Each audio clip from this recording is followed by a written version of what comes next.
the very next week against a really, really good Detroit team that's going to be just fine, by the way. Like, nobody's paying. They're going to be a problem in the playoffs. All of that is still true about the Detroit Lions. But we said heading into this game last week, which was, hey, all the feelings and frustration of Monday and Tuesday last week, and then knowing what was to come and the danger of falling to 2-4. We said, though, these are the spots, though, usually when the long tenure coaching staffs are at their top level. When Patrick Mahomes plays his best, Chris Jones, Travis Kelce, on and on and on, these are the spots typically they have raised their level of play. And that's exactly what happened. I mean, we even mentioned the defensive stat that you just brought up, though, about the points per game for the Lions. When the Chiefs, over the last couple of years with Patrick Mahomes and this organization, when they go up against an offense that can score, that scores 30 or more points per game, what do the Chiefs do? They outscore those opponents by over 9 points per game. Yeah, it was 13 this go around. The Chiefs they're 5-1 in games since 2022, I think it is, in which their opponent scores over 30 a game, and they outscore them by over 9. So, and now it's over 10 probably. Probably averages all the way up back over 10 now with the 13. So, for whatever reason, and it usually is because these guys know what it takes to win, they play their best football when the backs are against the wall and when they got to have it and all that. And I know you're like, well, why wouldn't they play that way against the Jags? I don't have an answer for you. Well, they were playing that way against the Jags for the first, but it was 12 minutes, and then things just kind of got wonky. But it was the mental mistakes in that game. And we're going to get to the penalties and everything from this week, which was 0 accepted penalties. But you had 13 the week before this game. You played a clean game of football. A clean game of football, not penalized. You're able to come up with a gigantic stop, of course, on that opening drive to hold them to a field goal try after the Jared Goff touchdown catch that wasn't because of an elite swing he never was set. Just a massive momentum shift in that game. Was that confusing in the stands? Yes. You're like, wait, what happened? Yes. And why is that not the case? That's the difference between when you're at a game versus you're watching it. Because the refs pretty quickly, within 10 or 15 seconds, decided to mull it over, and they're like, what? Because it's an obscure rule. And it only applies if Jared Goff goes under center, which he did. And so if you go under center, then it is a rule that he has to come set. And look, they got the call right. What's funny is the most controversial calls from you're not a Chiefs fan perspective in the call were correct. They got their call right. Now, the delay, I'll admit, the delay to get to it and when they were already sending out the field goal unit for an extra point, that's what made it seem like, oh my gosh, what's going on? I know. But that's also a sign that the Chiefs are back. I'm sorry. I understand this team still has issues they need to correct. Nobody is acting like now that everything is just completely fine, although you got to feel good on a Monday. The fact that you have people, national commentators, other fans, not just Lions fans, everybody bitching and moaning about officiating again, that's how I know things are trending well for Kansas City again. Because the first few weeks of the season when this team was losing football games, nobody said a word about them getting any calls in the game last week. 13 penalties last week. Nobody's saying a word about the refs there. Everybody thinks it's pretty well officiated. People want to make a big deal about the pick play that wasn't last week against Jacksonville, but the signs of this team offensively figuring things out are usually when people start complaining about them getting calls or this break or that break, and you got the ridiculous Twitter aggregator accounts out here doing freeze frames on plays, acting like it's only, this was a hold, this was a hold. All that stuff is all a great sign. I know it annoys you maybe, but that's all a great sign because it means people are fearful of the Chiefs' offense in particular again. I think, and so, again, the last week kind of aside, and this is where I would say we're getting closer and closer and closer to where this probably lands. The Chiefs, for the first time, and I think this goes back to the slogan stuff, which we'll get to in just a minute. I think the Chiefs right now, for the first time in a couple of years, are actually enjoying playing offense. Like, it's fun for them. And it hasn't been fun for a long time. I know that. Every year's edict going into the season is, we got to bring the fun back. And then they just seem miserable playing offense for the last 2 years. And that is decidedly not the case now. They look like a team that is enjoying playing offense. And that goes to the EGE that they're all shouting at each other. That's the thing this inside year, the locker room. And you could hear, everybody reporting, it's like they're shouting it to each other in a post-game locker room. EGE, everybody gonna eat. And they have gone, that's what they've decided. That's the adage they're sticking with as a team. And they have obviously decided that this is what their rallying cry is going to be. And you can see why it's working. Look at this game is a perfect example of without their number one wide receiver, and we'll get to Rashee Rice later this week. Without their number one wide receiver, everybody contributed on offense in that game. Brashard Smith had 6 snaps, and I saw an impact from him. Kareem Hunt was running guys over. Hollywood Brown only had 4 catches, but 2 were for touchdowns. Xavier Worthy had multiple big plays. Travis Kelce led the team in receiving. Up until the fourth quarter, Mahomes was leading the team in rushing. Yeah. And so, like, this everybody going to eat part of it, it's like part of what's making the offense fun. The idea that we'll just throw it to anybody at any time. Juju Smith-Schuster, I didn't mention, had a huge catch. So it's like everybody's a part of the action. Things are so clicking like again, man. Working. Yeah, I think everything's clicking. You're right about the fun aspect. Heck, even after the Ravens game, we had Creed Humphrey on the show talking about some things he's doing in the community. And we asked him, he said, we're just having some fun again. And you're right. I mean, that's very evident. Scoring's fun. You know, people, when your offense, the goal is to score points. They it's scored fun. 28 3 weeks in a row for the first time in like 4 years. Yeah, 30 this week, 28, last week, and then the 37-point outburst against the Baltimore Ravens. And this offense now is in a groove. And a lot of it, we're going to get to the offensive line play. I think that has a huge part of it. Xavier Worthy is a difference maker. Even if the stats on a given night aren't crazy, he opens everything up for everybody else. And we will get to some of his numbers. Since he has been back, the numbers are pretty eye-popping in what he's been able to do, almost 200 yards from scrimmage since he's been back in the mix. And remember, he was dealing with an ankle injury during the week. And he was still able to contribute in a huge way. So, of course, you should feel great on a Monday. It's a lot nicer. Of course, I can tell you the text line's already just, you know what? Everyone's in a nice, good mood. Everybody's settled in a little bit. We'll have other conversations, bigger picture stuff later in the week. But everybody can take a deep breath. You guys can interact as always. 913-586-7965 on the J Southland Tow Service text line. Video stream up and running. Facebook, YouTube, Twitch, X. You can watch the show there. Make sure you subscribe so you don't miss any of the shows. We'll also get to some fun, exciting news, an update on the show here in about 10 minutes or so. You guys know if you've been listening for a while, Drew's been producing the show for, I don't know, what, 2.5 years now maybe we're up to? And finally got into a game yesterday. Finally got him to Arrowhead. Thanks to a listener. What a game for him to go to, by the way. I know, yeah. Shout out to Chase, by the way. Very nice. Amazing seats. We'll get to Drew's experience.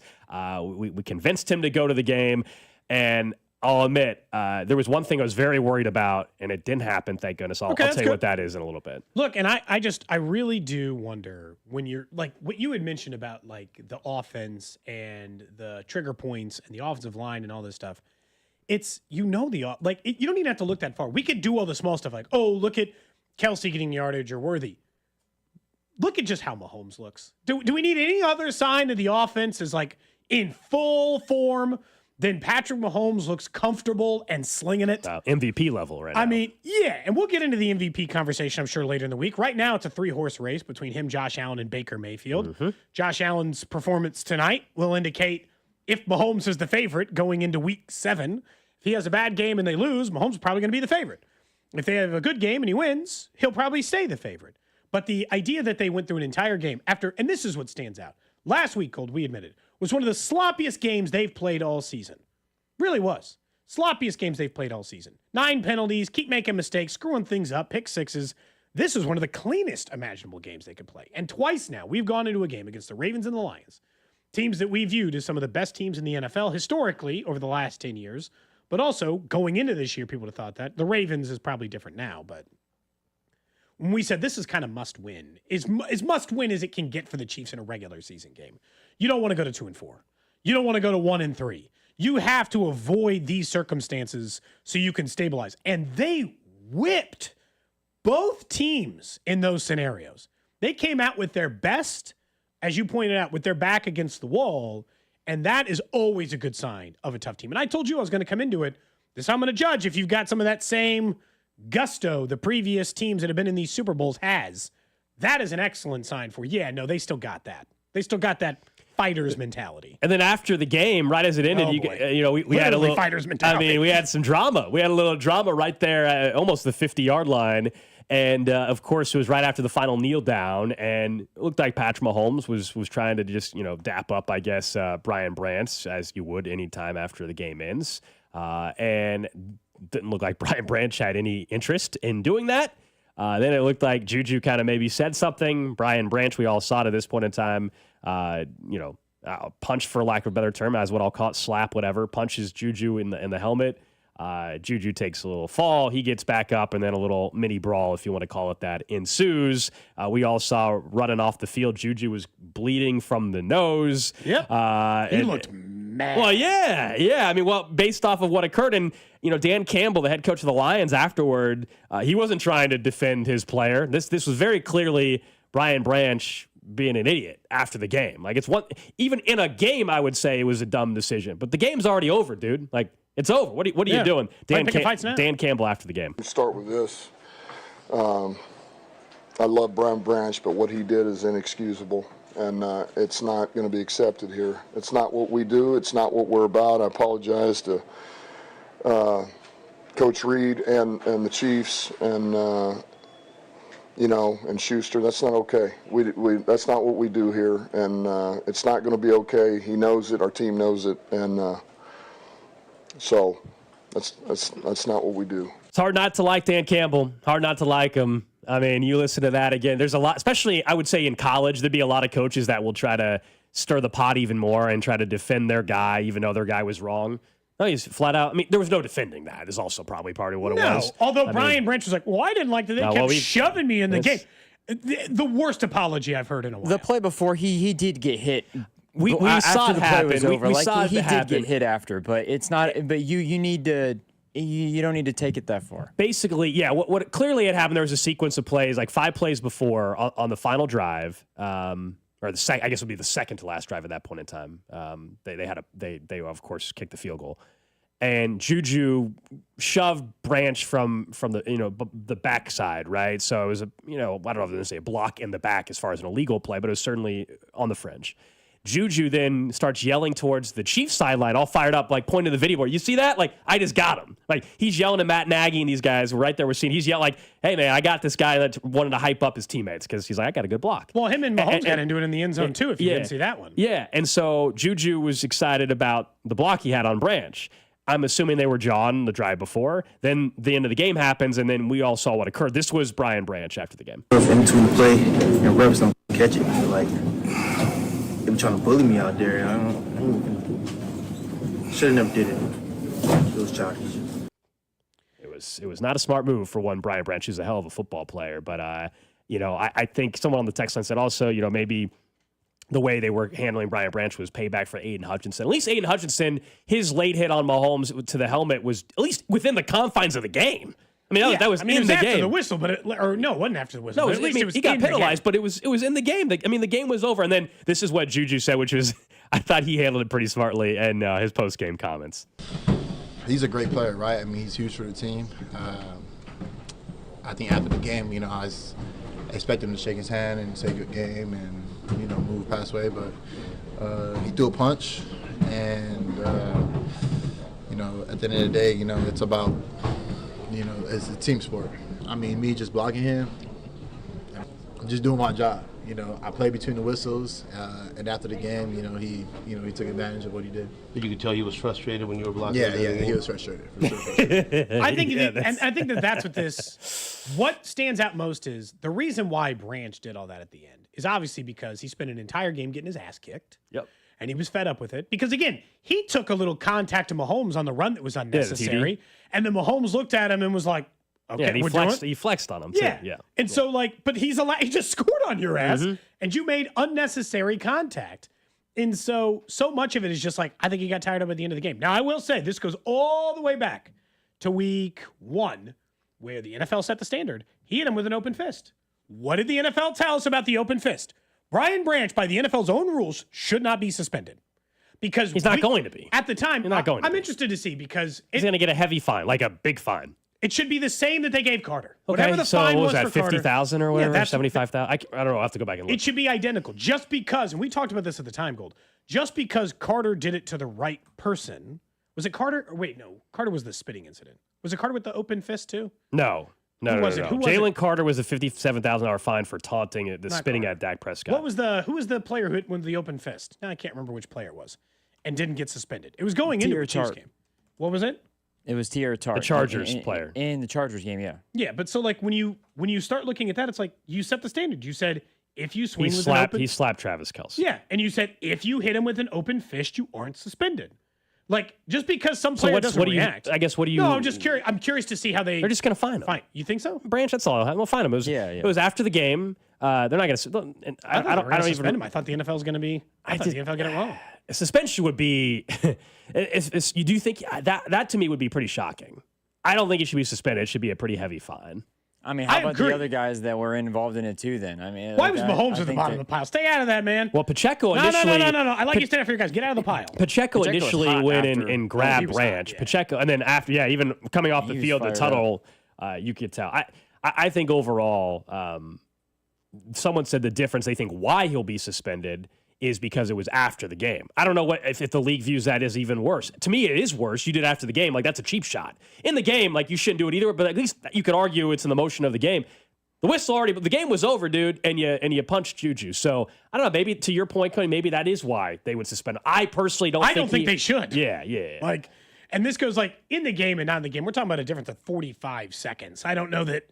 Someone says Branch is a repeat offender. That I don't know. If he's got a history, then yes, he will be. I don't know if he does. He has had a couple of things come up over the years of stuff like this. Oh, where he's well gotten then, some personal foul okay. stuff. Well, if that's the case, so that could change it. I did really like on the Aiden Hutchinson play because you mentioned that Mahomes looking at him and said, "What the f are you doing?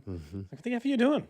And I think Hutchinson was just like he wasn't getting to the quarterback very much. That was a really bad mistake because that would have been third and long, or that would have ended the third drive. and long. Now they were going for every fourth down, which we can talk about later in the show, but that whole part of it changed it too.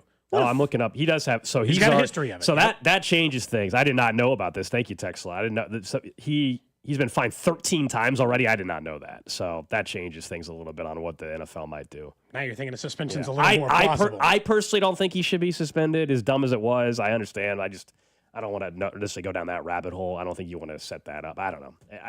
It's one of those where Dan Campbell's reaction to it makes me wonder if the team would sit him out a quarter or something. But usually that's stuff that's handled in-house. They don't want to hurt their team's chances the next week as much as they're pissed off, you know? Yeah, they're still trying to... It's like Jalen Carter. In the end, they're still trying to win. Jalen Carter did not do the slap thing. He did the spitting on Dak and all that. And then Nick Sirianni was asked, about punishment. He said, we'll handle that internally. And we asked Ross Tucker, what does that mean? He's like, it probably just means he's running more. Like, you know what I mean? Like, It's so high school to be like, now we got a big tall hill and you owe me 100 burpees, and you're like, come on. Yeah, the Lions are not going to suspend their starting safety for a game. That's not going to happen. It'll be the league that does it.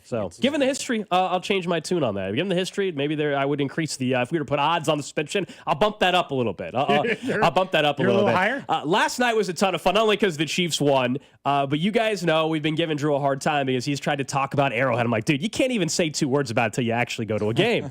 Yesterday, and Cody, you were invited as well. You had some kid stuff that came up, but we were all three going to go. But Drew and I went, and shout out to one of our listeners, Chase, awesome guy. He was kind enough to hook us up with some absolutely absurd seats yesterday. And he's just 50-yard line. Yeah, third row is ridiculous. Yeah, so that's what I mean. We saw everything there. You went to your first Chiefs game. I'll let you take it away for a second. What did you think? I was nervous at first when I picked you up, though, because I was like, I had a backup shirt in the car. I'm like, you don't have to wear a Mahomes jersey. You don't have to be all in red, although that'd be nice. I was going to not pick you up if you were wearing Cincinnati gear. I was going to drive right past you, and you did not, in fairness. I'm not one of those people, even though we saw multiple people with Vikings jerseys leaving the stadium for whatever reason. I'm not one of those people to wear a Bengals jersey to a Chiefs game when the Bengals are not playing. Goodness. So, yeah, I'm at least respectful in that regard. No, it was a lot of fun. It was kind of everything that I was expecting it to be. Obviously, the crowd being as loud as you would expect them to be. The whole environment was awesome. Everybody was fired up. It was a Sunday night game. Like, all of it put together was great. There was a moment, and I was telling Dusty and Mac when they were in here, there was a moment where I'm just kind of taking it all in. I'm just panning the crowd. Man, it would be really cool if this was a whiteout, man. It would make it just a little bit You're better. still on the whiteout? It would make it. They had it all tinged red. They got to see a red. They don't need to see They had the white. lights off. They did a new intro. They even did a new intro for you last did night. have a new intro. They had the Arrowhead. That They was ran really through cool. the I liked Arrowheads. it. They don't normally do that. That's a little bit different than what they've done. No, I typically. think it was very awesome, and I think part of it is due to just where we were sitting at, being able to also to just see the conversations that go on on like the sidelines during the game. Like, being able to be there is just completely different than you watching it on TV. You don't get to see as much as you do while you're there. But yeah, it was a lot of fun. It was good. I even caught you. I caught a cheer once or twice from you. Every now and then I would give an applause. You did a high five with everybody around us. You got to experience that. You also, I think, got to experience your first like tomahawk chop and everything around Arrowhead. I know you're Mr. College Football, so I did not do the tomahawk that's chop. That's fine, but I figured you appreciated it, Mr. College Football, Florida State. It's like a college football tradition. That was very cool. And then you got your first experience of sitting in traffic after the game in the terrible parking situation that we have at Arrowhead. You got a taste of that. How did you feel now, though, about just the atmosphere and talking about things they need to change? I mean, so in terms of the compared to other NFL games that I've been to, it's the best experience if you want to go to an NFL game. Like, it feels like you have to. That's been the point all along. That's been the point all along. But he's saying it doesn't live up to a college. It does. To me, it doesn't. Me going there doesn't change. As I told the text line, it doesn't change the whiteout thing. Like, I feel like doing it at a night game, when debuting new uniforms, and maybe we see this in a couple years when the Chiefs do the rivalries jerseys. Who knows? But it felt like it wouldn't make it a bigger deal, but I think it would just look cooler. The environment is already great, obviously. I mean, it's Arrowhead. It's the best NFL environment that you'll be able to go to. Hands down. Mission accomplished. Okay, mission accomplished. I'm fine. I'm glad we finally got you out there. You got to see Arrowhead in its full glory. You got to go through the Sunday night Drew got to walk through the pedestrian tunnel that gets so backed up as you're walking. Get the full walk. You got the whole experience. I did not have to go to I didn't go to the restroom the entire time. I don't think I was there, obviously. So I did not experience the porta potty. You guys were in the lower level. There weren't going to be troughs. No, there's no troughs down there. No. That would have been really. We did walk by the Hall of Fame area. I pointed to Drew. I said, "Those are what Lombardi trophies look like." Yeah. Drew. We also were walking up Taylor Swift's. We were in the section right in front of them. Yeah. Walking up, I saw Caitlin Clark on the way out, which was kind of cool. Drew was very excited as well. Yeah, that was very sweet. She was there in the Taylor Swift suite. Yeah. Somebody thought I looked like Kirk Cousins. Which was happened before. That was funny as we were walking out of the stadium last night. Yeah, somebody comped you to Kirk Cousins. I said thanks. I said I think that's a compliment. I don't think it's an insult. Yeah, I said thanks. There were 3 people collectively, Cody, in Kirk Cousins. Yeah, it was weird. JJ McCarthy and Adam Thielen jerseys. Didn't make any sense. I'm assuming you guys have seen New Heights or the guy on YouTube who talks about being a wrong game. Richard Head. Honestly, I thought way too much about this on Sunday. I said, what do I do if I pull up and Drew is in the parking lot because we met at the station? And he's in a Joe Burrow jersey. I'm not even kidding. I was going to record a video and drive away and I had a backup T-shirt. Again, I told Drew, you don't have to have a bright red Chiefs shirt on, but you can't have a AJ Green. His AJ Green. If Cincinnati's playing in the game. Sure. Well, yeah. I would rather have been in a Lions jersey than Cincy gear. So thank goodness that didn't happen. That would have given him the rest of the full experience. Yeah. Showing up in the opponent's gear. Would you have been irritated if I would have worn Royals gear? No, that just wouldn't make any sense. Gear, but it would look that'd make way more sense than wearing a Cincinnati one. At least it's the same city. Yeah, I'm just saying because the Lions and the color, I would come off as a Lions fan essentially from a distance. So I'm glad you got to experience, man. I had a ton of fun last night. Shout out again to Chase for making that happen. That was really cool. All right, up next, guys, let's talk a little bit more about the job of this defense. But don't forget, Monday's football coverage is presented by Busey Bank, where they're focused on your success. At Busey Bank, they've been building businesses and growing wealth since 1868. Learn more at BuseyBank.com. Let's talk defense and Patrick Mahomes saying his job is kind of easy right now. This is Cody and Gold on your new home for Royals baseball. 96.5 The Fan. Brought to you by Heartland Men's Health, the leader in men's sexual health. Thousands of men have been successfully treated for low T, ED, and more, all with discretion and compassion. Make your appointment at heartlandmenshealth.com. This is the Let's Revitalize Our Neighborhoods commitment.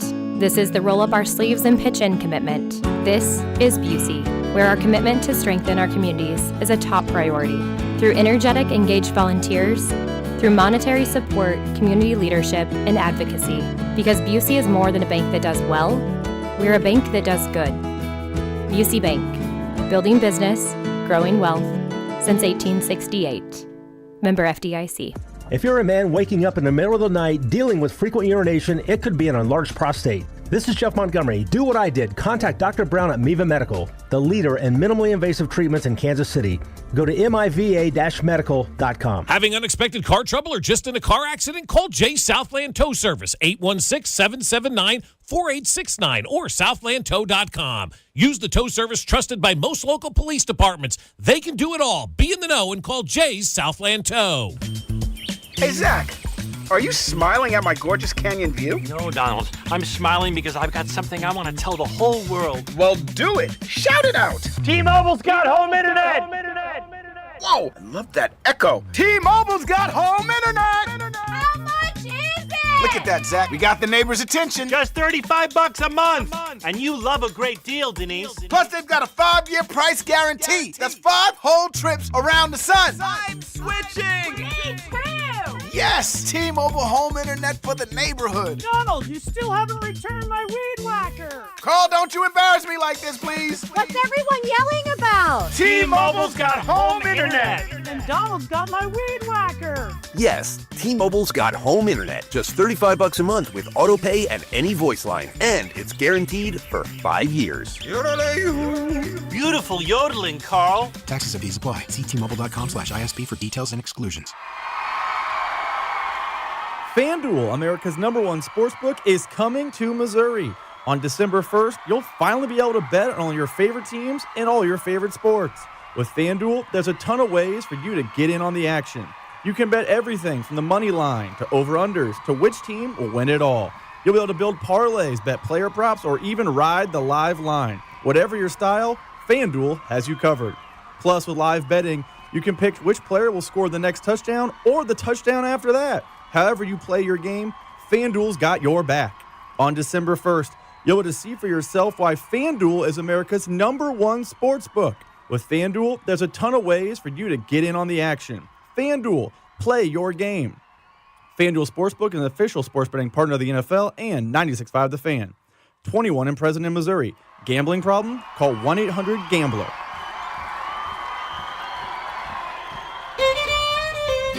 When your team's best players have all been traded and the latest pick is overrated, just raise a glass with a friend or two and tell them more, tell them more, tell them more do. May your team be great and your picks be true, and if it falls apart, you'll know what to do. Just raise a glass with a fan or two and tell them more, tell them more, tell them more do. It's a crazy world, so what do? You tell them more, tell them more, tell them more do. Hey! Tullamore Dew Irish Whiskey, imported by William Grant & Son. Morning, Zoe. Got donuts. Jeff Bridges, why are you still living above our garage? Well, I dig the mattress, and I want to be in a T-Mobile commercial like you. Teach me, Saldana. Oh, no, I'm not really prepared. I couldn't possibly. At T-Mobile, get the new iPhone 17 Pro. On them, it's designed to be the most powerful iPhone yet and has the ultimate pro camera system. Wow, impressive. Let me try. T-Mobile is the best place to get iPhone 17 Pro because they've got the best network. Nice, Jeffrey. You heard them. T-Mobile is the best place to get the new iPhone 17 Pro on us, with eligible trade-in in any condition. So, what are we having for lunch? Dude, my work here is done. The 24 monthly bill credits on experience beyond for well-qualified customers plus tax and $35 device connection charge. Credits ended. Balance due if you pay off earlier. Cancel. Finance agreement iPhone 17 Pro 256 gigs, $1,099.99 and new line minimum $100 plus a month plan with auto pay plus taxes and fees required. Best mobile network in the U.S. based on analysis by Ookla Speed Test Intelligence data 1H2025. Visit T-Mobile.com. This is an important notice to all U.S. taxpayers. The IRS is giving away billions of dollars in tax savings through a federal program called the Fresh Start Initiative to aid delinquent taxpayers. This initiative was established for anyone facing financial hardship and unable to pay their back taxes. Qualifying and enrolling in this program will stop all collections, settle your delinquent tax problem, and even reduce what you owe by thousands of dollars. Call the hotline at People's Tax Relief to see if you qualify and get this free information by dialing 800-922-1284. If you have unfiled tax returns or cannot afford to pay your personal or business back taxes, you can now get the help you need. One simple phone call can resolve your tax problem and save you thousands of dollars. To see if you qualify and to get this important free information, call 800-922-1284. 800-922-1284. 800-922-1284. Must qualify for enrollment. Results vary. Consult with your tax professional prior to enrollment. I'm Piera Palazzolo, VP of Digital Marketing for the American Management Association, a company focused on the management training skills needed to enhance the careers of business professionals. We did our research when it came to the best companies for website development and chose AmericanEagle.com. And we couldn't be happier. AmericanEagle.com worked closely with us to understand the front and back end requirements needed to launch an e-commerce website that could handle the complexities of running thousands of seminars nationwide. Our robust new website and improved SEO saw immediate increases in site traffic and web revenue. If you're in need of managerial effectiveness and success, visit our website at amanet.org. If you're in need of a website that provides an unparalleled consumer experience, I highly recommend AmericanEagle.com. Transform your business today. Dial 877-WEBNOW1 for a free digital consultation with AmericanEagle.com.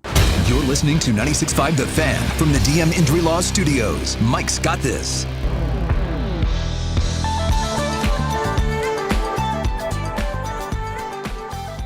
Again, Amon-Ra St. Brown in motion right to left. So it looks like a 2-by-2 formation here. Single back is Gibbs.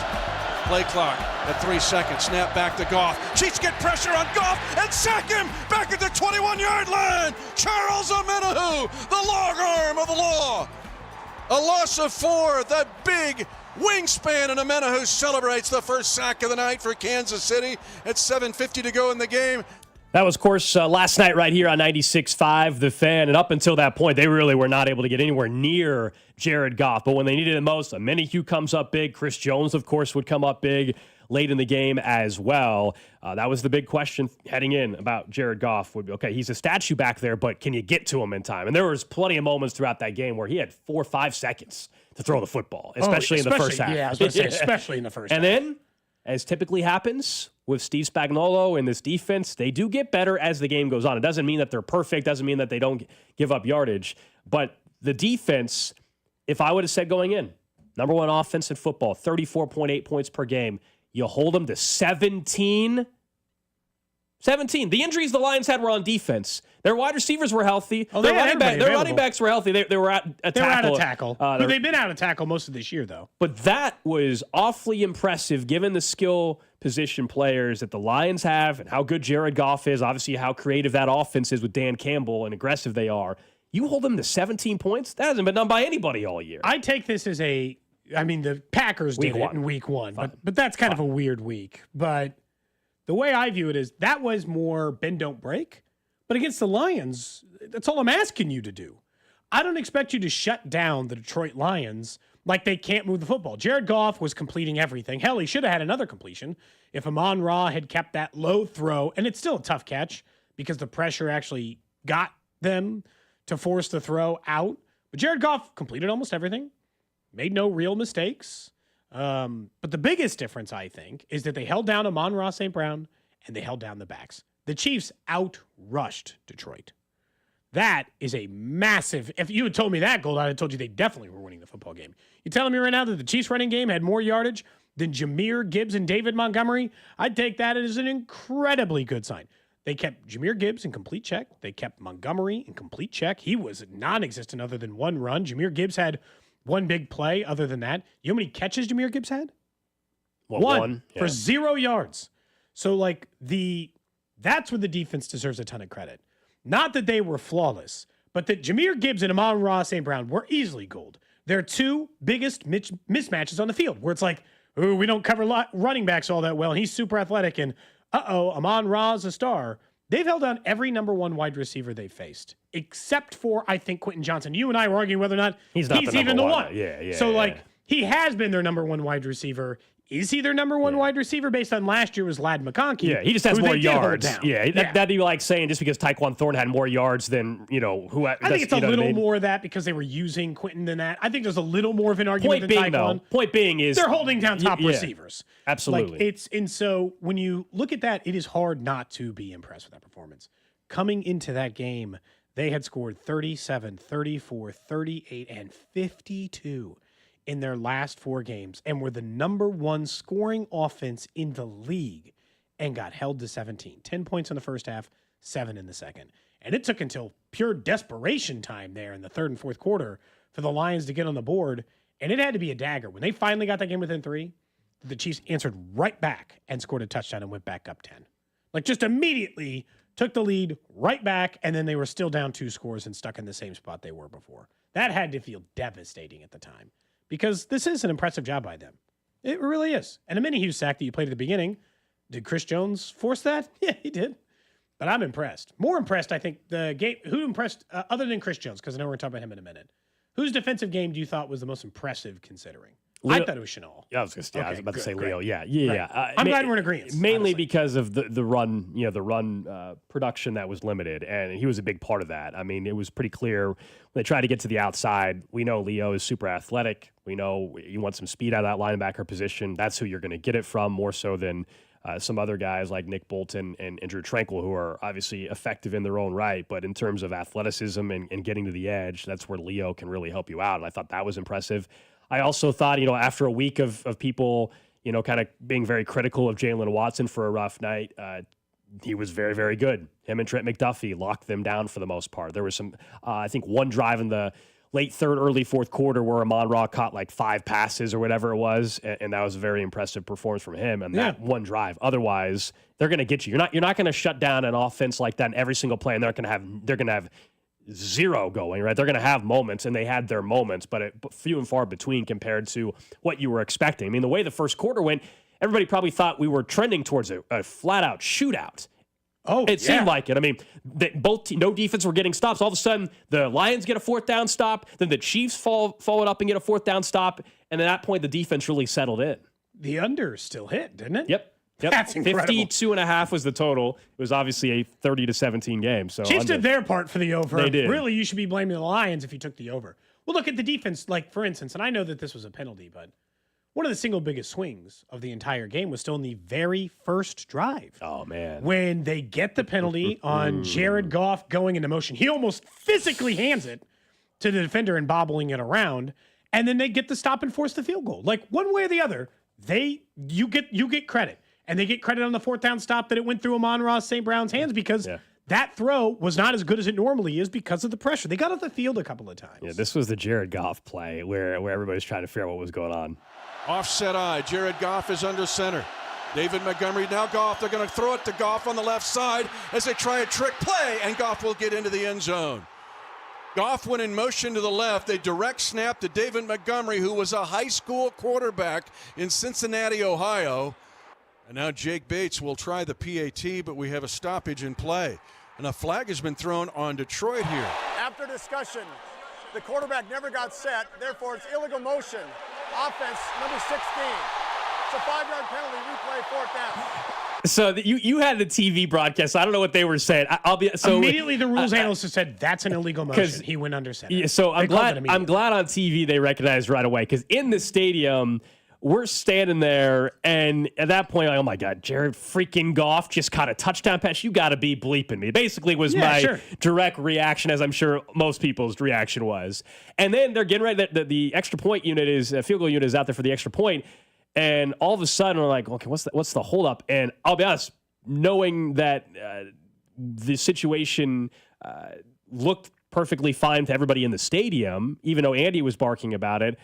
I was pretty shocked to hear that update. And then I hop on my phone and I look at Twitter and I see the video clip and everybody's talking about it. I'm like, okay, so they actually got the call right. It just was the fact that it took 30 seconds for it to happen. It's the only reason why people questioned it. It was the right call, but all the conspiracy theory crap was only because they didn't throw a flag. Like, the official, be honest, the official on the field right away, they should have been able to catch that if it's such an obvious rule. They said, but it's not an obvious because it does not happen or have to get called very often.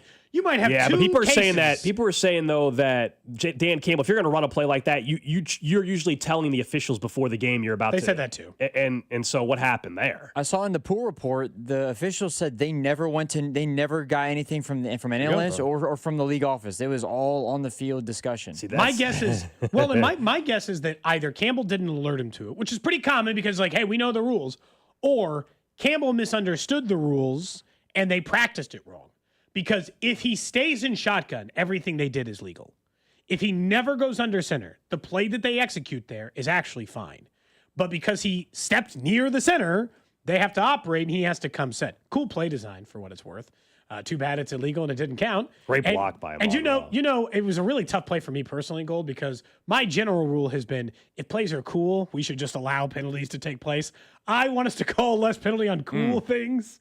Generally speaking, that was my stance on the Kadarius Toney one. Really tough for me to watch a cool play and be like, oh man, you guys don't even get it to count.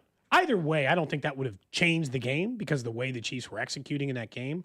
Because from jump, we knew how they were playing offensively. It took about a half to understand what they were going to do defensively.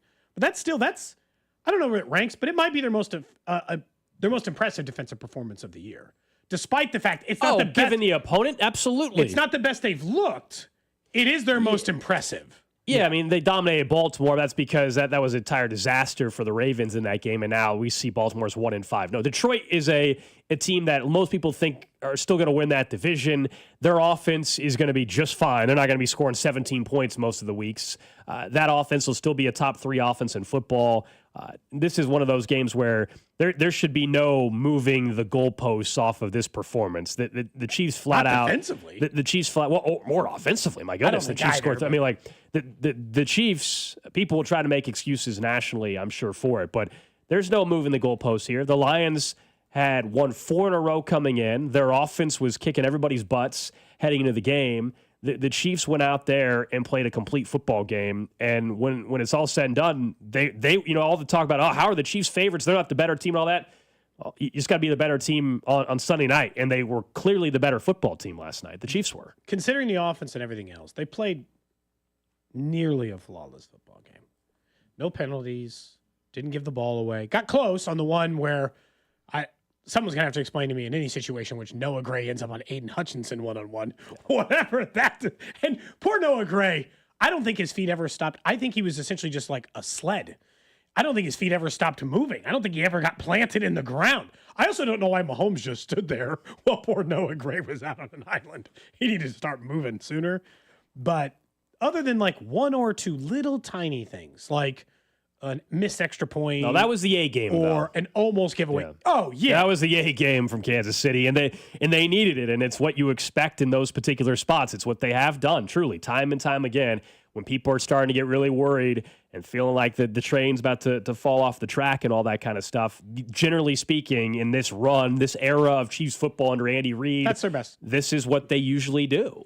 Especially when they're like desperate, when things are really desperate. Now, one thing that stood out, obviously, is Joshua Simmons missed the game on what, at least from the outsider's perspective, was very last minute. We started catching wind of it early Sunday morning that there was a good chance he was going to miss the game. It was by 11 or something that it was pretty clear he was going to miss the Sunday night football game, and Jalen Moore was going to have to step up. It says a lot that after the game, Patrick Mahomes said, "My job is easy when the offensive line is blocking like this." And I think it seems fairly obvious now that this team probably would have been okay with Jalen Moore as their starting left tackle for a good chunk of the season, because kudos to him on very last minute, and based on all the articles we read, straight from a hospital bed because his daughter was just born. Yeah, his third child. Congratulations to him. Came straight from the hospital bed into the thing, stepped in, and maybe had one or two plays where you're like, a little rough on the blocking end, and other than that, nearly perfect. He did an excellent job for Simmons and filling in for Simmons. And the offensive line is really good. They're gelling. Really good. They're gelling, and hopefully Josh Simmons is able to get back. He's dealing with a family matter at some point, so all obviously, hopefully, is going to work out for Josh Simmons. We just don't know any of the details on that. But Jalen Moore to step in, whether it was 12-hour notice, 48-hour notice, I have no idea. Andy Reid was asked about it, didn't really want to share I don't know why, but he didn't want to share. I think that was awfully impressive from Jalen Moore. But let's remember, for those that were upset that they have spent all this money on Jalen Moore and he's not been playing, remember, they signed him before they knew they could get Josh Simmons. They signed a player they thought could play starting left tackle for them in 2025 if they didn't get the Josh Simmons pick. Well, Simmons is there. I would say it's turned out pretty well. Now you got amazing depth. And long-term, there's a very good chance, in fact, I think 90% chance, Jalen Moore is a starting right tackle in 2026 for Jawan Taylor. Now that leads me into Jawan Taylor, who for 3 straight games has been very good. Let's give some props, as much as we can be critical, because he deserved the criticism when things were really, really rough for him the first 3 weeks of the season. The last 3 weeks, he's cleaned his stuff up. Yep. He's fixed his stuff. It doesn't mean that he's not going to get called later on in the year. Okay, he's not perfect. Sure he will. However, 3 weeks in a row, no penalties. And he's playing some really, really good right tackle. It's amazing. When he's not penalized, he's pretty darn serviceable there at the right tackle spot. I think he deserves some credit here for as much as he gets criticized. The last couple weeks, he's been pretty darn good. The last 3 weeks for the offense is absolutely humming. They're scoring like 30 points a game, more than that, over the last 3 games. Creed Humphrey has been perfect. Trey Smith has been nearly perfect. Jawan Taylor's had 0 penalties, essentially, during that time. The one, but that we all agree that was Tyquan Thornton's penalty during that time. He's not getting called for holes. He's not false starting. He's not lining up offsides. And then they've gotten great left tackle play between Simmons and now Moore in this game. And I don't even notice Kingsley. He's improved too. I don't even all notice coming Kingsley. together. So, like, they deserve a ton of credit. Yeah, I'm with you. We criticized Jawan Taylor, rightfully so. All the things he was doing were a problem. And I had said at the time, that man doesn't want to fix his problems. He's had years to try to solve it. And he's got to put more than 3 games together for that to hold true. But I'll give him a ton of credit. Over the last 3 games, he's doing his job, doing it well. Offensive line's playing great. Mahomes is right. When he is this goes back to last year and why I thought their offense was going to be so good. And why I predicted before the season we did this stuff, we went through all the division stuff, why I predicted Mahomes to win the MVP.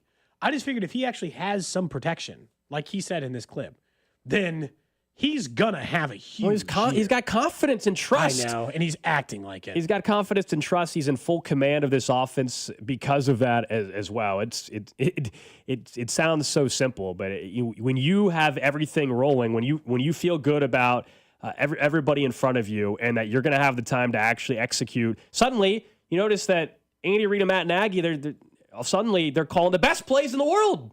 Or is it just that everything's working now? You know what I mean? Like there's some things that, yes, they are doing differently than they were doing in week 3. But a lot of it is that players are executing. And Mahomes is executing. And Worthy's back on the field, which makes Travis Kelce's life a hell of a lot easier. And here we go. Knock on wood, barring some random update other than what we got last night. We are about to enter a week, folks, where Kansas City is going to have Hollywood Brown, Xavier Worthy, and Rashee Rice on a football field together. Yes, please. It's going to happen on Sunday at Arrowhead at noon. Be there. Not to mention, Tyquan Thornton's been a really effective player. Juju Smith-Schuster's been a really effective player. This is not, and maybe this is a longer conversation tomorrow, this is not the most top-heavy wide receiver unit Patrick Mahomes ever had. I'm pretty sure it's the deepest. Oh, yeah, all the way around. It might be his best. Despite the fact they don't have like a Hall of Famer at a wide receiver spot right now, like they had in Tyreek Hill, hypothetically. But it could be the best wide receiver unit.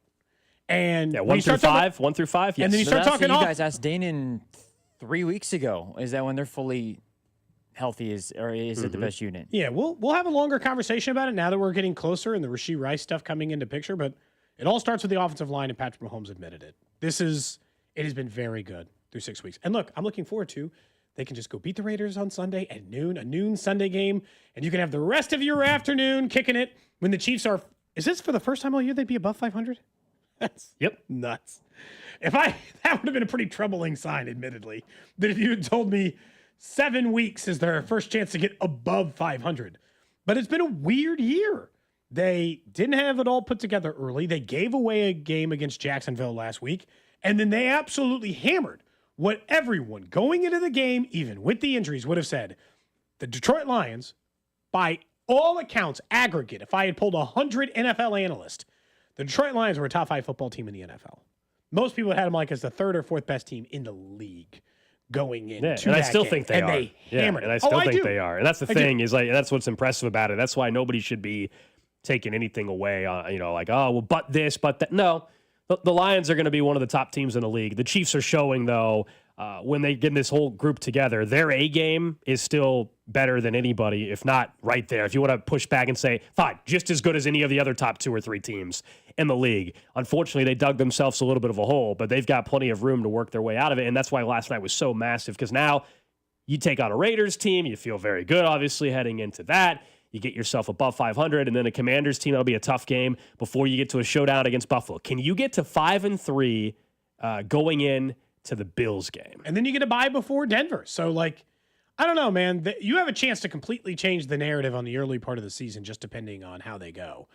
Reminder, Sports Talk on 96.5 The Fan is presented by Paramount Plus. You can't count on much, but you can always count on Sundays with the NFL on CBS and Paramount Plus. Watch your local NFL game live every Sunday all season long. Visit ParamountPlus.com/NFL to get started today. I really do. That was what a fun. It's hard when your team's. This is what's great about sports. When your team plays like that, it's hard to not just be like, oh, what a great fun time everybody had. Oh, it was a blast. I mean, everybody's in a good mood today. Last night was awesome. Like, doesn't matter. It's one of those where when you're at the game, if your team wins, you get home late. You're like, you wake up today and you're running on adrenaline still. When your team loses, you're dragging. It's cloudy outside. You could say it would have been a terrible morning. Probably got home at like midnight, 12:30. Yeah. But I'm feeling great today. I'm feeling good. Drew got to experience Arrowhead. I think he was in a good mood last night, even though his Bengals lost. He was still enjoying himself. You're welcome, guys. Evidently, it was my presence. That's right. Drew's 1-0 at Arrowhead. That's true. Drew, I do have to ask, because I have now, it had taken a while. I have now since attended a Chiefs game with Alex, but in the first time I had not. Did you see a different side of Alex last night? You see a different side of Alex in that game last night? I don't know if it's necessarily different side, but I know I know how Alex watches it. I know how Alex consumes a game now, I think. And again, how would you describe that consumption of the game? I would say passionate. I think he's a passionate fan. It's so gentle. But I think that because I was thinking of it last night too is like I would clap. Like the one big play where I was like, holy smokes, that's a really good play, was the Hollywood Brown catch where he basically fell. He had to adjust his position, toe tap to get in. But being able to root for your team obviously gives you a little extra, and it feels like that was what Alex was feeling. One, it was a little extra because we were as close as we were. Oh, yeah, you're just like on top seats. Two, the Chiefs were playing maybe the best game of the season against the team that was scoring the most points in football. A lot was on the line, Drew. Everything was amped up a little bit more, and everybody there was some extra juice everywhere, I would say. Yes. Someone says, did Drew get to do the tailgate? No, because of timing and everything, we did not get him out to a tailgate. So we didn't get that experience? Yeah. Didn't get the tailgate, no, because we didn't get into the parking lot until about 6. So not enough time didn't for do the full-blown tailgate. Next time it was for that thing, too, real quick before we go to break, it was very different than any other NFL game I've been to, because the only other NFL games I've been to are in Indianapolis, where it's a downtown stadium. There's a little tailgating, but there's really not much. In Cincinnati, there's like none. Yeah. A bit based on where Paul Brown Stadium is. So, this was just different, where you get the college football comparisons because of where the stadium is situated. Yeah, Arrowhead was juiced, as they would like to say, last night. Awesome atmosphere. Up next, we get right back into how the Chiefs approach things. We've talked a ton about aggressiveness over the last couple weeks, and last night was more evidence of why it is a great thing when they do it. That's next here on Cody and Gold.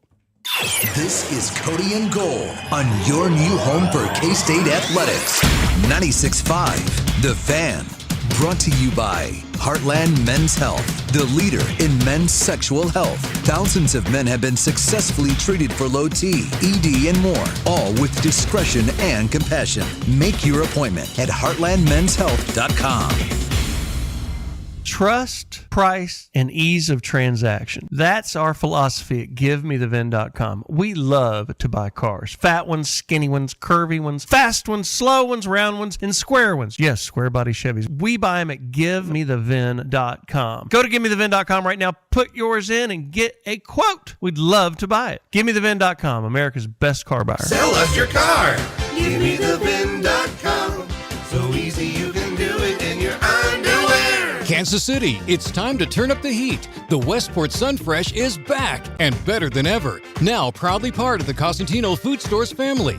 We're celebrating with a re-grand opening you won't want to miss. That means 3 full weeks of hot savings on the freshest produce, premium meats, and all your grocery favorites.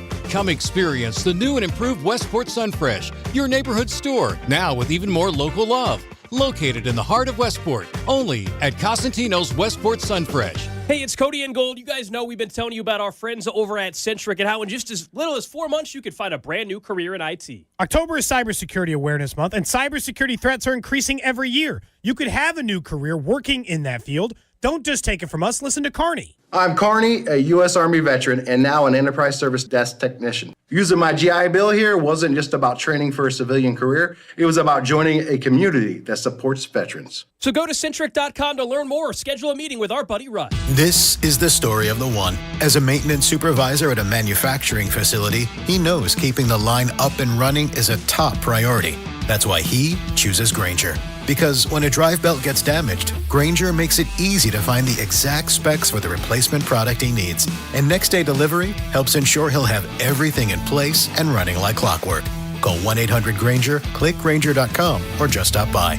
Grainger, for the ones who get it done. Hey, Chiefs fans, Crown Royal is the official whiskey of the Kansas City Chiefs. And this season, it's not game day without the generous spirit of Crown Royal. Whether you're at the tailgate, in the stands, or watching from home, Crown Royal is the reason and the reward for coming together. Grab a glass with the Crown Royal rig at a stadium near you, because we'll be sharing the generous spirit with fans across the country. Crown Royal, fueling game day with a generous spirit. Visit www.crownroyal.com/Royal Rig for more on the Crown Royal Rig Tour. Please drink responsibly. Hey friends, it's noisy out there with information coming at us all day, every day. It's hard to know what to trust, and the world of wealth management is no exception. That's why UMB Private Wealth Management helps you tune out the noise and tune into what matters most. They'll create a financial plan based on your unique goals, so it's your voice that comes through loud and clear. Get financial clarity. Go to umb.com/privatewealth to schedule an appointment. That's umb.com/privatewealth. What's up, guys? It's Drew. Well, going to Arrowhead last night, you're able to see up close and personal the players get fired up after plays and be confident in themselves, rooting each other on the sideline, and when it matters most, showing up and being there to the best of your ability. You guys also should be more confident where it counts and show up when it matters during life's most exciting moments. I'm talking about Blue Chew. Be ready when she is. It's not just about performance either. Give her group chat something to talk about, because nothing makes you more of a legend than a little Blue Chew. You'll have flashbacks to your glory days, and day nights just got longer and better for everyone. They're licensed medical providers. They work with you to make sure you get the right ingredient for your prescription. You can get your first month free as well. We got a great offer for you at BlueChew.com. Discover your options there and get your first month free when you use our promo code KFNZ at checkout. You just cover $5 for shipping. That's it. Go to BlueChew.com for details and safety info and get your first month free. Then you'll be ready to chew it and do it. Man, if your stream isn't as strong as it used to be, or you're taking more breaks to the bathroom than the last 2 minutes of a televised football game, there's another timeout. We'll be back after this. it's time to get checked. An enlarged prostate, or BPH, could be the cause. And Kansas City Urology Care is here to help. Fast answers, trusted care. Don't wait. Come see Kansas City's largest, most experienced, and most advanced urology team. Visit kcuc.com today. At KCUC, you see the best in KC. When your name's on the paint job, your primer better hold up. Painters trust Kills primers for serious adhesion, stain blocking, and a finish that lasts. Now, the full Kills lineup is available exclusively at the Home Depot. Need it fast? Get same-day or next-day delivery, or order online and pick it up in-store. Kills primers. Pro results. Faster. The Home Depot. If you're a pro, you know. Honey, that flu keeping you up? Did you take NyQuil Intense Flu? Nah, I got this. Okay, I don't got this. Yeah, you need NyQuil Intense Flu.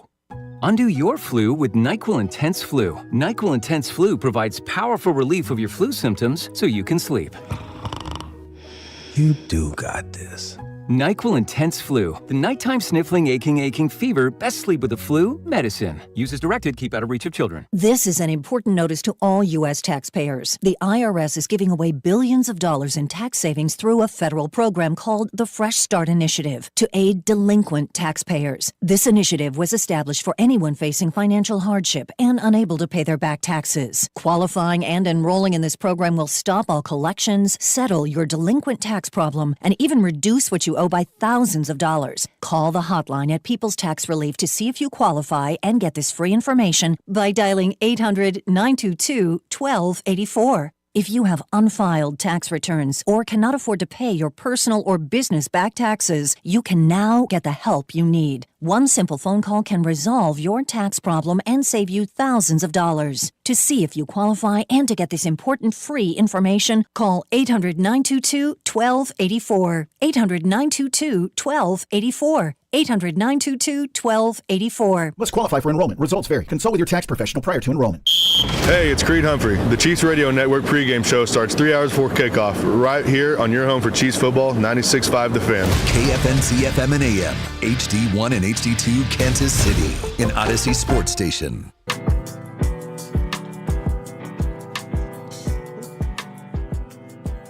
$11 o'clock hour here on a Monday in Kansas City following a 30-17 win against the Detroit Lions. The only place you're going to hear from Andy Reid after any game and after a win, in this case right here during Cody and Gold on 96.5 The Fan. That's coming up at noon today. We'll see if there's any more update on anything in regards to Josh Simmons today from Andy, and of course more follow-up now that they had a chance to watch a little film on what went right yesterday, to say the least, for Kansas City offensively. Welcome your guys' interaction as always. Feeling good on a Monday, I'm sure. 913-586-7965 on the Jay's Southland Tow Service text line. Video stream up and running. Cody's checking the chats on there. I got the text line pulled up. Facebook, YouTube, Twitch, X.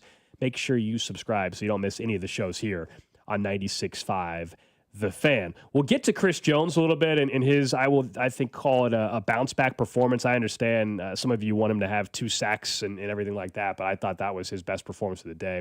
Of the season. We'll get to that in a little bit. But Andy Reid yesterday clearly approached fourth downs differently. We had the conversation last week that he even admitted. We played the audio last week from his press conference. He admitted that it's a week-to-week thing, and it's situational and team, basically matchup dependent, which you might say, like, hey, that makes sense. When you have Patrick Mahomes, though, and it's the year 2025 with this offense, you should be aggressive just about every time. And that, by the way, being aggressive every time does not mean going for every fourth down, right? There's different layers to it. Sure. But last night, he basically told us and showed us that he respects the Lions more than he respected the Jags, because that first opportunity on a 4th and 3, I think it was, to go for it inside the Lions 30, knowing that the Lions had just scored 3, almost a touchdown, it got reversed, that you, at that point, seemed like, hey, we're in for a shootout. I know it ended up not being that. The Chiefs held them to 17, but that's where it was trending. And so they were aggressive in that moment, and he did it multiple times in the game. Against the Jags, he absolutely would have kicked the field goal. But you have to factor in the opponent, the Lions, and your kicker has had an issue this year. I think that's part and you of and I have already said, we're not doing a Harrison Butker today. I think we all recognize we've done it every single week. We know there's a problem. It's happened 6 weeks in a row. We're not talking about Harrison Butker this week, but it's obviously still a thing. Yeah, we don't have to get into a long discussion, but the fact he's made at least one mistake in all 6 games speaks for itself, so we'll move on from that. Sam McDowell had the perfect stat to talk about the aggressiveness that Andy Reid was operating on in this game. Mm-hmm. Since Patrick Mahomes became the starter in Kansas City, Sam McDowell did the research. They had faced 4th and 3rd inside the 30 86 times in the first half of a game. Not the second half, right? Yeah. Where you tend to be more aggressive because sometimes you have to go for it. They had kicked a field goal 86 times out of 86 situations that they were in that spot until they went for it last night. Love it, love it, love it. And this just goes back to the same thing. All I want Andy Reid to do is realize that he can do this. And I think part of what, all the time, and part of why I'm saying that is because Andy Reid's creativeness, because of Patrick Mahomes' ability to run with his legs, for a million different reasons, they're really good at fourth downs. The only one last night was this designed rollout, which, I don't know, there were 4 of those plays last night that I didn't think looked very good on offense. It was maybe the only thing on offense that didn't look good was these designed rollout plays from Mahomes. So on the 1 4th down, they didn't get. But this is why the juice is worth it, Gold. They went for 3 4th downs. 2 of those drives ended up in touchdowns. 1 ended up in a turnover and downs and giving the ball to the Lions, who eventually gave the ball right back to the Chiefs on a turnover and downs of their own. So, it's worth it. The aggressiveness is worth it. But that was a rare form. That was the most aggressive I have ever seen Andy Reid be in a single coaching event ever. I know we've said it a few times already to start the show today, but that's another example of when your back's against the wall, they treat the game differently. They're in danger of going to 2 and 4. They've got a really good football team coming into their building that scores 34 points a game. They're treating the play. Everybody's amped up. The performances of the players is elevated. The coaching staff is on their A game. All of it comes together. You have a performance like that, but that's why they were aggressive in that spot. Andy Reid essentially was treating it like every coach wants to win every game, but treating it like a game we got to have. Like he was treating like a Super Bowl. Like a playoff game. Yeah, he's treating it like game, that was the vibes you were getting. And that moment right there on a 4th and 3 at the Lions 30 or inside the 30 was a clear sign that whether or not he'll ever say, like, yeah, we knew we had to have, he'll never say that. They felt that their play calling showed it. And it all goes well when they execute. I'm perfectly fine. If you tell me against the Raiders on Sunday, same exact situation, they go for it and they don't get it, I will still be applauding the decision. I know we all like it when it works. You and I are truly saying, no, we understand it's not going to be 100% of the time successful. I'll take the misses. I will still, if they do it against the Raiders twice and they get it right once, it's still a massive shift in momentum and a win for you. I mean, it's just like, look at what they're doing offensively and tell me that the aggressiveness is not worth it. We pointed out the stat to start the show. This is the first time that the Chiefs have scored 28 or more points in 3 straight games since 2021. It had been 4 years. Hell, Gold, it's the first time they've scored 28 points or more in back-to-back games since 2022. So, like, I mean, what they're doing on offense right now is working. And in 2 of the last 3 games, they were aggressive. Because they were aggressive against the Ravens, too. And I don't want to forget that. The only team they weren't aggressive against was the Jags. And I'll be honest, that's because they looked at the Jags and they're like, not you. They did not take the Jags serious in that department. And by the time the Jags had fought back in that game, had they just gone for it on that plus territory play, Gold, got it, they could have ended a football game before it ever let Jacksonville back in. Look, if it's the Raiders, I'll let a pass go for the bottom. If it's a bottom 5 to 7 team in the league, I'll let it go. But the Jags weren't that.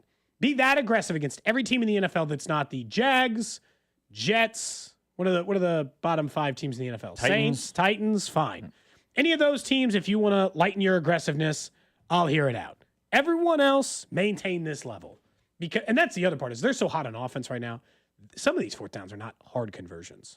Like, they're getting them fairly. Well, they obviously didn't hit on all of them. I mean, there was a 4th down that they did not hit the ball back. So, I mean, it's nobody's saying that there's not risk involved. I just think when you have the setup that you have offensively, mainly because of number 15, you're going to convert at a very high clip. You just are. With their creativity, with the playmakers they have, now they're adding Rashee Rice back in the mix, and you have a quarterback playing on MVP level again in Patrick Mahomes, you're going to have success on these 4th downs. Those are the conversations that we were having last night, Cody, where, you know, we would go through when we were at the game. It's like, man, this is only a yard. It's at your own 45, but it feels like it's only a yard. You know, let Mahomes do it. Like, I think that's what people have been asking for. Like, to what you've been saying, that this whole season is, you've got what you think and everybody thinks is the best quarterback. And he's playing on great. The planet. He's playing great. The offensive line, to also the point of, you know, just give the ball to Kareem Hunt like they did on the one fullback dive when they made it. The offensive line's playing great. Just keep the momentum, because you can break a defense by converting 2 or 3 of those over the course of a game, and then you get the double dip as well before halftime. And it collectively, you could say that they didn't break the Lions defense, but it got to the point where they were trying to throw punches at the end of the game. Like, you were clearly aggravating them by your ability to make things problematic for them and difficult. I just want it to stay. You're aggressive. You're scoring 95 points over the last 3 games. That aggressiveness is part of that. You know? Like, I mean, it's not.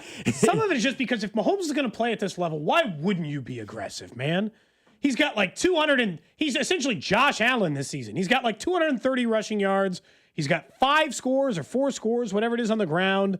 Like, I mean, you're running him in a way that I don't know why you wouldn't think. And you spread him out. Like, starting this week, you can, on a 4th down, let's just call it 4th and 3, and they're at the 35-yard line rather than kick a 52-yarder. On 4th and 3 or a 52-yard field goal with a kicker who is struggling, you're telling me you can spread them out and it can be Rashee Rice, Hollywood Brown, Juju Smith-Schuster, and Xavier Worthy? With Brashard Smith in the backfield, you telling me you can't get those 3 yards? A lot of speed. How the hell are they going to cover it? It's a lot of speed. Like, that is a worthy. I didn't even mention if they had just put Tyquan in on that play and ran him down the field, or any of the other wide receivers they've got that are doing a good job this year. Yeah, a lot more. Spread them out like that. I don't know why you wouldn't go for it. A lot more play action, rolling out to the right. I mean, how many times did they roll Mahomes out to the right against Detroit last night? You know, yeah, we've talked about going under center and things like that. They went under center late in the game and had success running the football, but sometimes they're even still able to do it out of shotgun, where they've been able to roll Mahomes out, and that was successful last night. So the aggressiveness, I love seeing it. I think there will still he's not going to change overnight. So there's going to be a moment still where you feel like they should go for it. They're not going to. But when they got to have it, when it's against an opponent like that, Andy has shown that he will do it then. We would like to see it against any opponent, but when it's these top offenses, I'm sure against Buffalo. Yeah, I mean, you had a place with some urgency. It goes back to when we were discussing Steve Spagnuolo and how he approaches playing some younger guys. This isn't the normal, let's build it up to November. Yes, you still want to build to something special in January, but you couldn't get to 2. You can't drop to 2-4, and thank goodness they didn't. They're 3-3. They got a chance to get above 500 with a win on Sunday against the Las Vegas Raiders. We'll get to the trash of the day here in about 8 minutes or so. And a reminder: Andy Reid and Patrick Mahomes, or excuse me, Andy Reid only will speak at noon. Patrick Mahomes won't speak till Wednesday here on 96.5 The Fan. Chris Jones, the spotlight was on him last week, understandably so. He was going to be on him this week under the microscope. What happened in Jacksonville. Last play of the game, effort, all of that kind of stuff. We all know what happened. We don't have to go back through the play. And this performance against Detroit, he didn't have 2 sacks. It wasn't anything like that. But it was clearly his best game of the season. The few times, because it wasn't very often, they got pressure on Jared Goff. He was involved in the 2 clutch moments late. One, his own right, got him to him late. But then we played the highlight earlier. Charles Omenihu sacked. Chris Jones, you go back and watch that. Chris Jones was there, and Goff stepped up like 2 steps, and Omenihu was there. Those are still, outside of Karlaftis, who, we were talking now, I guess he's pacing probably for 10 sacks instead of 12.5 after one game or whatever the when you're talking about whatever, 5 or 6 whatever games, the pacing is, we said, hey, if you think this is going to get corrected in terms of getting pressure on the quarterback, and there was plenty of times where they didn't get any pressure, it's not only Chris Jones, but the only guy in-house realistically I think that's capable of doing it right now is Charles Omenihu. And both Chris Jones and Charles Omenihu, 2 of the biggest plays of the game defensively, they were there. I think, considering what he was coming off of, Chris Jones was a force in the second half of that game. In the first half of the game, I will say the defensive line was not getting much pressure, just as a unit. 0 push. He seemed like he had a lot of time. I think we were all observing that he had plenty of time, and that was adding a little bit to their defensive struggles that happened more in the first half than in the second half. Although, again, overall, very hard to argue with the fact that what they put on paper. Chris Jones played like he cared the whole game. He was causing problems for their offensive line. He was rushing plays, their offensive line, and he was forcing the issue for them in a lot of different ways. And so, yeah, I do view that one as that was one of his, if not his, best game of the season. And big moments and everything else, and he forced things, and he wasn't like out of assignment or anything else in between. I thought it was a good thing, Gold, just knowing that he had to know that people, like if he had come off a bad football game, there was going to be even more scrutiny for his play because of what had taken place the week before. And it's hard to hear a veteran feel like, well, I need to get better. And you're like, I mean, you've been doing this for a while. A lot of this, too, is, yes, his performance was going to be scrutinized as it should be. But also they won the football game, so that also just changes everybody's whole mentality about it, right? Like if they would have lost last night, even though you and I both think he played well in the second half, they wouldn't have cared. People would have still been very critical. But you know how this goes. When you win football games, all of a sudden everybody calms the heck down and steps back and don't overreact and things like that. I still think they have a problem with getting pressure on the quarterback. That is still a real issue. I don't think that's going to. That did not get erased last night. They have other pieces and other ways to be really effective defensively because they have a genius as their defensive coordinator. They got some athletes there defensively. They got one of the top corners in football in Trent McDuffie. They got some other guys that are coming along here. Leo Chenal's becoming more of a weapon. All that is why they're still able to hold the top offense in football to 17 points, despite it wasn't a 5-sack performance or anything like that. No, but that's why Chris Jones mattered.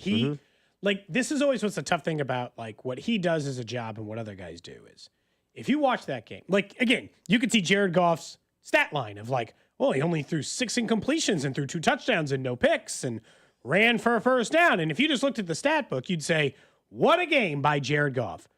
Chris Jones you want to know why? For an offense that is about as good a big play threat offense in the NFL, why everything was for 3, 4, 5 yards for them? Rather than, and they had 2 big plays. Jahmyr Gibbs and David Montgomery both almost broke one off. Do you know why they were limited more than normal? It's fairly obvious. It's because Chris Jones made them speed up their offense and things had to stay closer to the line of scrimmage. It put them in a lot of third downs. It put them in a lot of, they had to go for it 4th downs. It forced them into a position and to go longer on drives and take more time. And If you make a penalty, right, in the Jared Goff case, you have to settle for a field goal. Things they're not used to. Chris Jones was a big part of that. He really, really was. Are you surprised, by the way, going back to the Goff thing at the goal line, are you surprised it was the opening drive, but that the Lions didn't still go for it? Yes. I thought for sure. I did too. I thought even with the penalty. Because initially they sent the offense back out, and then then the play clock was getting low, and then they just spent the whole timeout They arguing. clearly weren't going to run it based on the way the TV They basically works. just used the timeouts to argue with the officials more, is essentially what Yes. happened. But I was shocked that the Lions didn't say, no, opening drive of the game, we just had a touchdown. 3 points is not what we need. I think there's still just like a limit of aggressiveness when you're sitting at you're 6 yards away. Anything inside of 5, I think he does go for it. Now, of course, the penalty can't make it apply that way. But when you're 6 or 7 yards away instead of 1 or 2, I think it's like just far enough away that you're like, first drive of the game. But yeah, I mean, like Jamison Williams had the touchdown on a very nice play, but as far as down the field, Jalen Watson did a nice job. Yeah, Jalen Watson deserves a lot of credit. Jamari Connor had a nice game, even though Brian Laporta Cook was caught the good. touchdown on him. Yeah, Connor led the team in tackles. That was a hell of a catch from Sam Laporta in the back end. So, I mean, that was ridiculous. Jamari Connor was draped all over him. It felt like too, like going like collectively with what we talked about or with what you guys talked about earlier, and then Chris Jones, for them to go up, for them to outrush the Lions and have the performance they did against that offense and the offensive line too. I think like going into it for them to be able to put as much pressure as they did late when it mattered most, it felt like in the biggest of moments they delivered. Whether it was the opening drive, of course, some of it was a penalty help, but that moment. The 4th and 1 where Amon-Ra St. Brown, the really good coverage, he drops the pass. But like down the stretch, being able to put pressure on Chris Jones and Spags sending a blitz. And early on, there was one play like late where they had been running the ball effectively, but there was one play where Spags sent a blitz first down and Bolton was unblocked. Tackled Jahmyr Gibbs. All of a sudden, it was 2nd and 13. Like them getting behind the sticks and not being able to get to 3rd and short, 3rd and 4, 3rd and 5, it really helped themselves out where they got off the field. Like how many? Well, what was it? 10-13 at halftime. They only led 7 points the entire second half. Yeah, and it didn't feel like and it didn't feel like the Lions were that much of a threat, other than that one drive where they got it went within right 3, down, and then the down Chiefs field. had the ball and scored. I mean, that's the thing. In the biggest moments, they delivered, and the Lions couldn't deliver in those big moments. That's old Chiefs, where people would be like, "Well, the game was close. It was a 1-score game in the third." I'm like, but the Lions never possessed the ball in the second half of the game. Chiefs were in control after where the they had first a chance to take the lead. Yeah, exactly, Right? The Chiefs yeah. extended the lead rather than give them a chance to possess the ball to take the lead. That's the difference. Yeah, after the first 2 drives, really, I would say that then the Chiefs pretty much controlled the game from that point forward. After the first I'll say first quarter, we'll call it that. After the first quarter, even though I think it was really after the first 12 minutes or so of the game, it was the Chiefs controlling that. We'll get to the Chiefs right half hour in 10 minutes, but first, Trash of the day. all right, let's change things up just for a little bit here. We go to something that happened with a coworker. So I don't know if you guys have had any weird coworker incidents like this. A man is accused of trying to avoid prison time by putting super glue in a coworker's drink. That doesn't seem like a good idea. So a 35-year-old Milwaukee man who put super glue in his coworker's soda is going to avoid prison time. So basically, this comes from, I guess, I don't know if it's the Wisconsin Times. I don't know. A woman at a Wisconsin State Fair Park reported in March that her drinks on her desk had been smelling and tasting like chemicals. She would get sick after drinking them. She set up a surveillance camera that caught her coworker. So this guy was doing this for a long time. For a while, yeah. And they caught this gentleman on camera putting something in her drink. When police talked to him, he admitted to putting a supplement in her Coca-Cola. Police found clear protective gloves and a super glue container in the trash near his desk.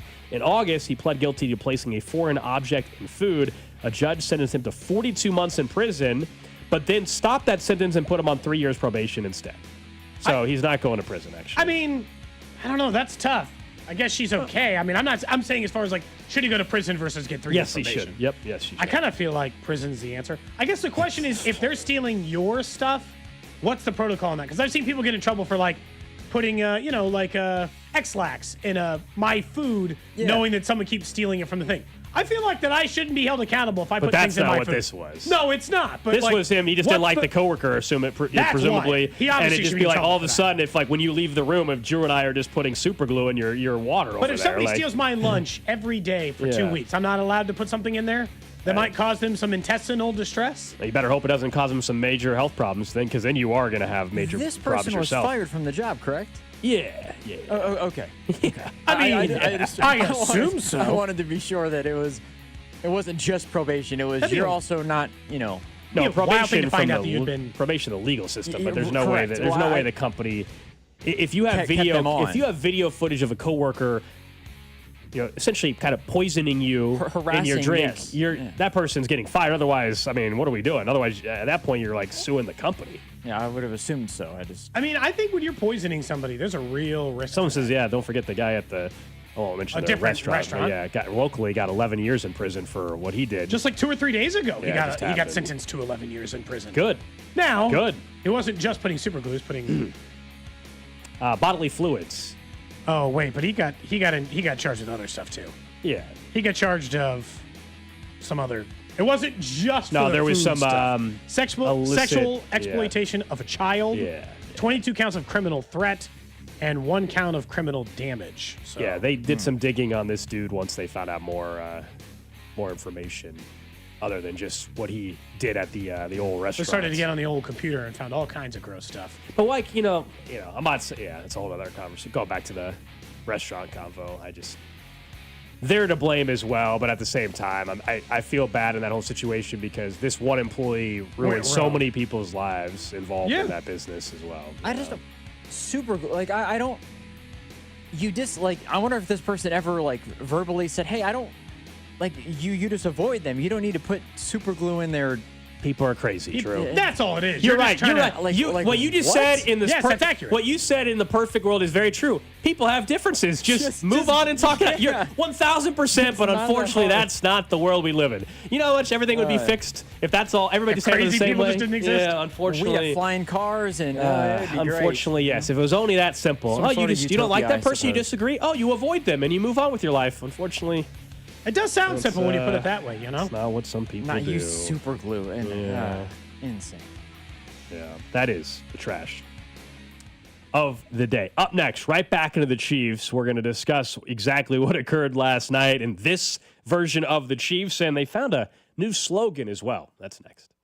What's up, Kansas City? This is Vinny Pasquantino, and you're listening to Cody and Gold, weekdays starting at 10 on 96.5 The Fan. Brought to you by Heartland Men's Health, the leader in men's sexual health. Thousands of men have been successfully treated for low T, ED, and more, all with discretion and compassion. Make your appointment at heartlandmenshealth.com.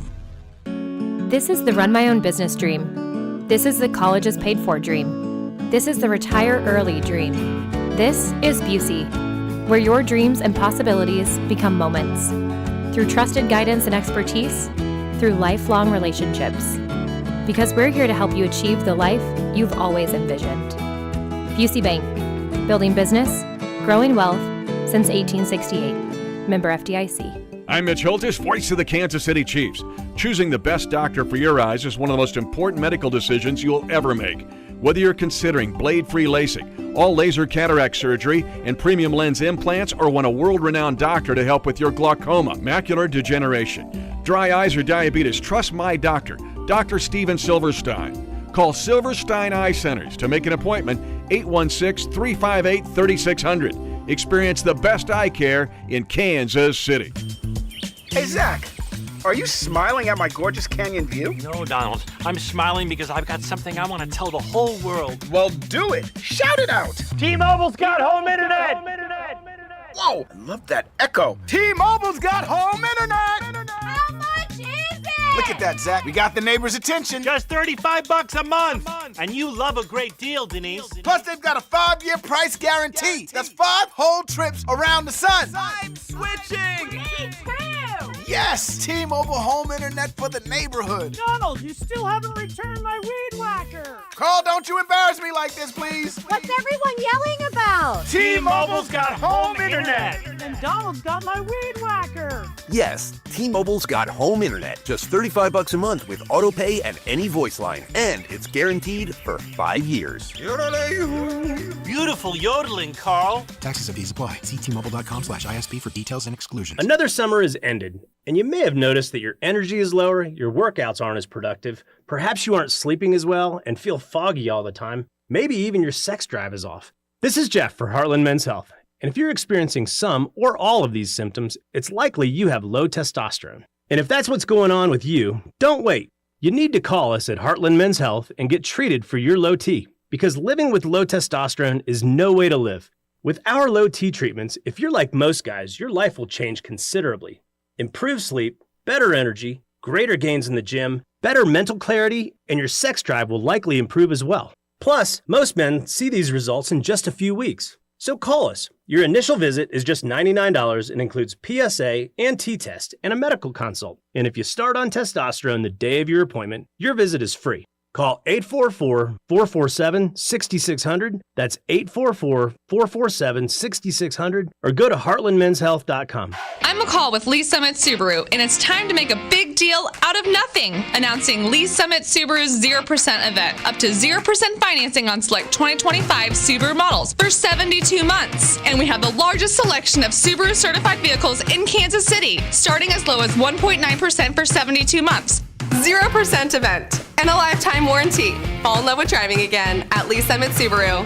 Based on January 2025 through June 2025 Kansas City inventory listings.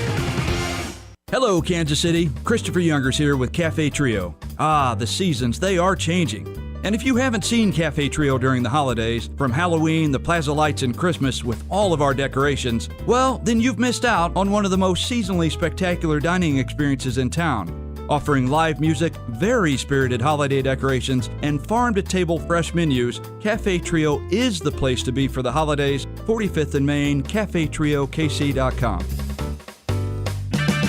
Right now, receive up to a $25 O'Reilly gift card after rebate with the purchase of select Superstart batteries at O'Reilly Auto Parts.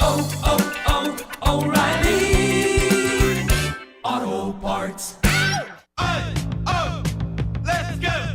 You've still got it, but your immune system weakens as you age, making it harder to fight flu, pneumococcal pneumonia, RSV, and COVID-19. Ask your doctor or pharmacist which vaccines you need. Sponsored by Pfizer. Actual price will depend on product and subscription plan. Featured products are compounded drug products, which the FDA does not approve or verify for safety, effectiveness, or quality. Prescription products require an online consultation with a healthcare provider who will determine if appropriate. See website for details, restrictions, and important safety information. Want a boost in and out of the bedroom? Hims has you covered. Introducing a new 2-in-1 approach to level up your game. Tadalafil for better bedroom performance and zinc for testosterone support. Put it all together and you've got what you need to turn things all the way up. Getting started is simple. Just go to hims.com/joy to start your free online visit. Through Hims, you can access ED treatments including pills, chews, and more. 100% online. No office visits, no pharmacy lines. Just fill out a simple intake form and a licensed medical provider will determine if treatment's right for you. If prescribed, it ships free and discreetly to your door. Find affordable treatment options at up to 95% less than brand names at hims.com/joy. That's hims.com/joy, HIMS.com/JOY. This is the story of the one. As a custodial supervisor at a high school, he knows that during cold and flu season, germs spread fast.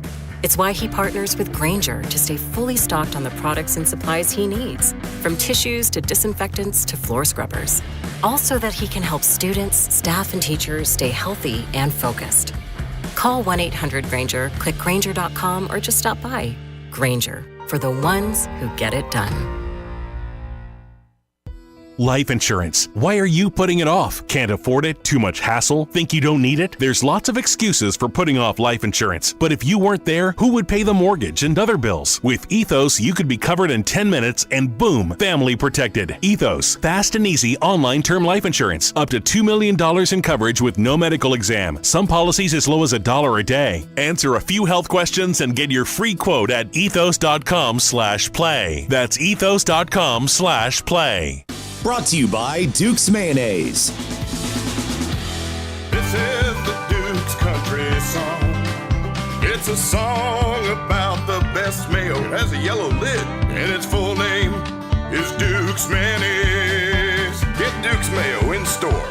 It's got twang. You're listening to 96.5 The Fan from the DM Injury Law Studios. Mike's got this. Welcome in to the Chiefs Red Half Hour. Every day at 11:30 with Cody and Gold on your new home for Chiefs football. 96.5 The Fan. Chiefs Red Half Hour brought to you by All Weather Decks, Kansas City's most respected deck builder. Check them out at allweatherdecks.net. 30 minutes away from hearing from Andy Reid exclusively on your home for the Chiefs, 96.5 The Fan. We'll have that for you here during Cody and Gold. We were talking about, everything with last night and so many positive things and reasons to be excited about the team moving forward. There's also just signs how you know that things are trending in a good direction, right? It's not just that Patrick Mahomes is playing at an MVP level again. It's not just that the offensive line is all gelling. There's also just the narrative and fan sentiment outside of Kansas City. And one of them, Cody, very clearly is once again, well, of course they got that break. The refs. What a weird game to say the refs. They love the Chiefs. Once I start seeing that, we saw it a little bit in the Jags game. The Chiefs did not win that game. It would have been louder, but you started to see that with the OPI call or whatever, or no DPI call, I'm sorry, on the interception from McDuffie. This is all a good sign, Coach. This is all a good sign. You take that as they're back. People are worried again. People are nervous about playing the Chiefs offense in particular again when they think they're getting all the breaks, when they think that the refs are in the league is conspiring in these wacko conspiracy theories that exist in the world. And it's back with the Chiefs. And that is how I know the Chiefs are back to being a real threat to everybody in the NFL. When people start getting nervous. When they were 0-2, nobody's nervous. Oh, they're done. The dynasty's over. They're not good enough. Mahomes is this. Andy Reid is that. The defense is this. Now that they're winning, everybody is saying, oh, it's rigged again. What a predictable playbook. What a weird game, though, to say the league is rigged. Other than, I guess, the fact they had 0 accepted penalties. They did commit a penalty that the Chris Jones offsides. Chris Jones offsides that the Lions didn't care about, obviously, because they got a 9-yard gain instead. I would say there was maybe a questionable call. Weirdly enough, last week where I said the game was called really terribly, this week, both sides, I thought the game was called pretty well. I think the most questionable call is whether or not you should call pass interference on the Travis Kelce route up the sideline, or if that should just be illegal contact. I mean, I saw Boomer Esiason. It's definitely a penalty, to be clear. Yeah, I saw Boomer Esiason already this morning. Was on with Kay Adams, up in Adams or whatever, over on FanDuel, and he was saying that the refs messed up on the Jared Goff play. He still thinks that that was not the correct call for the Jared Goff illegal motion or whatever. Well, we can play the audio if you want to roll it in. If you go to Up and Adams and we can roll it in, Boomer was just on there. And I will say, I also saw. Reasoning. And look, it's just one of these accounts that likes to stoke flames, but I saw people retweeting it. There was an account who was accusing Patrick Mahomes of flopping on the Aiden Hutchinson play. Oh, and I'm like, got a nail in the head. Are we not watching the same thing? He gets hit hard, flopping. And I'm not saying he doesn't flop or Josh Allen doesn't flop or other guys don't. It certainly does occur from time to time, but it wasn't that play. Look, largely of what I watched in that game was, and I think it's pretty rare that the Chiefs are going to play. I think that was an A-plus game. I think if the Chiefs play like that, there's not a team in the league who can beat them. No one. I don't think anyone at their best is better than that best. And I'm not saying they're going to be able to repeat that level of performance in every week. But when they're on, you're saying, hey, yeah, when they're on, there's not a soul that can touch him, is what I really take away from that game. And some of it is, I'll be honest, the biggest thing is because Patrick Mahomes looks like he's having fun, looks comfortable, is slinging it. And I don't know if it's just because, maybe it's silly catchphrases, but they're saying everyone's got to eat. They're just shouting EGE at each other inside the locker room. So it just seems like they've got some swagger to them a little bit. And that's weird for a 3-3 team who is, I would say, underlived total expectations for the first 6 games this year and is coming off a week in which they let a game slip away. So they should be, it feels like, in a worse mood. And instead, I find this team really starting to round into its confidence, really starting to play very good, and beating down two of the better teams in the NFL last year, one of the better teams in the NFL this year, in the Lions, and starting to kind of it just feels like it's coming together. That's all. It's coming together, and, as far as the offense, what's exciting about it is their offense now has put up these performances in 3 straight weeks. and we all know what's about to happen. Rashee Rice is returning. And I don't know. I'm not saying his first game back against the Raiders, he's going to go out there and have 80 yards and a touchdown. I'm not saying that. I would be awesome if he did. But as time goes on, he's going to have a huge, huge impact again on this offense. And so while, yes, that was their best at this point, offensively, there's still another level to it. There is. I believe that. Like, there's still another level to it because they're about to have Rice, Worthy, and Brown all on the same field at the same time. Oh, and Kelsey, who we're going to talk more about him as well. Now that they're getting other guys involved, he's coming off his best game of the 2025 season. So that was their best, yes, but also I actually think offensively does that make sense? Like, I don't think that was their best offensive performance that they can do. No. That's not their peak output yet. But they had a couple drives in that game. Matt McMullen pointed out one. It was the drive that put him up 2 scores in the second half. They ran a drive where they scored a touchdown. They ran 8 plays. 7 of them gained 9 or more yards. That's what really stood out offensively in this one. You remember how we talked about like how everything looked hard, or every scoring drive for those first couple of games, Gold, where took 12 plays and 48 minutes, it felt like, just to get down in the end zone. Did anybody else feel the chunk plays just over and over and over again in that game last night? That one drive alone, 7 plays of 9+ yards. Every play was a chunk it was. Play. We had conversations last year, even in a 15-win season, and definitely the first 3 weeks of this year. Every drive was like pulling teeth.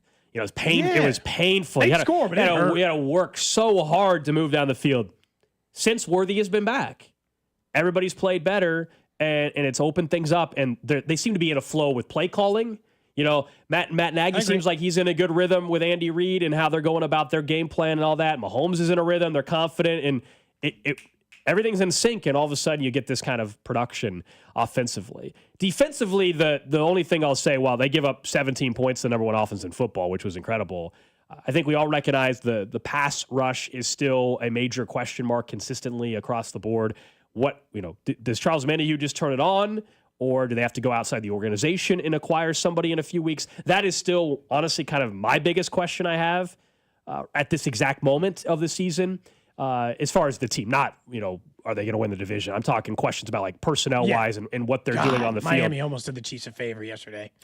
Yeah, Miami blew that one. They scored late. They did. They scored late. They had it, and they just let Justin Herbert complete a 40-yard pass to Ladd McConkey and made it And look, Dicker's very good anyway, so like maybe he would have made the kick, but like even if it was from distance, but it wasn't even a challenge on that. Denver almost lost to the Jets.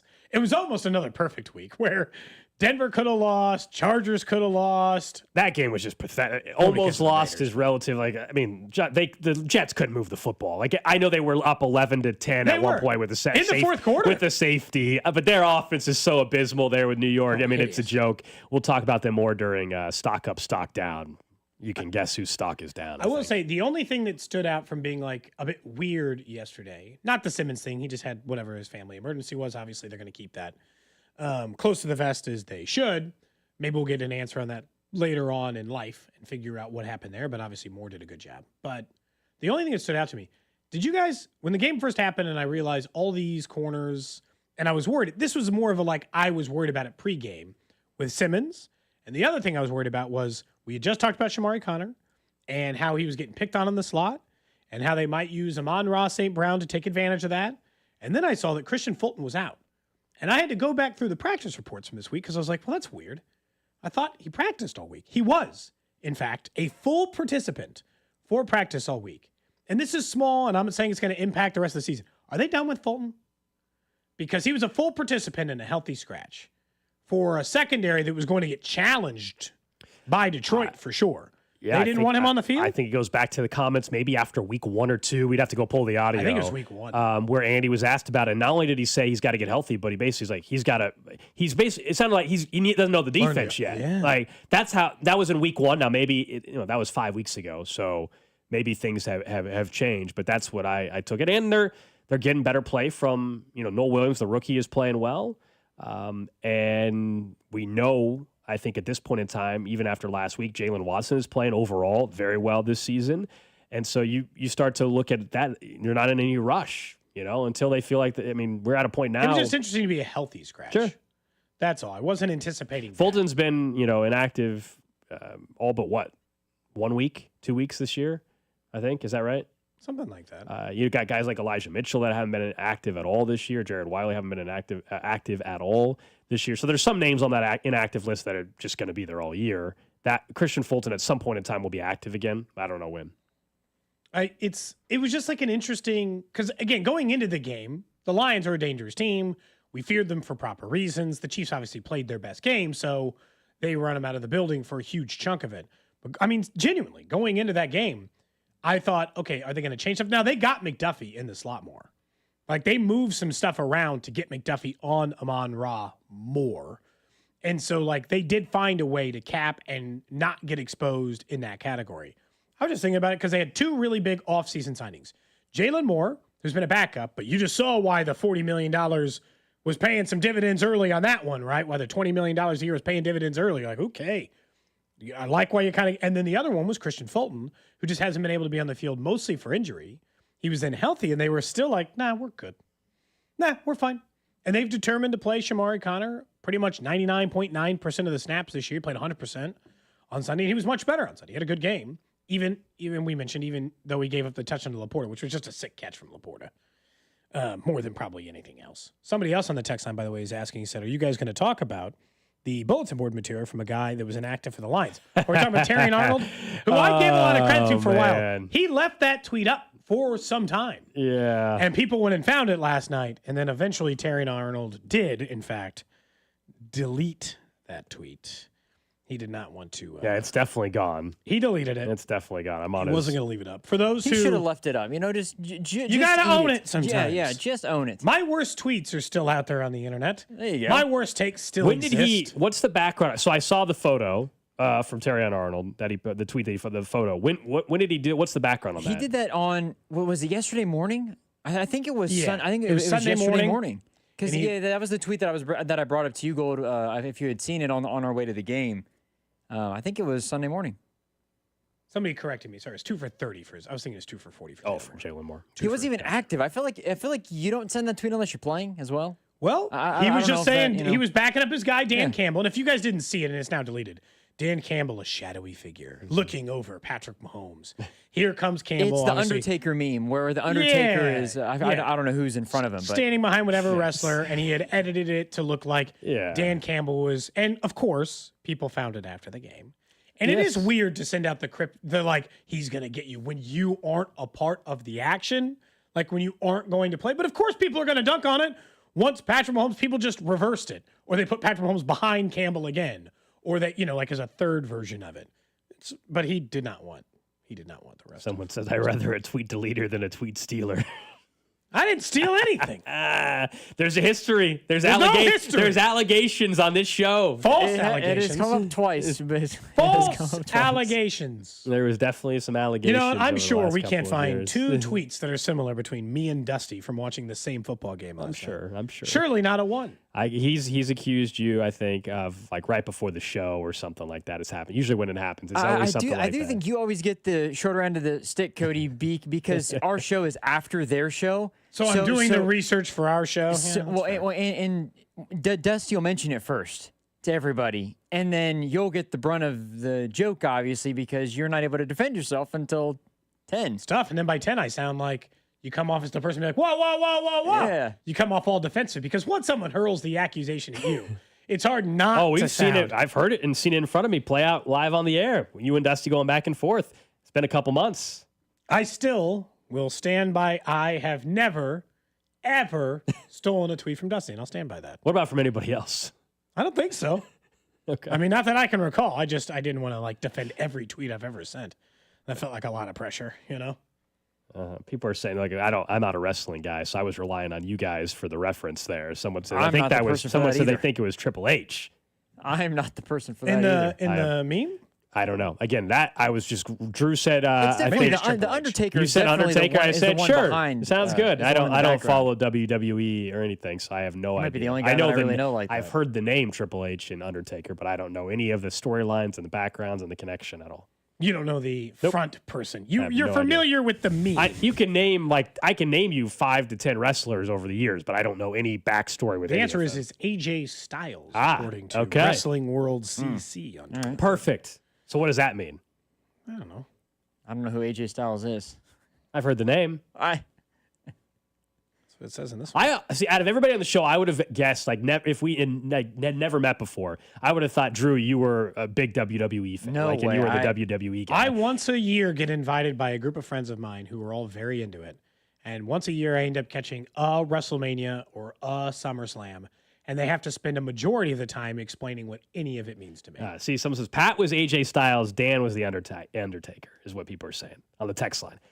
Yeah, I never it was the got Undertaker. into Drew was right WWE. there. Yeah. Okay. See, this is why I asked. I think it's because I've seen that. I think I've seen that one before, as well as somebody mentioned the opening the casket one is. Well, that we've all. Yeah, I've used that one. Oh, yeah, we've all used that one. Of course, no doubt. You know, so you're on social media enough during the games that, you're gonna. That one's just a great. Someone says, Drew, I'd rather watch WWE than an hour of True Detective. I'd rather watch an hour of True Detective than WWE. I just don't care if you want to watch one or the other. It doesn't matter to me. I know people love WWE. I know very popular. I know WrestleMania is a massive event, just not for me. That's all. Like, that's fine. I know some of you love it, and that's cool. And as a kid, I definitely watched occasionally like the SmackDown stuff or whatever. But I just, never got far enough into it to care. But I do know a lot of people love it. Someone said to culture ourselves and watch some AJ Styles matches. Right. Over on YouTube, Elliot says, like, I know about the Miz. I've heard these names. I just don't know any. I just don't know anything more. Yeah. Elliot over on YouTube says, for better or worse, I do trust that Cody thinks of all of his own content. So he's saying some of it I might think is trash, but I do think he actually comes up with it on his own. Someone says, did Drew? Oh, this is a good question. Did Drew do Home of the Chiefs? If you're just joining us, we got Drew to go to his first game. Drew and I went to the game yesterday, and you didn't, did you? Yeah, I was in the zone, so I wasn't paying attention. I didn't do that. I didn't do the tomahawk chop. I was in. Did you do another Kansas City? Now it doesn't sound the same. Did you? How did are I people catch doing you? first down? Did you do the? That's good for a Kansas City Chiefs first down. Did you do that? I did not. Is anybody doing that now? Because they changed the that part. You're thinking of the it's third and one. What are you doing on that? They're doing that still. It's no longer the it's third down. They're not allowed to do. They're not allowed. Third and the one. other guy's not doing it. And Alex he and held I it for that long again. Alex and I both looked at each other. It's third, and it's like, hang on, it's one third and one. Just held it for 10 seconds and one. The goofiest thing. It's not. It's better than what it was in week one or week two, whatever. It's not as bad as the 15 but it was still. Still holding it for a while. Yeah, I was look. Arrowhead was awesome. The light show was cool. I enjoyed the light show that they did. I was a neutral observer. I was taking it all in. I was looking around. When the tomahawk chop was going on at the beginning, I turned around and I looked up to see everybody in the upper deck doing it. Yeah, I was very much soaking it in yesterday. Good. I'm glad you enjoyed it. Someone said, not. "Thank goodness Drew had a shirt on." Tell me about it. Yes. Honestly, it was warm enough in Arrowhead that you could have been. It was a great night. Shirt off. It was a great night. You could have had like a K. You guys could have KC painted on your chest. Could you imagine? That would have been incredible. Oh, for the show's sake, it'd be incredible. That would have been incredible. Oh, nobody wants to see that, but that's funny. No, but for October 12th, for it to be wearing shorts and a jersey, it was a healthy upper 70s, 80 degrees at the start of the game. Yeah. Weirdly warm. Take that for what you will. 2 weeks before October Thanksgiving game, yeah. Wait, what? Or Thanksgiving. Yeah. Halloween. Someone was saying, don't eat around Cody. If you are choking, he won't save you. You deserved it for I'm eating. assuming this is going back to the Everest conversation where I said I don't feel bad. Oh, that's right. From Friday? Everest. From Friday. I'm assuming that's what it's coming back to. Again, we're talking about risk analysis in your life and the things you have to eat. That was a very mixed bag of response. It was 50-50. I think it was truly down the middle. I think half the text line was like, yeah, I'm with Cody. And the other half was like, this guy's a monster. I think it was a real split. Yeah.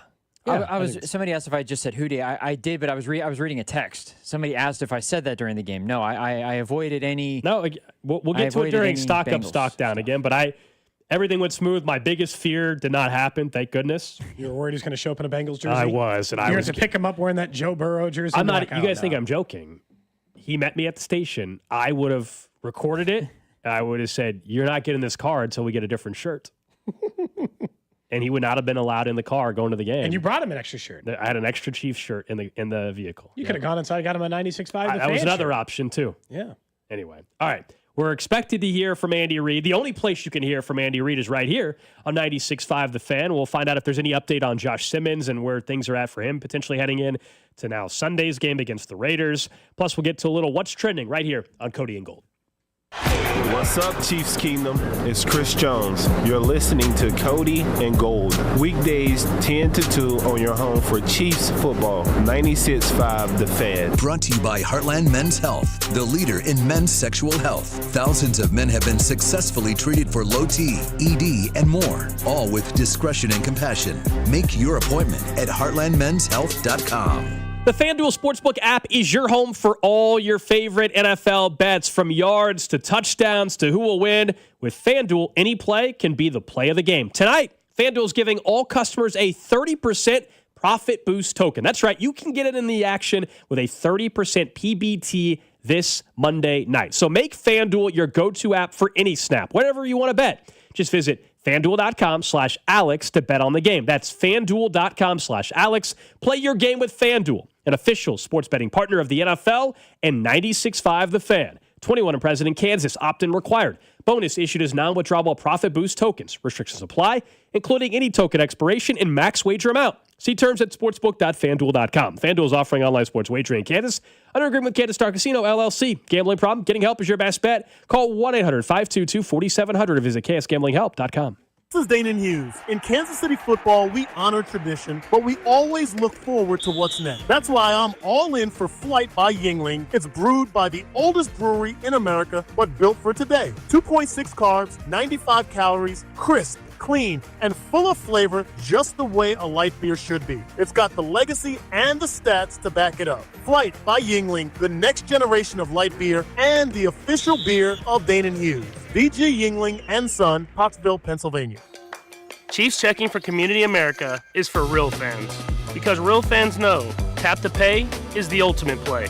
Zero fees mean you win with ease. And big savings at the team store means you can score more. And who doesn't love scoring more? Community America is investing in helping Chiefs fans step up their financial game. Get started today at communityamerica.com. Member owned, open to all. Community America Credit Union, invested in you. Score big savings with Hy-Vee and the Kansas City Chiefs. Big points mean even bigger savings. Just shop Hy-Vee the day after a game and earn a fuel saver discount equal to the Chiefs score and based on the amount you spend. If the Chiefs score 42 points, you save 42 cents a gallon with any $42 purchase. The more we score, the more you save. Win or lose, everyone scores the day after a Chiefs game only at Hy-Vee. Offer good in store and online. Some restrictions apply. See store for details. I love going to Hy-Vee, but I've got 2 kids in high school and life is busy. That's why I love the convenience of ordering my groceries with Hy-Vee's Aisles Online.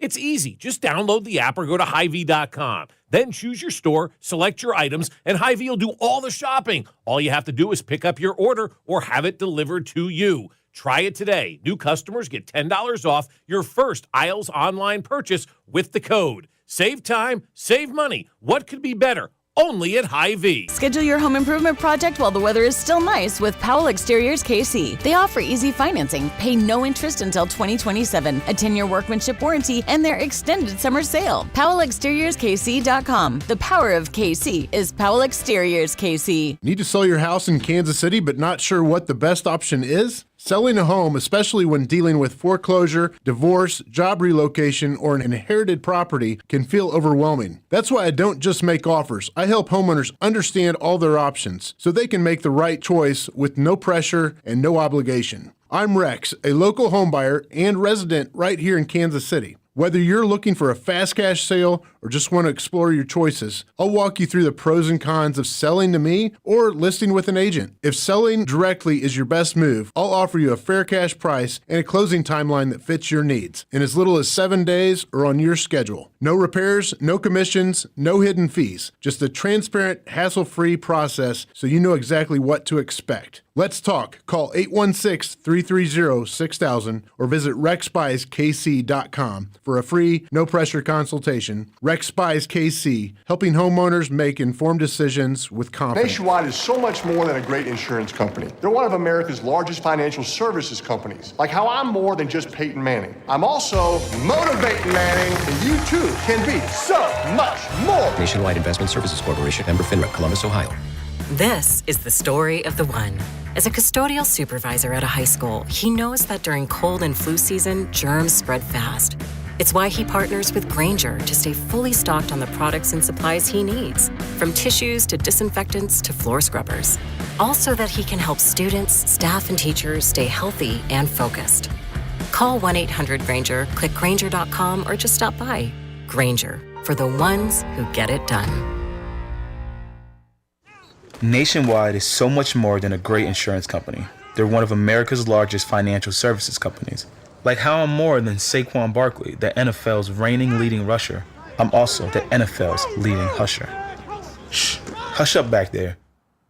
Wow, I might have just set the hushing record. Well, almost. For your insurance and financial needs, Nationwide is on your side. Nationwide Investment Services Corporation, member FINRA, Columbus, Ohio. This is the story of the one. As a custodial supervisor at a high school, he knows that during cold and flu season, germs spread fast. It's why he partners with Grainger to stay fully stocked on the products and supplies he needs, from tissues to disinfectants to floor scrubbers. Also that he can help students, staff, and teachers stay healthy and focused. Call 1-800-GRAINGER, click Grainger.com, or just stop by. Grainger, for the ones who get it done. Life insurance. Why are you putting it off? Can't afford it? Too much hassle? Think you don't need it? There's lots of excuses for putting off life insurance. But if you weren't there, who would pay the mortgage and other bills? With Ethos, you could be covered in 10 minutes and boom, family protected. Ethos, fast and easy online term life insurance. Up to $2 million in coverage with no medical exam. Some policies as low as $1 a day. Answer a few health questions and get your free quote at ethos.com/play. That's ethos.com/play. What's up, KC? It's Hollywood Brown. Tune in on game days to hear the play-by-play with Mitch, Danny, and Kling on your home for Chiefs football, 96.5 The Fan. KFNC FM and AM, HD1 and HD2 Kansas City, an Odyssey sports station. Back here on Cody and Gold, it's the noon hour, and it's time to hear from Andy Reid exclusively on 96.5 The Fan. It's brought to you by Arvest Bank, believing in the power of saving others. Field, Arrowhead, and play in front of them. Appreciate their support. And then as far as the team went, I thought there were some really good things that took place. And as far as Josh's situation goes, it's a personal issue. I'm not going to talk about that. I did a little bit last night and then leave it at that. But I thought Jalen stepped in and did a nice job there. And I mentioned that it's a tribute to Andy Heck and the way he rotates all of his guys and make sure that they can play. And Jalen's played a couple different spots, both sides at the tackle, both sides at the guard. So he's busy during practice hitting all these things. But and offensively, again. It was good to see Patrick and Kels hook up for a few nice catches there, and then getting Hollywood in the end zone. Hollywood's a good player. We got a lot of guys, and we're going to end up here adding one with Rasheed. So it's hard to get everybody going, but I thought Patrick did a nice job of getting everybody involved and spreading things around. I thought Matt Nagy had a unbelievable game plan for the guys, and they bought into it. And he and Joe kind of worked that thing together and put this thing together and come up with stuff, and with Andy Heck and the rest of the guys. So it was strong defensively. I love the transition that Spags made there. So we had a couple drives that were at the beginning, and he worked through that and kept everybody together, and made a couple little adjustments there, and guys tightened up the back end and kind of some of those gaps inside. But I thought his game plan was spot on. That's an explosive offensive group. We knew that going in. They've scored a ton of points and in all their games, and so we knew it'd be a big challenge. And I thought the guys handled that well. I thought the coaches that were involved there did a great job with it. Brendan Daly doesn't get enough credit for working with the linebackers. He's kind of stuck in the middle between the secondary and that D line. But Bolton, I thought, played really well. Got a ton of tackles in there and made some big plays that could have been extended, even though they gained a little bit of yardage. They could have been even bigger than that, and he was able to snag them. So, and then special teams wise, I mentioned it was great to get Bucker a field goal right there at the end, and he drilled that son of a gun, which was great. And we only had one punt, so Ariza didn't have a very busy day there, but did fine with it.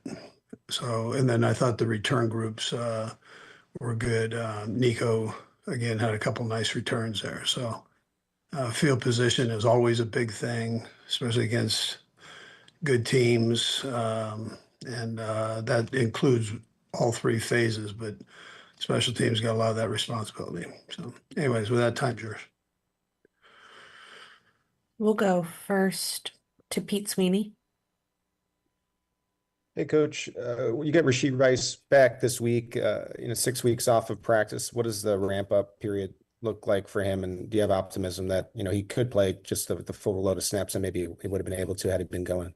Yeah, listen, I know he's been working like crazy. We can't, the rule states that we can't work with him, but I know he's been, as coaches, and, but I know he's been working out hard. And I think it's just a matter of getting him back in the swing. I'm not going to tell you, I've got to see it to kind of work through it, but I know he's in good shape. That's the one thing I do know. And I think that'll be important, him coming back in there and getting with Patrick and kind of getting on the same page as, and that whole deal. But we'll just see how all that works out. We haven't put the game plan in yet, so we're working through all that now. We'll go next to Nate Taylor. Hello, Andy. I have two questions for you. My first is, when you went back and rewatched the film, just what impressed you most about Jalen's performance?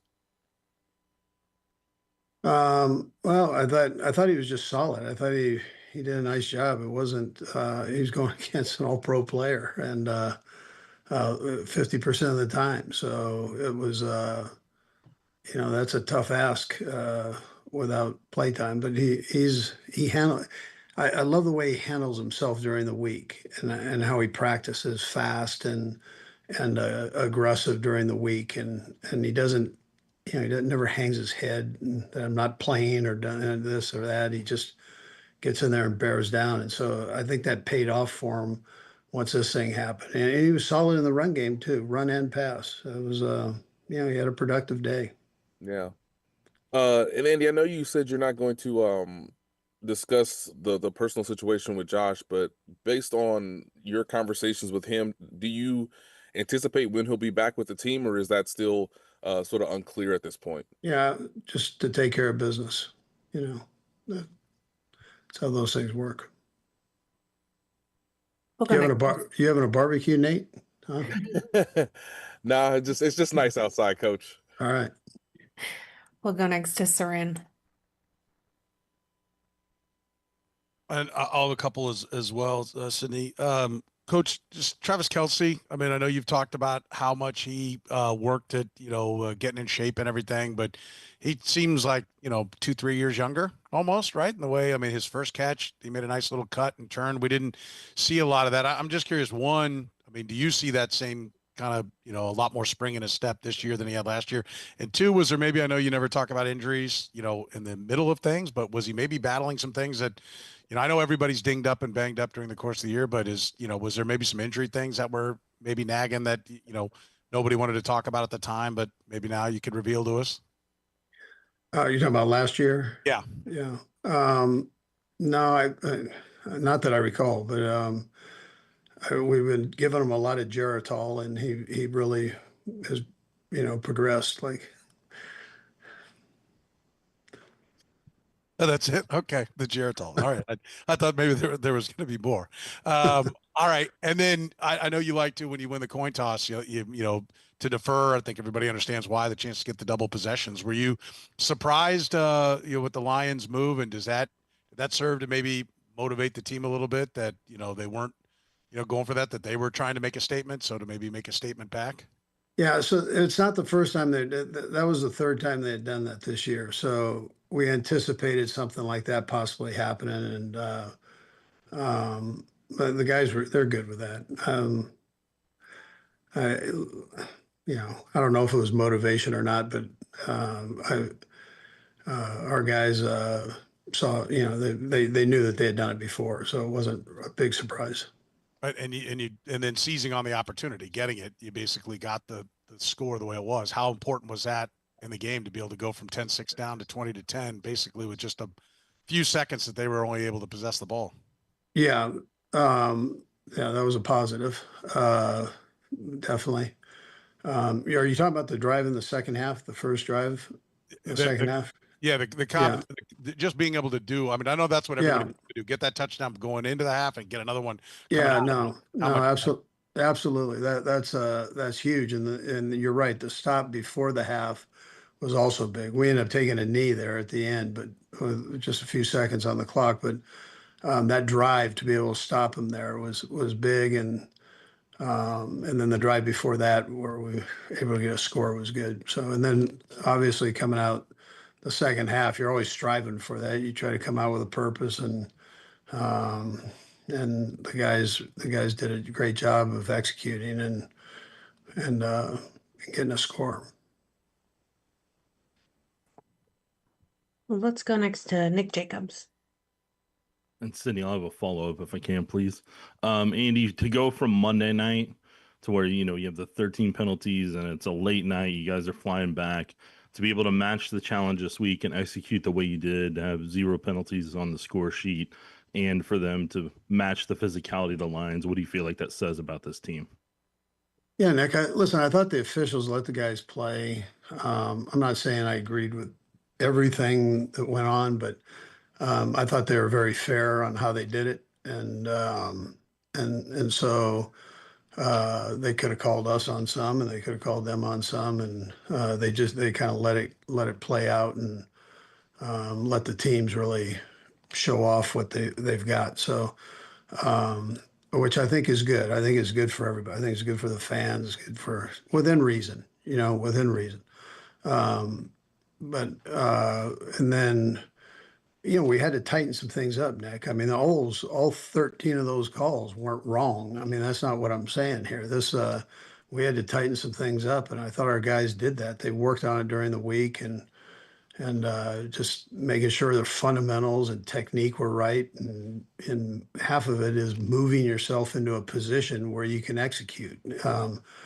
And so that comes down to footwork and speed and angles, and you've got to do that. I mean, those are things that you can take charge of and work on. And then from a run game perspective, what do you hope the offensive line and the running backs take away from being able to take on the challenge of a physical front like that?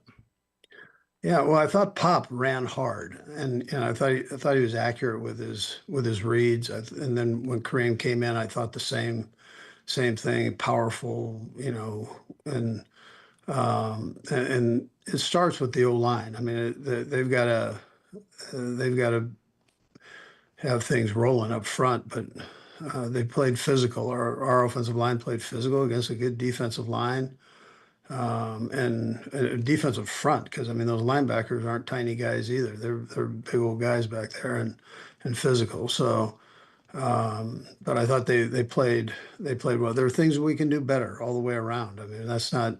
There's places that we need to tighten up and make it better than what we had. But overall, I'd tell you it was a pretty good job.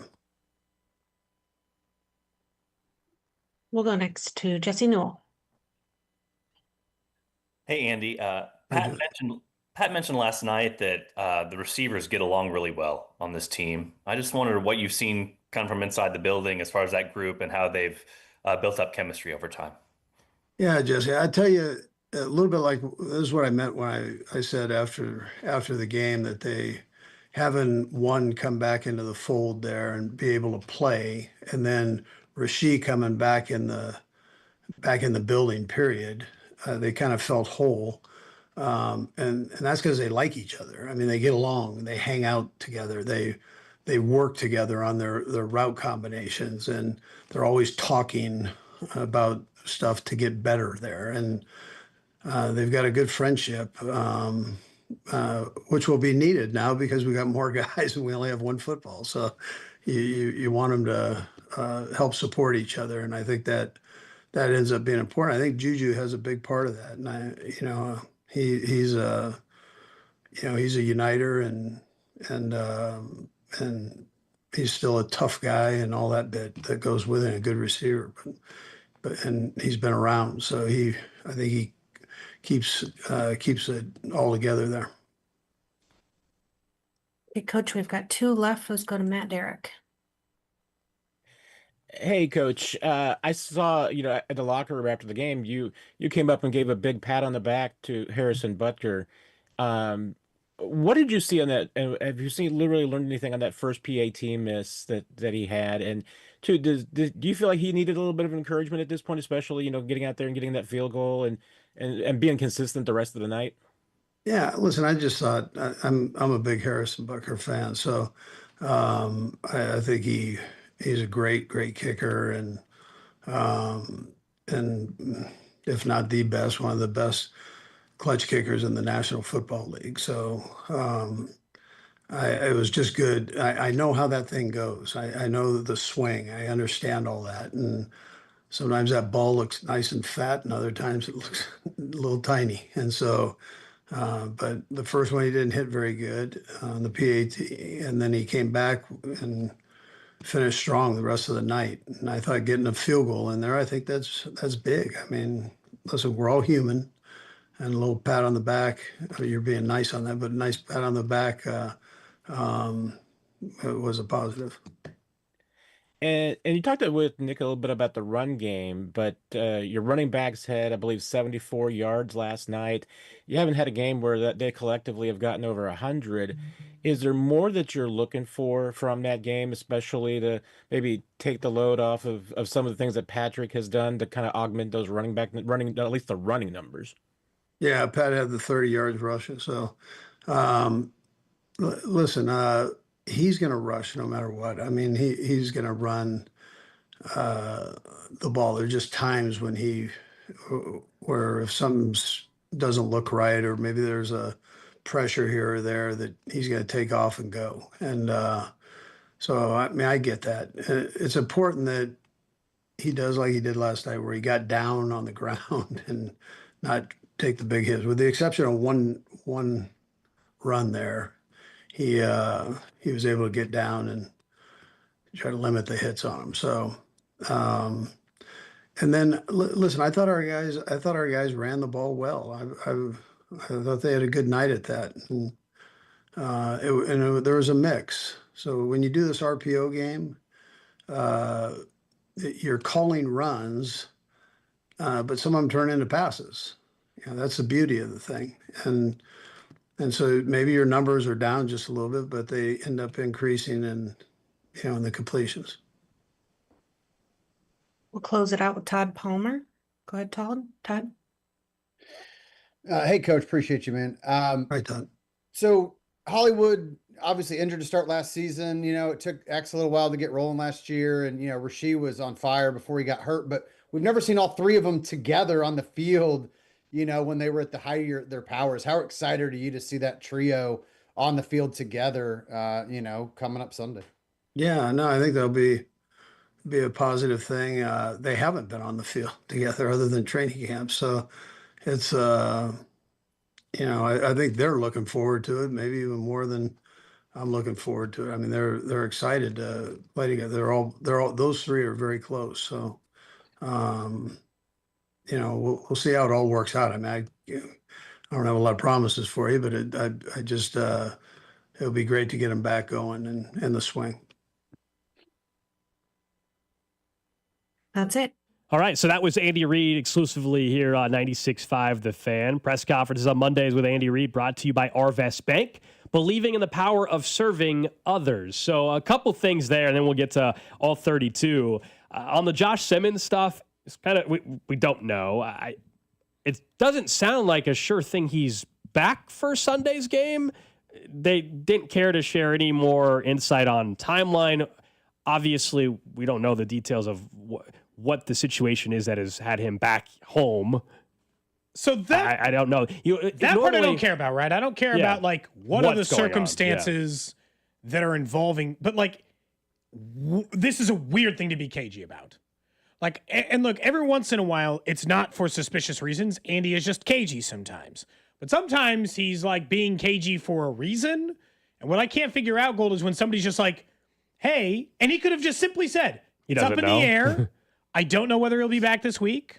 We're still determining that. It's only Monday. I will find out later in the week goes how that's looking." And instead, he just tries to make like jokes about Nate Taylor being out in the sunshine or sitting outside for the press conference or whatever. And you're like, this unnecessarily cagey on a Monday.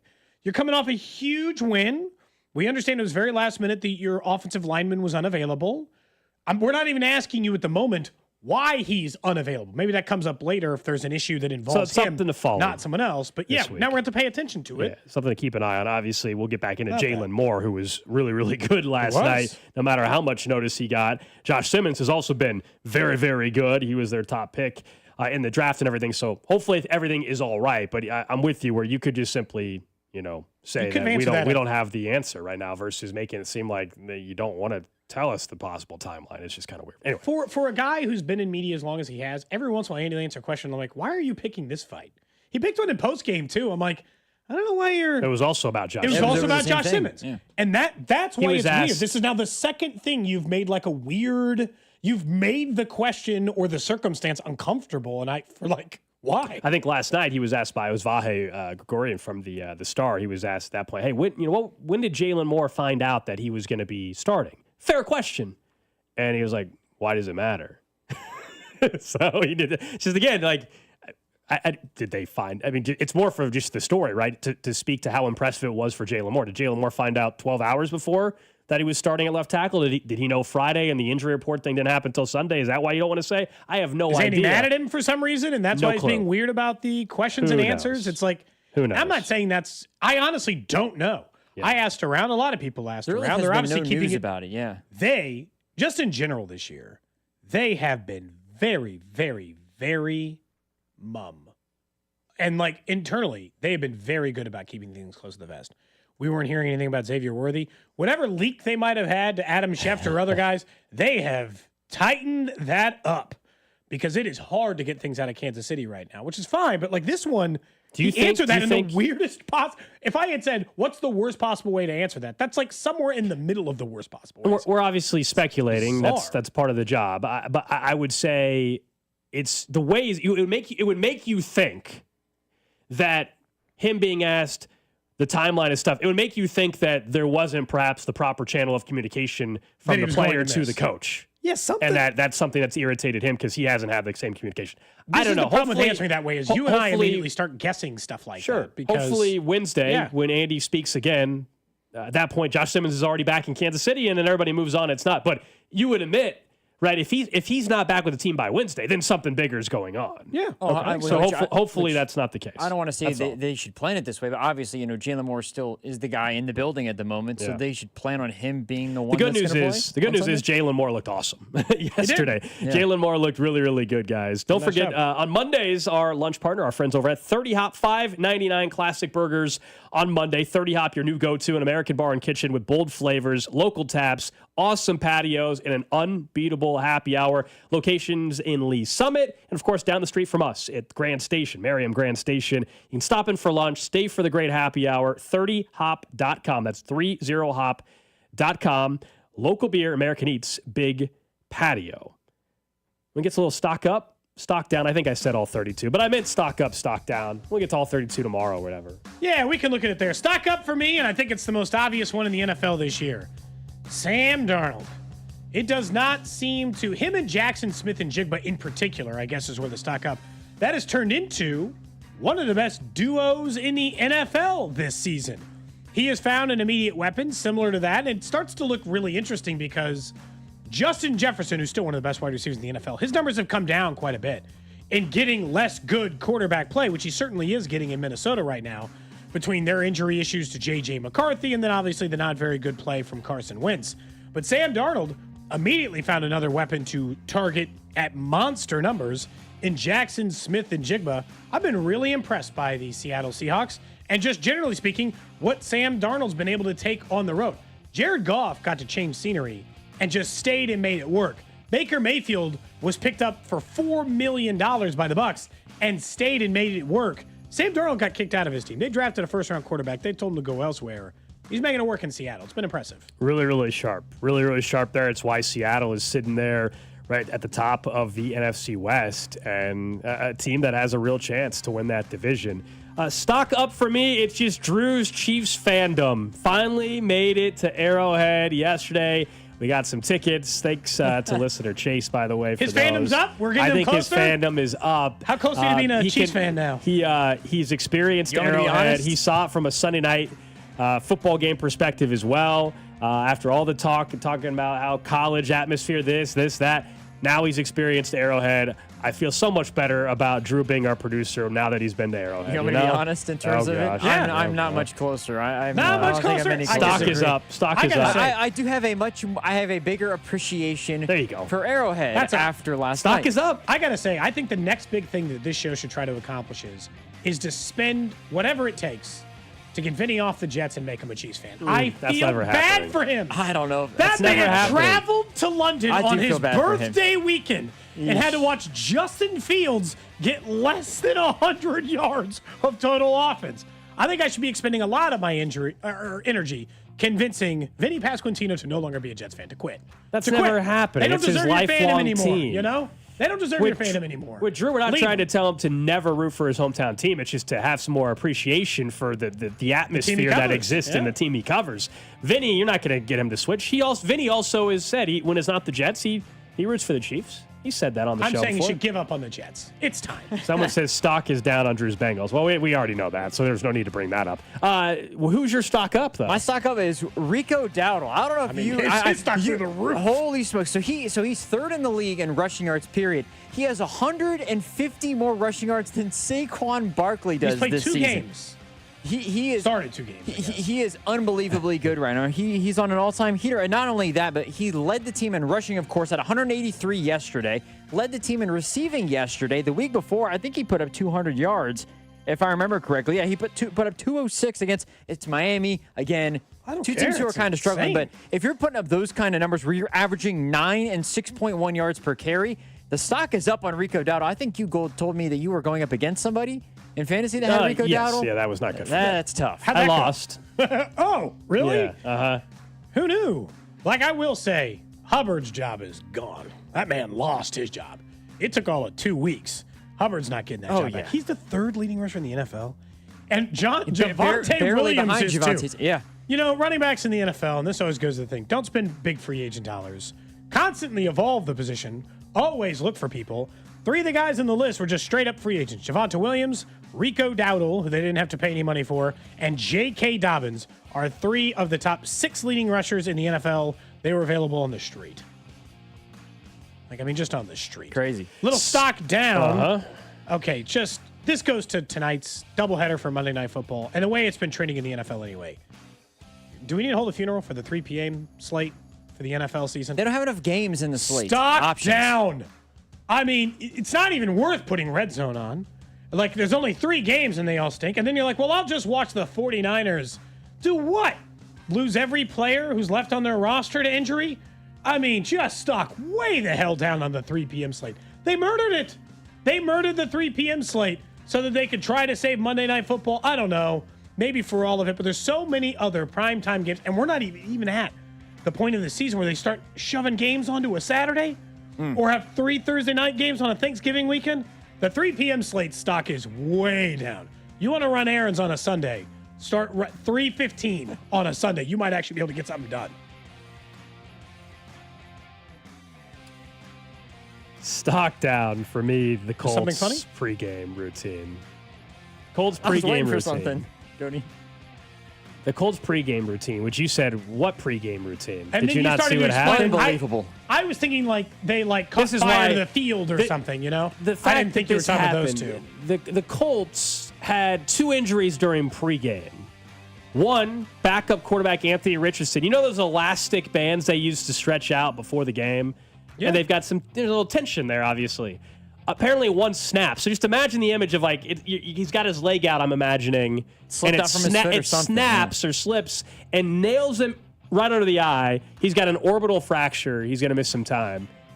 And then Charvarius Ward, the former Chief. There's video of it. He's doing pregame routine. They've got different spacing on the field, and he runs right into one of the tight ends on the Colts, and he suffers a concussion right there during pregame. Pretty much sums up his entire NFL career, doesn't it?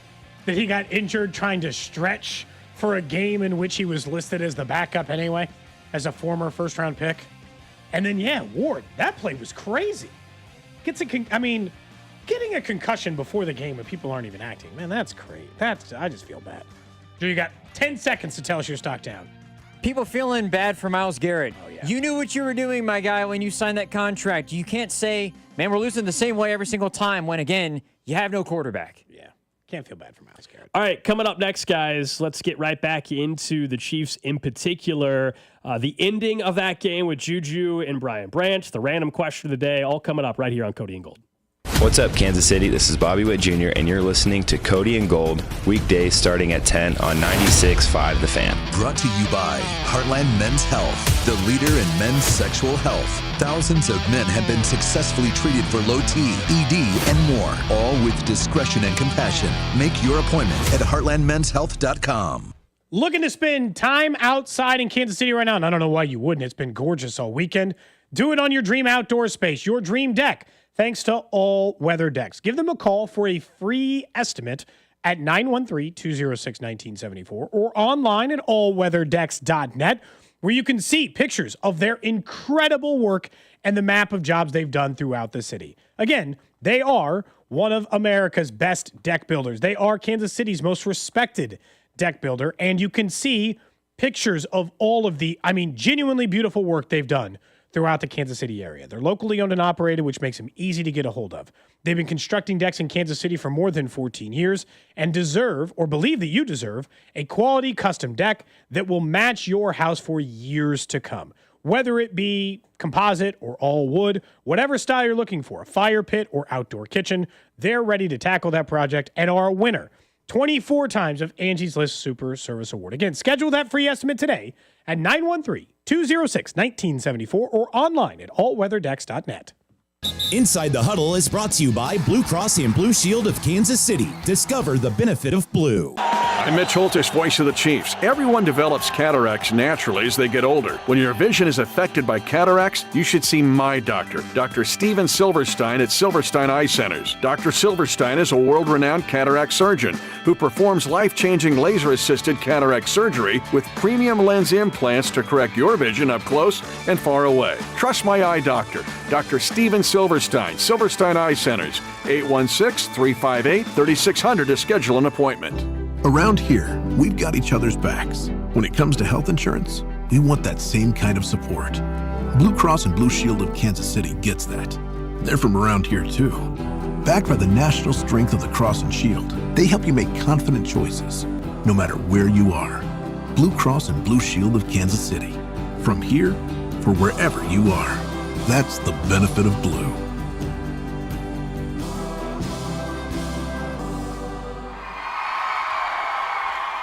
FanDuel, America's #1 sportsbook, is coming to Missouri.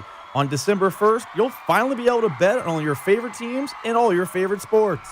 With FanDuel, there's a ton of ways for you to get in on the action. You can bet everything from the money line to over-unders to which team will win it all. You'll be able to build parlays, bet player props, or even ride the live line. Whatever your style, FanDuel has you covered. Plus, with live betting, You can pick which player will score the next touchdown or the touchdown after that. However you play your game, FanDuel's got your back. On December 1st, you'll be able to see for yourself why FanDuel is America's #1 sportsbook. With FanDuel, there's a ton of ways for you to get in on the action. FanDuel, play your game. FanDuel Sportsbook is an official sports betting partner of the NFL and 96.5 The Fan. 21 and present in Missouri. Gambling problem? Call 1-800-GAMBLER. Hey, Chiefs fans, Crown Royal is the official whiskey of the Kansas City Chiefs. And this season, it's not game day without the generous spirit of Crown Royal. Whether you're at the tailgate, in the stands, or watching from home, Crown Royal is the reason and the reward for coming together. Grab a glass with the Crown Royal rig at a stadium near you, because we'll be sharing the generous spirit with fans across the country. Crown Royal, fueling game day with a generous spirit. Visit www.crownroyal.com/royal rig for more on the Crown Royal Rig Tour. Please drink responsibly. Every big play starts with a first down, and every financial future starts with the right partner. Main Street Credit Union is not-for-profit and member-owned, which means we invest in you with guidance that's clear, tools that make sense, and people who actually listen. We're here to help you move the chains. Whatever your next move is, auto loan, savings goal, or paying off debt, let's make it one play at a time. Visit mainstreetcu.org to get started. I'm Bob Burke, founder and chairman of Burke America Parts Group, a family of brands that includes RepairClinic.com, an appliance and HVAC parts solution company that's grown into an international brand. Before AmericanEagle.com, we partially launched a new technology platform developed by another firm.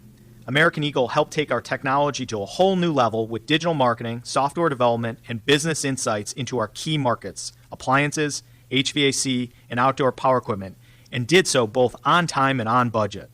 AmericanEagle.com has the resources, experience, and talent needed to produce solutions.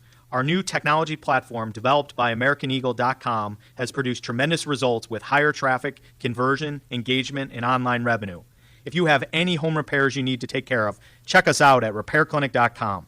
If you need a world-class website or technology project, then I would highly recommend AmericanEagle.com. Call AmericanEagle.com at 773-NETWORK. That's AmericanEagle.com, 773-NETWORK. This is the story of the one. As a maintenance supervisor at a manufacturing facility, he knows keeping the line up and running is a top priority. That's why he chooses Grainger. Because when a drive belt gets damaged, Grainger makes it easy to find the exact specs for the replacement product he needs. And next-day delivery helps ensure he'll have everything in place and running like clockwork. Call 1-800-GRAINGER, click Grainger.com, or just stop by. Grainger, for the ones who get it done. Sports fans, listen up. 1 in 8 men will be diagnosed with prostate cancer, and bladder leaks can be a side effect. That's why Depend is teaming up with the Prostate Cancer Foundation to encourage screening, because health is a long game and it's yours to win. Now, here's the cool part. Through November, Depend is contributing up to $300,000 to prostate cancer research by donating 25 cents for every purchase of Depend shields, guards, and Real Fit products. Void in Mississippi? Learn more at Depend.com. This is the story of the one. As a maintenance supervisor at a manufacturing facility, he knows keeping the line up and running is a top priority. That's why he chooses Grainger. Because when a drive belt gets damaged, Grainger makes it easy to find the exact specs for the replacement product he needs. And next-day delivery helps ensure he'll have everything in place and running like clockwork. Call 1-800-GRAINGER, click Grainger.com, or just stop by. Grainger, for the ones who get it done. Well, good morning, kiddo. I love that you're home from college. I've missed you. Still taking your nature-made vitamins? Every day. A multivitamin and a probiotic. You better be taking yours. Still looking out for me, Mom. I'll never stop. Made to care for you every day. Nature Made, the #1 pharmacist-recommended vitamin and supplement brand. Find us in the vitamin aisle, based on a survey of pharmacists who recommend branded vitamins and supplements. The technicians you can trust with your house keys. Anthony Plumbing, Heating, Cooling, and Electric. Stay comfortable year-round with fast, reliable service 24/7, even weekends and holidays. Already invested in repairs? Save up to $4,500 on a new HVAC system. Schedule today at AnthonyPHCE.com. You're listening to 96.5 The Fan from the DM Injury Law Studios. Mike's got this. We'll get to the random question of the day here in about 8 minutes or so. Hanging out on a Monday after a Chiefs 30-17 win against the Detroit Lions. Good vibes in Kansas City today. Hope you guys are having a great day. You can hit us Victory up Monday. on the Jay's Southland Tow Service text line, 913-586-7965. Rasheed Rice returns from his suspension this week. He'll be available for the Chiefs-Raiders game. Now, it's early in the week to find out exactly, what his full-on role is going to be, although Andy Reid was asked about Rasheed Rice and said, I know he's in good shape. I know he's in great shape. Even though he hasn't been able to practice with the team, he's been in the facility the last couple weeks based off of the rules of the NFL when you're on your way back from a suspension. Don't forget, though, Sports Talk on 96.5 The Fan is presented by Paramount Plus. You can't count on much, but you can always count on Sundays with the NFL on CBS and Paramount Plus. Watch your local NFL game live every Sunday all season long. Visit ParamountPlus.com/NFL to get started today. When the game ended, all of a sudden this big story ended up being involved with Juju Smith-Schuster and Brian Branch. Brian Branch clearly went up to Juju and, best case scenario, smacked him in the helmet. Looked like a punch, but maybe it's a smack, depending on how the NFL wants to look at it. It looked open hand. Then it now started. He's on the pile. Then Juju, of course, went running after him. It starts a little mini brawl. Juju's nose is bleeding in the moment. And it ends up being, at minimum, a fine is coming for Brian Branch. The question is, will he get suspended? We've talked about earlier, he's got more history. Maybe the league would look at that. It was after the game. Does that mean it's actually more likely to be a suspension? I don't know what the league's going to do, quite honestly. But this was even Dan Campbell after the game on Brian Branch, his own player, making a dumb mistake at the end of the game. Start with this. I love Brian Branch, but what he did is inexcusable, and it's not going to be accepted here. It's not what we do. It's not what we're about. I apologize to Coach Reid and the Chiefs and and Schuster. That's not okay. That's not what we do here, and it's not going to be okay. He knows it. Our team knows it, and so. That's not what we do. Props to Dan Campbell. There's a lot of coaches, especially maybe not as much in the NFL. I know in college that would have tried to make it seem like it was the other person's fault and protect their guy and all that. They flat out. There's really no protecting that scenario. The game is over, and you go up and flat out either punch, whatever, however you want to describe it. He started a brawl. He started a mini fight, right? Yeah. That's as close as we get to a brawl for NFL standards. There were for sure 15 players. Patrick Mahomes was in the scrum. So obviously, and first off, Pat. Let's get out of there. Let's get out of there. Now your job to stand up for your boys on that one. Get out of there. Sorry. Yeah, we don't need your hand. We don't need you breaking a finger or something accidentally. No. Yeah. We need you out the scrum. Everyone else is allowed to be a part of it, not you.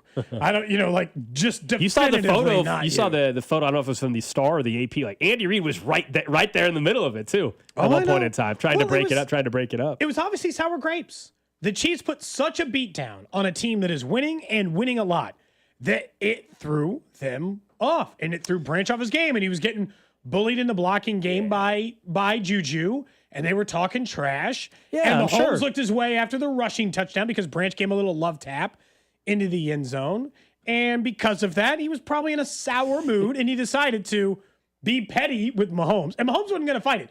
He's trying to just dab him up and be like, good game, like you do with a guy, just a little sportsmanship. Yeah. And he wasn't having it. And so it started a whole thing. The trash talk stuff, it's in the game. Who cares? Like that stuff just had Brian Branch should know that. I mean, yes, Juju Smith-Schuster, we saw it at the end of the game. He had a couple really good blocks on Brian Branch, and Juju went towards the Chiefs sideline and was hyping up his own guys basically and pointing to the screen like, hey, did you see the block I just laid on Brian Branch? And I'm sure there was more smack talk between Branch and Juju, and Branch was not going to let that go and obviously made the decision to then cost himself a bunch of money, maybe even a game. This was Juju trying to explain the situation as well. He's a great player, right? I mean, he's huge for the team. I think after the game, I expected him to shake his hand and say good game and, move past way, but he threw a punch and, at the end of the day, it's about, it's a team sport. I mean, me just blocking him, I'm just doing my job. I played between the whistles, and after the game, he took advantage of what he did. You could tell he was frustrated when you were blocking. Yeah, he was frustrated for sure. Yeah, clearly. Yeah, he was fighting. What do you mean? The giant hissy fit he threw on the field? It's only one of those things where it's like like you're able to shell it out, but then you can't take it. When you can talk all of that, but then when you're getting trash talk and you're not playing good, you're not able to take the brunt of it and just say, you know what, we took an L.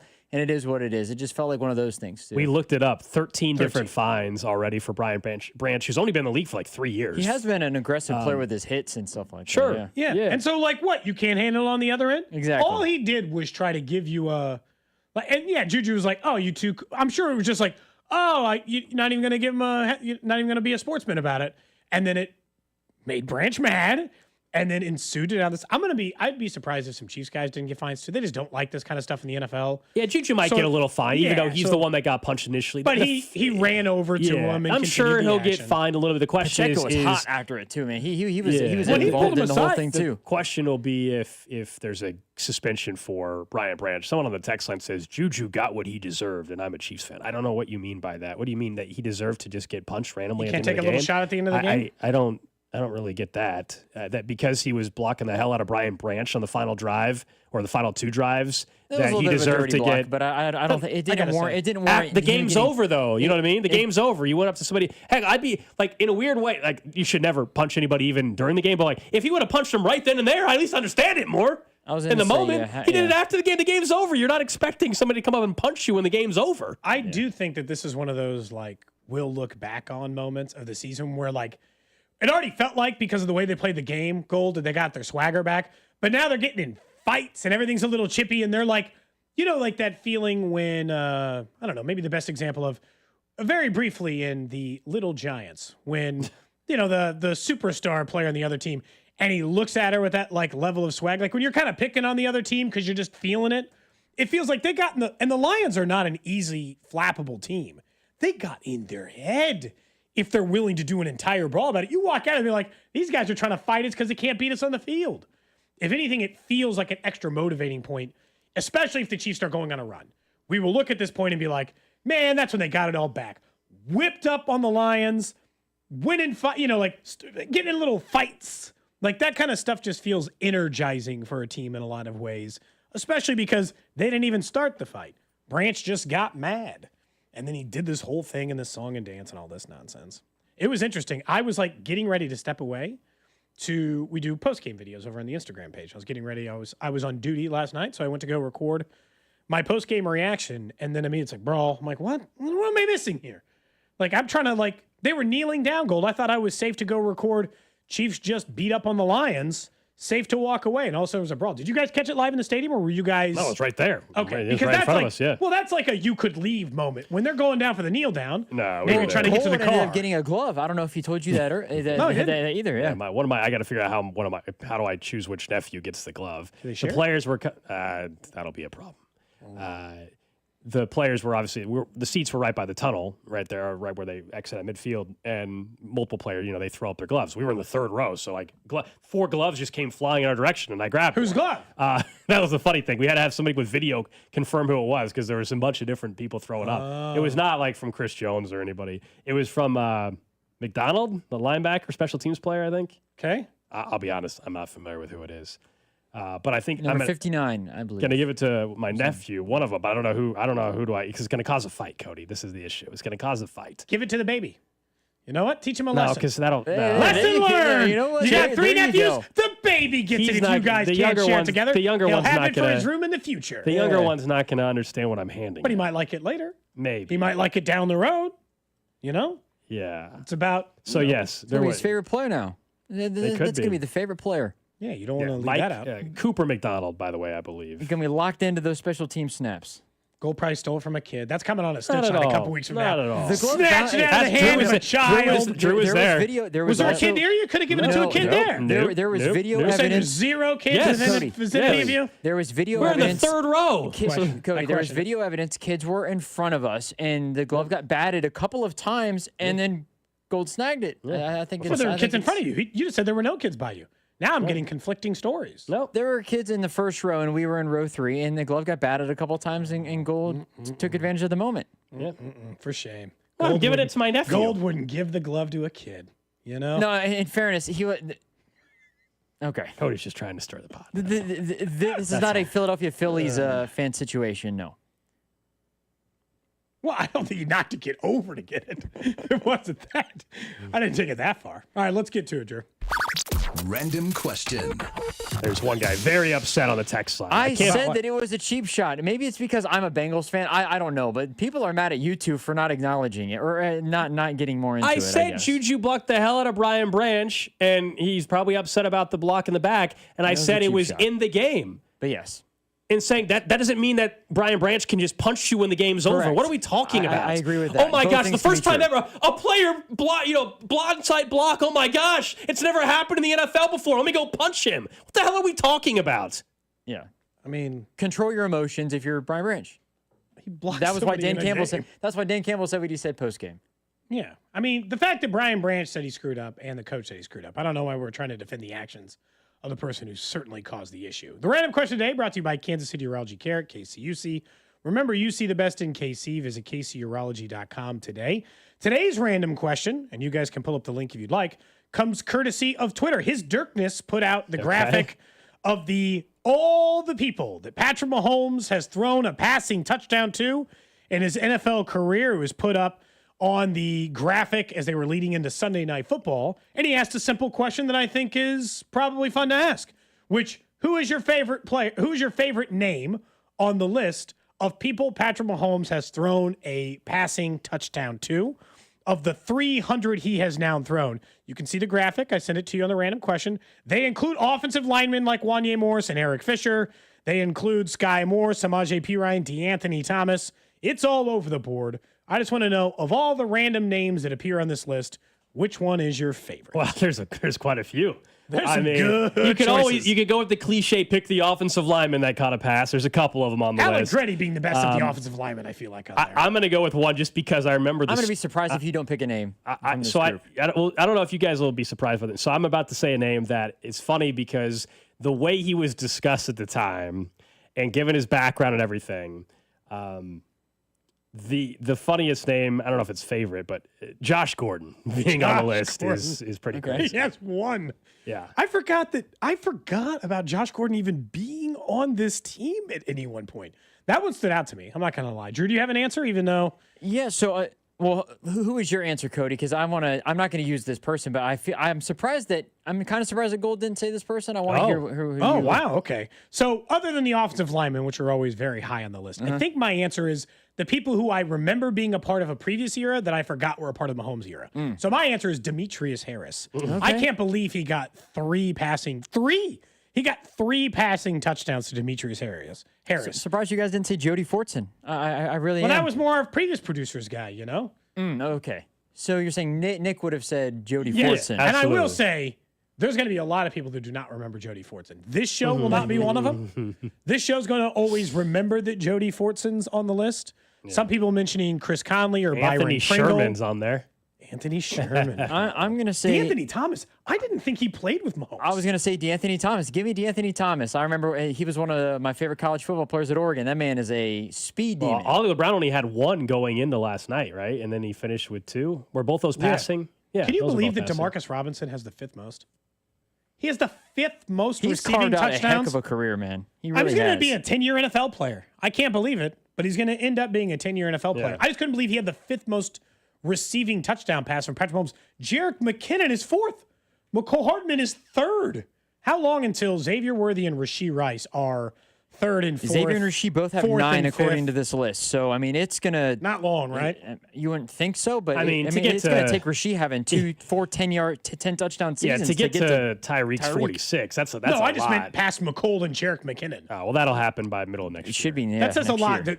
That's third and fourth for Mahomes right now. Jerick McKinnon has the fourth most.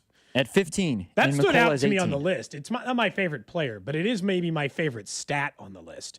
Is that Jerick McKinnon is fourth all time for Patrick Mahomes in receiving touchdowns. Because that one just doesn't... It wouldn't have passed... If I had told you that, Gold, you'd have been like, I don't think so. I don't know who you would have guessed, but you would have guessed a million other players before. Someone says Josh Gordon. They agree with you, Josh Gordon. They said Kelvin Benjamin should be on the list. He's not. I was genuinely surprised to find out Albert Wilson was not on the list. I kind of felt like he was going to be someone on the list. There's a couple of guys that I was a little surprised didn't make the cut. Like they just managed to not get a touchdown out of him. Someone mentions Le'Veon Bell. He had 0. LaShawn McCoy's got 1. Yeah, LaShawn McCoy did. Mm-hmm.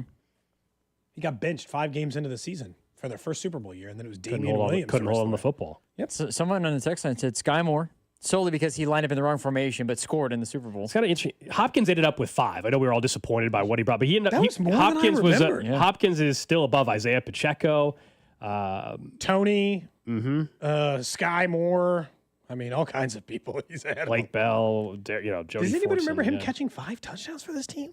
Yeah, that big not the Saints game, the Texans. There was one game where D-Hop had a very nice day. I can't remember what it was. Juju had the big one against the Saints last year. That's what it was.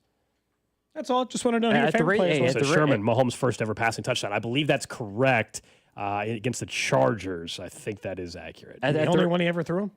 At the rate that Tyquan Thornton's at, he's going to be top 10 on that list very soon. At the rate that he's going for this season, it'll be interesting to see how many snaps he gets. It's just going to be. It's not going to. There could be a stretch this season all of a sudden now where Tyquan doesn't have more than 1 or 2 catches for 2 or 3 weeks now, and then all of a sudden he has a huge game. I feel like that's where it's trending because last night he barely. It's crazy. He's only 3 behind MVS.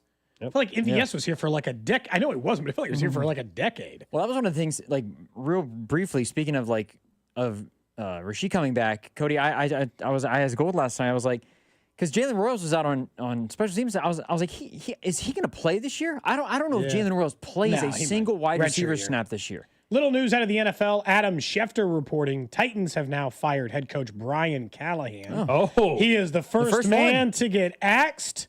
They have released a statement on the firing as they are letting him go. Obviously, they just drafted Cam Ward.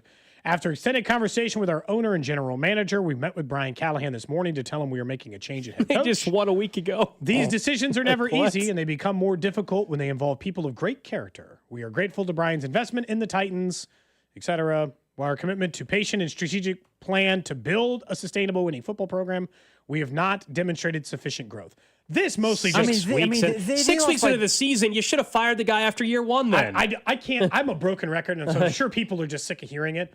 I don't want to get into the way people are handling rookie quarterbacks because I've beaten it to death. But like, come on, it's insane. It's insane the way they keep handling these quarterbacks. I think it's because such a disservice to Cam Ward. I mean, I don't think he was any good in fairness, but also fire him in the last offseason. I think it's different. We're going to get to the James Franklin thing probably tomorrow, but there's levels to it. It's way different than that, but it also is. It took them losing to the Raiders by double digits and really looking bad against a Raiders team that got throttled by the Colts last weekend. I think for them to be like, you know what, let's just end it now. Why even continue it? But it's weird though, because the Titans just won last week. I think they just had the epic come from behind win against the Cardinals. Then they got their butts kicked by the Colts. Look, I think at the end it doesn't matter because by 10. Yeah, I mean at the end they couldn't score. At the end it doesn't matter because Brian Callahan I didn't think was that great of a coach to begin with. We talked about this. He was already in the bottom. Like I know this is not just because he came over from Cincinnati and everything. He was not impressive at all. The offense stunk, and he was an offensive guy. Correct, but it is surprising that you fire a guy in week 6 of an NFL season in his second year. That's very early. It's kind of we see this more. We see this more in hockey. You know, if you fire a manager or a coach 3 weeks into the season, 6 weeks into the season, like somebody is going to get fired. Some NHL coach is going to get fired in the next week or two. The season just started. It happens every year, and I'll be in the same thing. I don't get it. You should have fired his ass in the offseason before.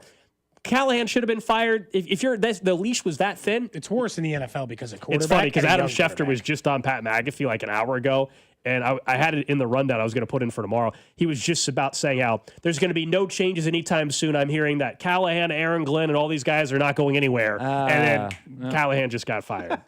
The NBA is the most egregious side of it because there's teams who are making the playoffs and they're firing coaches. I mean, it's egregious at that level. But in the NBA, you can change coaches in the middle of the year and still be successful. 100%. It's very common. In the NFL, you just took a guy 1-1 in the NFL draft at quarterback.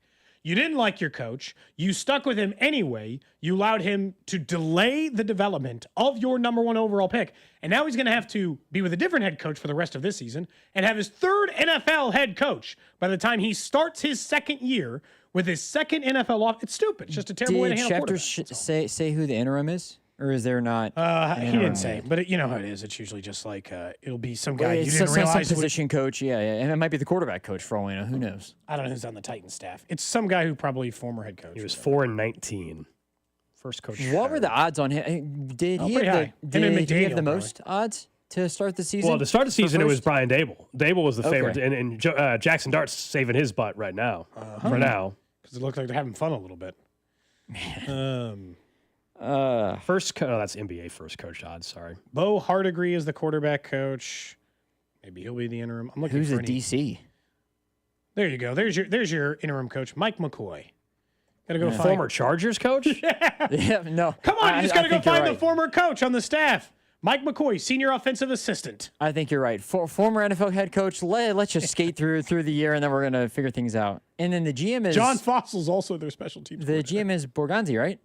Yes. Yep. Yes. Mike Borgonzi. Yep. And they like him. They just brought him in. So Mike McCoy was the head coach of the Chargers, 2013, 2016. There you go. That feels personal guest for interim coach. We'll see how it lands. All right, up next, we'll get to the 1 o'clock hour. We'll keep an eye on the coach news now that's happening. And let's talk more about what Patrick Mahomes said is making his job easy at this point in the season.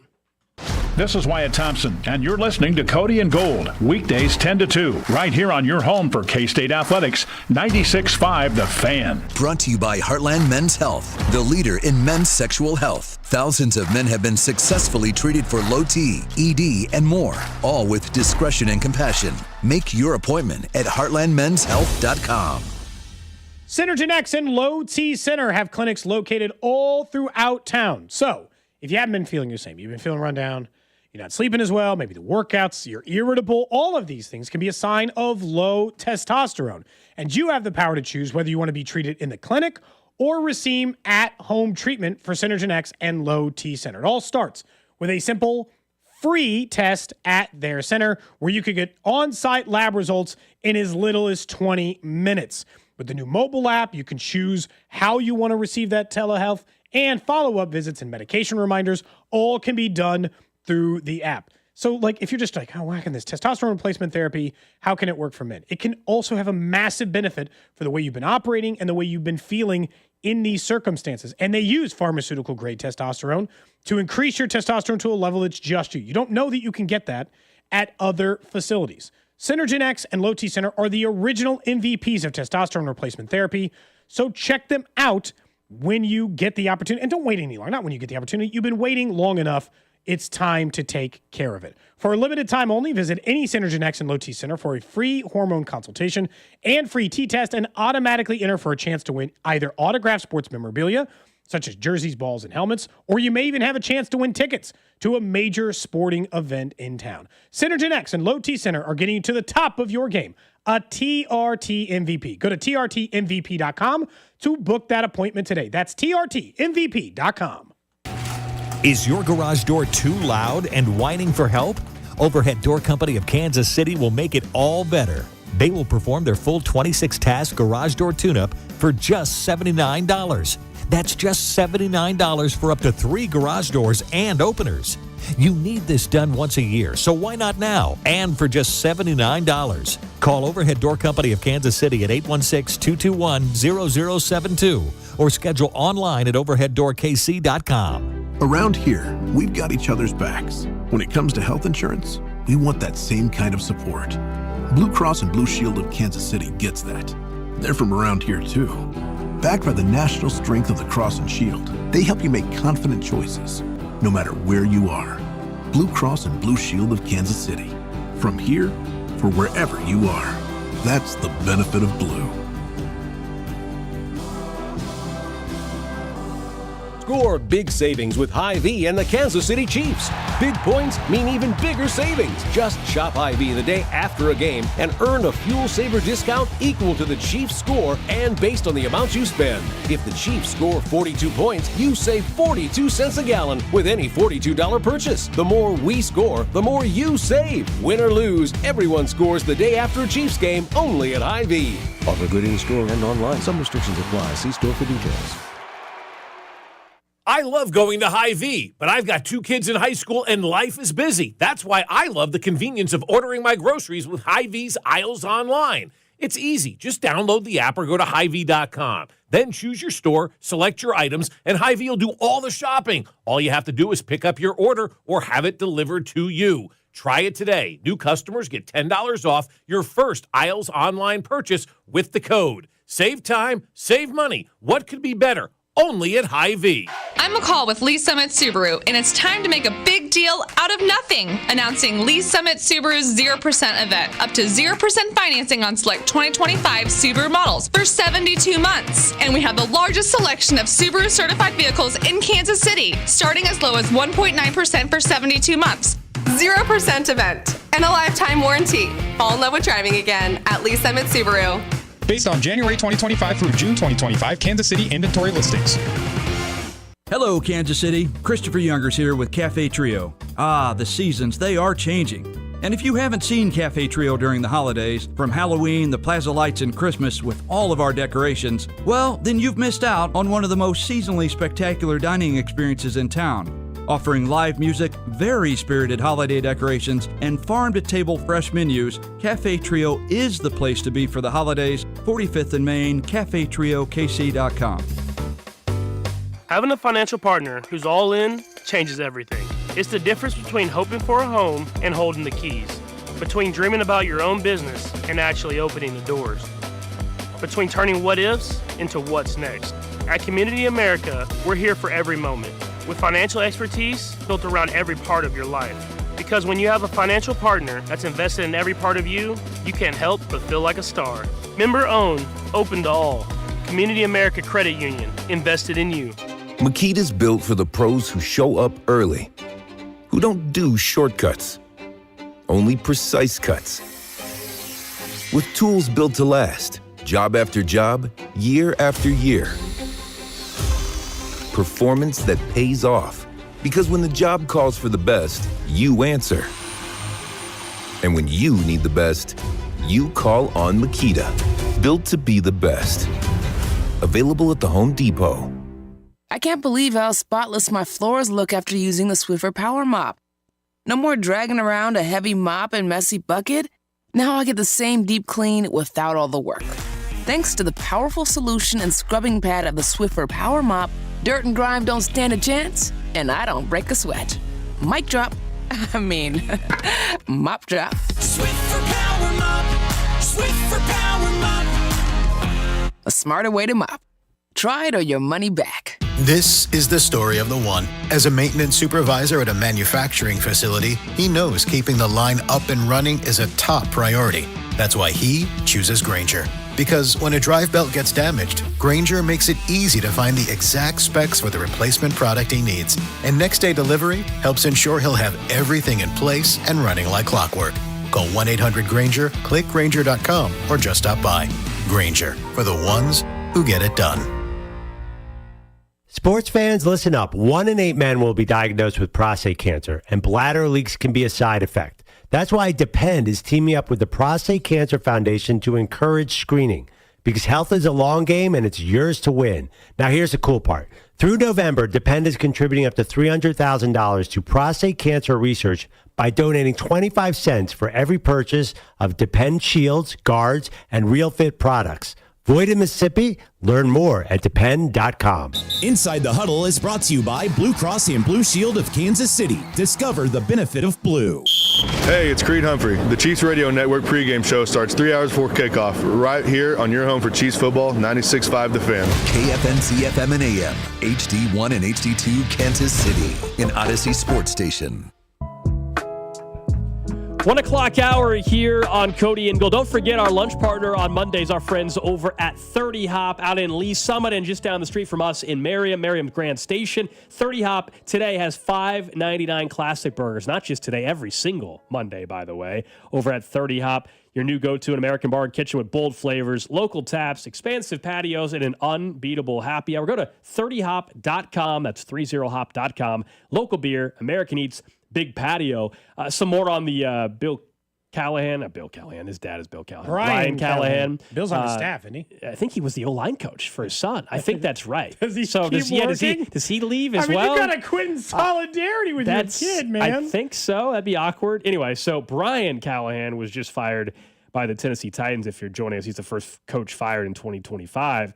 But someone was just going through the timeline. That Titans organization is now putting themselves in the category that we would with like the Jets and in the previous old administration with the Commanders of like man, you can't even blame some of these coaches and stuff like it. It's just a joke of an organization. They fired their GM, John Robinson, in 2022. Then they fired Vrabel. Then they fired Rand Carthon, I'm sorry. Then they just fired Brian Callahan. All since 2022. That's 2 GMs, 2 head coaches. So now you're about to be on a 3rd head coach in a 3 or 4 year period. Could have just stuck Their GM is Mike Borgonzi, as we mentioned, so he's not going anywhere, at least for a little while. But man, oh man. It seems like they got the quarterback at least, so maybe there's a little bit more intrigue, or like it's not going to be a first-year head coach, or maybe you can find a way to get somebody else in. You could, let's say they end up with one of the top 2 or 3 picks, which is definitely possible. My guess, and that's why if you have the quarterback, you're trying to trade back if you can, right? And try to get multiple picks. I guess if there's a can't miss wide receiver, which that's 2027, not this year. Yeah, it's next year. Then maybe you would. Otherwise, you would like to stockpile more picks. That roster needs a bunch of work. If they wanted to trade down to 4 and take the number 1 wide receiver or number 1 tight end, they would have. But trading down, sure. Number 1 defensive lineman. They need help. Their roster. They need top-end talent, though, too. That's part of their issue. Maybe not number 1 overall pick, top-end talent. That ownership stinks. You didn't like Mike Vrabel, basically, and so you fire him, and now look what he's already doing with New England. Yeah, he's got them on a playoff track. If the Bills were to lose for some reason to the Falcons tonight, then they got a chance to actually, take on real divisional stuff, which I think matters. So, yeah, I don't get it.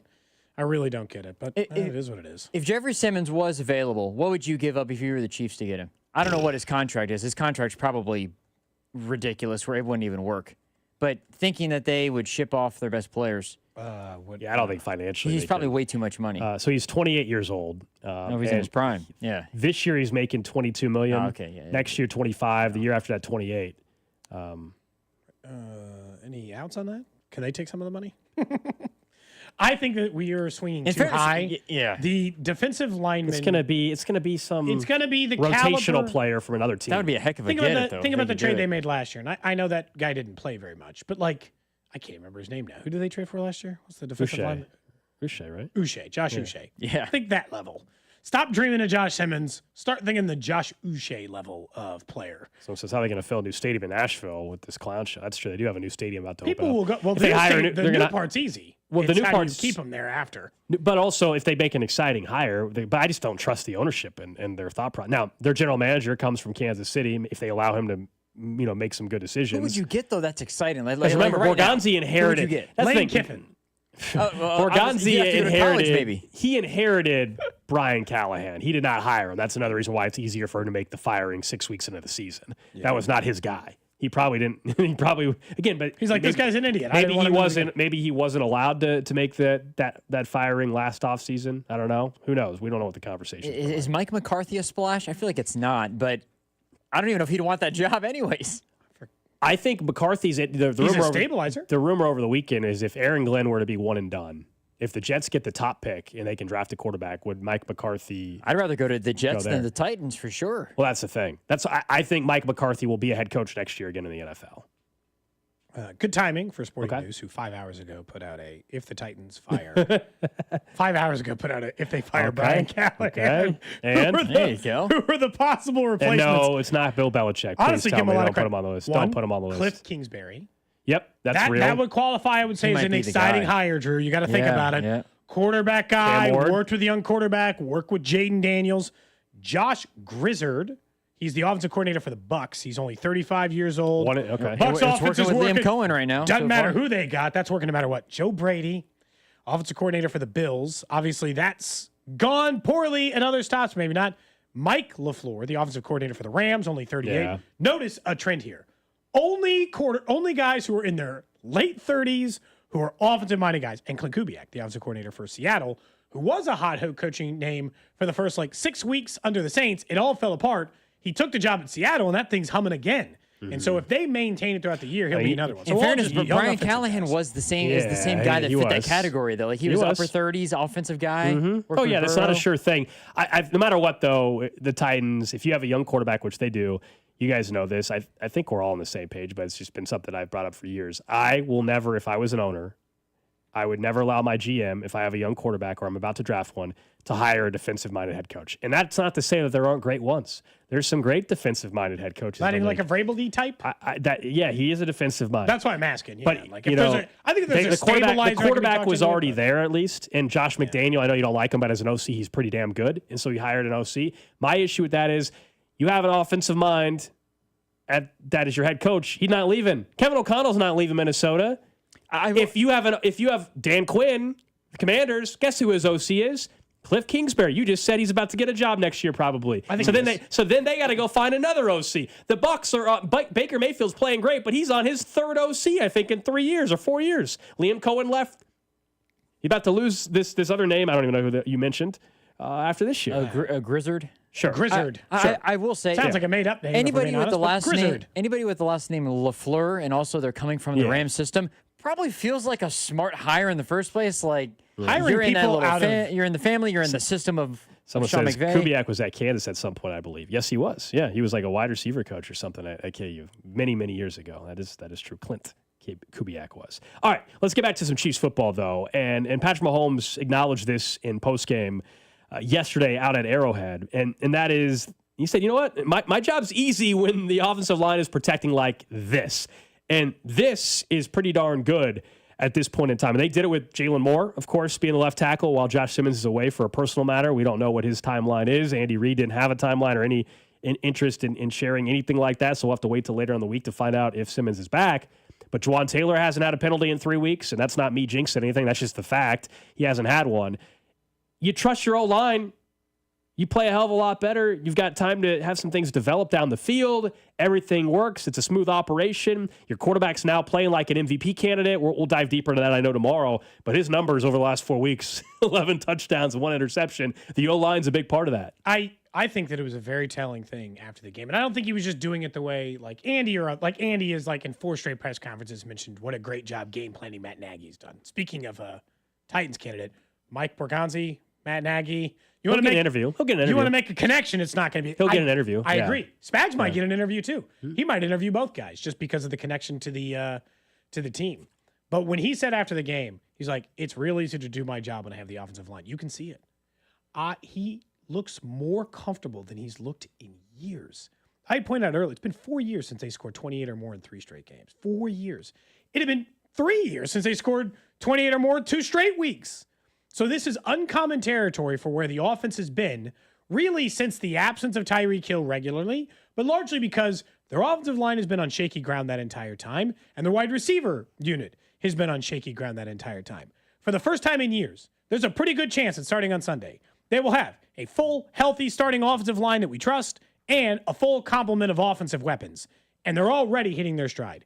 I think the offensive line is a huge part of it. He is comfortable. He is not, and I know he's running, but he's not leaving the pocket too early. He's standing in there. He's delivering the football. It all looks so easy for him right now. He looks like he's just slinging it again. That's the easiest thing I can say is like, it just looks like he's not fighting for his life. He's just out there playing backyard football again, like we used to say. They're able to run an offense. They're able to run like their game plan and what scripted there. He's going to still go off script occasionally on a play, as you said. He's going to go make something happen. He's that special a player, and you don't want to take that element of him away either. That's what's so special. But yeah, he's able to play within the flow of the game plan, and suddenly, Andy Reid and Matt Nagy look like geniuses again because everything's working and all that. Like it's just. It seems so simple when it's working, and then you step back and you realize you don't until it's a mess the way it was for week 1 in the first half in particular. You don't, I guess, appreciate like, hey, this thing it's not an easy operation. They're paid to get it right, and so that's why they get criticized, and they should. And we certainly have been critical of the offense, and there's still work to be done. But they are. But right now. They are clicking, to say the least, and they get Rashee Rice back on Sunday. But I just can't say enough about the offensive line. The first 2 or 3 weeks, I think even Creed Humphrey and Trey Smith were not playing great football. They're both playing awesome. Jawan Taylor, let's give him some props after a really rough first 3 weeks. Right now, he's playing his best football in a bit, not getting penalized. Kingsley's another guy that's been in the spotlight for negative reasons in terms of bad play since he's been in Kansas City, understandably so. Give him some credit right now. You're not really noticing him, which is a good thing as a left guard. I shouldn't notice you all that much. He's playing well. And then we know Josh Simmons, when he was out there, he was great. And then Jalen Moore steps in on short notice. And I don't know what the PFF grade says, but he looked like he was holding his own, to say the least, going up against Aiden Hutchinson at times. Didn't notice Kingsley at all. You'd mentioned all the other guys. More, considering the fact, and look, Tom Pelissaro and some other guys wrote that, made it sound like the Simmons news came out of, like, it surprised the Chiefs. Yeah. They were surprised to find out. That's some reporting. I'm not telling you that I have a source on that. Some of the reporting suggested it was very surprising to the Chiefs that Simmons wasn't going to be available. That man was sleeping in and think about his size. Not me sleeping in a hospital bed. He was sleeping in a hospital bed for his third daughter. So congratulations, as he had a kid born the night before, and then rolled up out there and held his own against a very good Detroit Lions defensive line. I know that they were injured, not on the defensive line. They were injured in the secondary. Their problems were other parts of their defense, not on the offensive line.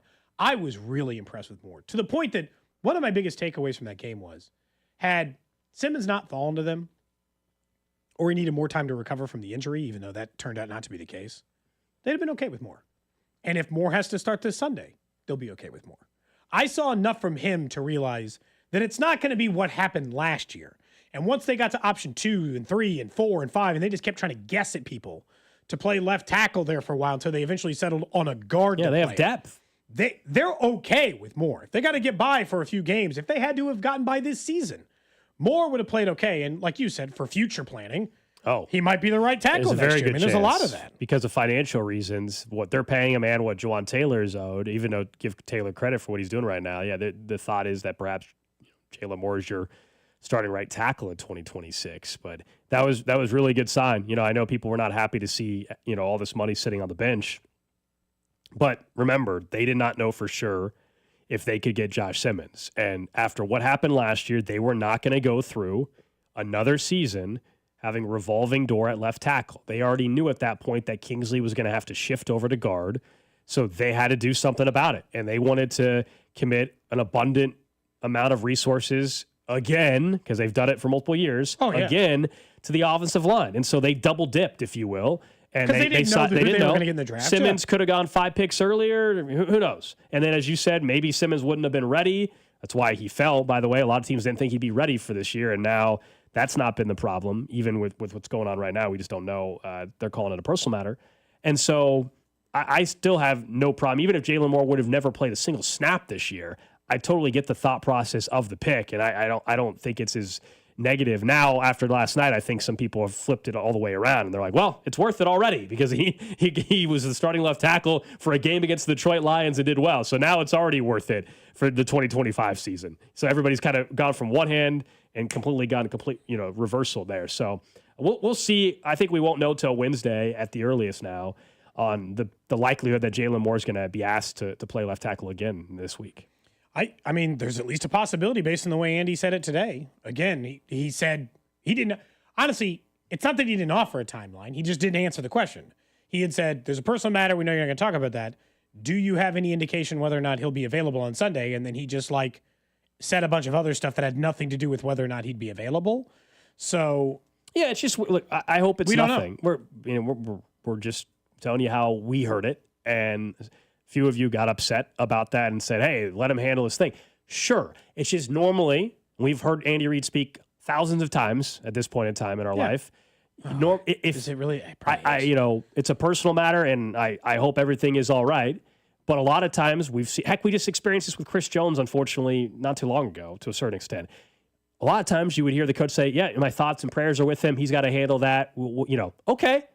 There wasn't even that. There wasn't even yeah, man, thoughts are with his family or anything. So that makes you wonder what actually is going on. Yeah, we're speculating, and I hope it's nothing serious. But if you can't tell the difference on how he answered that question, if I were to go back and play you 5 other circumstances where a player over the last few years have had a family emergency or personal matter, that's not how he's answered it ever before. That's all. That's why it stood out to us. That's it.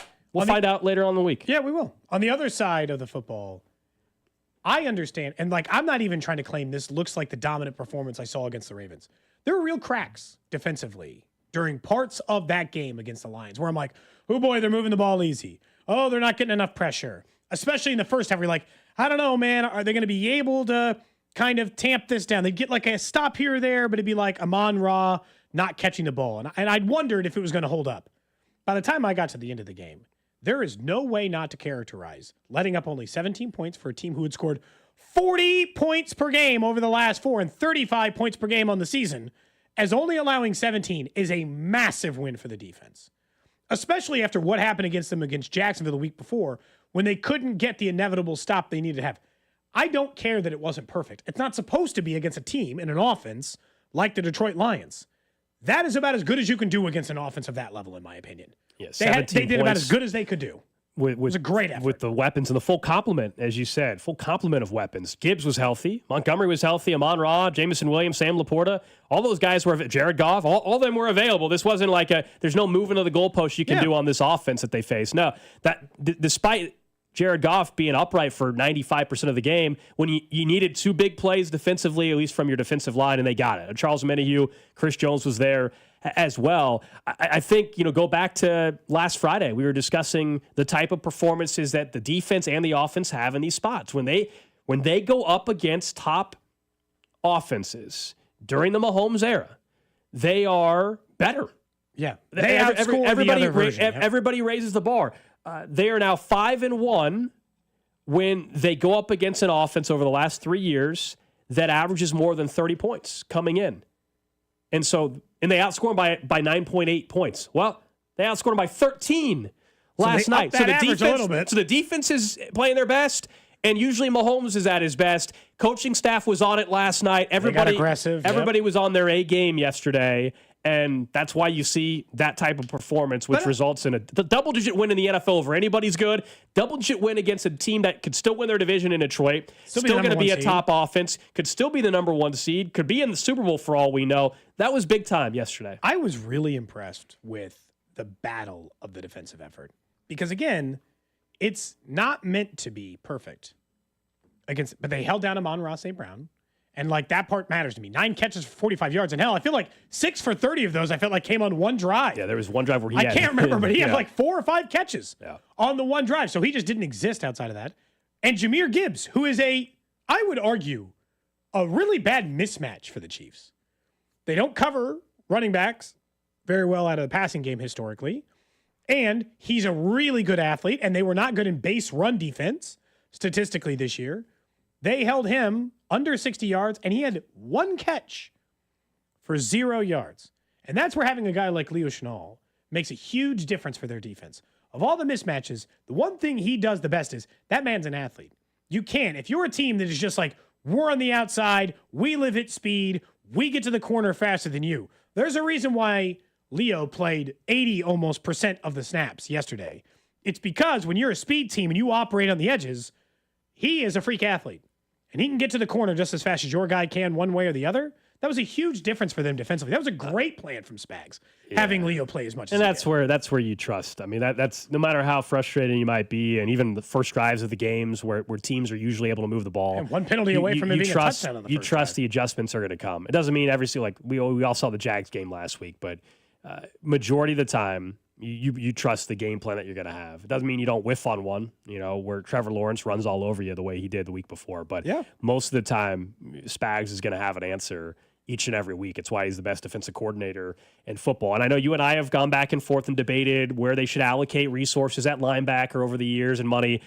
This linebacking core right now looks really, really good. The linebacking core is a major strength of this team right now. And they've devoted resources there, so you could argue it should be. Yes, agreed. But they're living up to it. I think it's fair to say. I mean, Nick Bolton, there are flaws in his game. We've gone over him. Gave him money, gave Tranquil money. But Nick Bolton also is a major asset to this defense. Drew Tranquil's having an unreal season. I think he's earning every penny. And then we've mentioned Leo's role continues to increase. And I do think his athleticism is what was key in terms of making sure that Gibbs couldn't get to the outside very often and get to the edges where, look, in terms of speed of the linebacking core, Leo's definitely the fastest guy of the bunch over a Nick Bolton or over a Drew Tranquil, although I still think pursuit-wise in terms of taking the right angle and that kind of stuff, I think Drew Tranquil is really good at that. It makes him seem faster than maybe what he actually is. He's just very smart football player, and so is Nick Bolton. It's like running a route in baseball. I always view it's like guys can get there faster if they know what they're doing, Golden. Like you said, he's a very smart player. It's a good linebacker unit. I don't think it's the most talented in the NFL, but it's good. And they're coached well, and they do the job pretty well. And I think a lot of it is they've got a varied skill set. That's what we're just talking about. when you need a guy like that, they've got a good, varied skill set in that group. Up next, we'll get to what's trending, and then we'll talk about Andy Reid and his aggressiveness. Oh, it was awesome last night. That's next. You're listening to Cody and Gold. Tune in for the Chiefs Red Half Hour every day, starting at 11:30 right here on your home for Chiefs football. 96.5 The Fan. Brought to you by Heartland Men's Health, the leader in men's sexual health. Thousands of men have been successfully treated for low T, ED, and more, all with discretion and compassion. Make your appointment at heartlandmenshealth.com. This is the take care of my family goal. This is the enjoy the life I've built goal. This is the set up a foundation goal.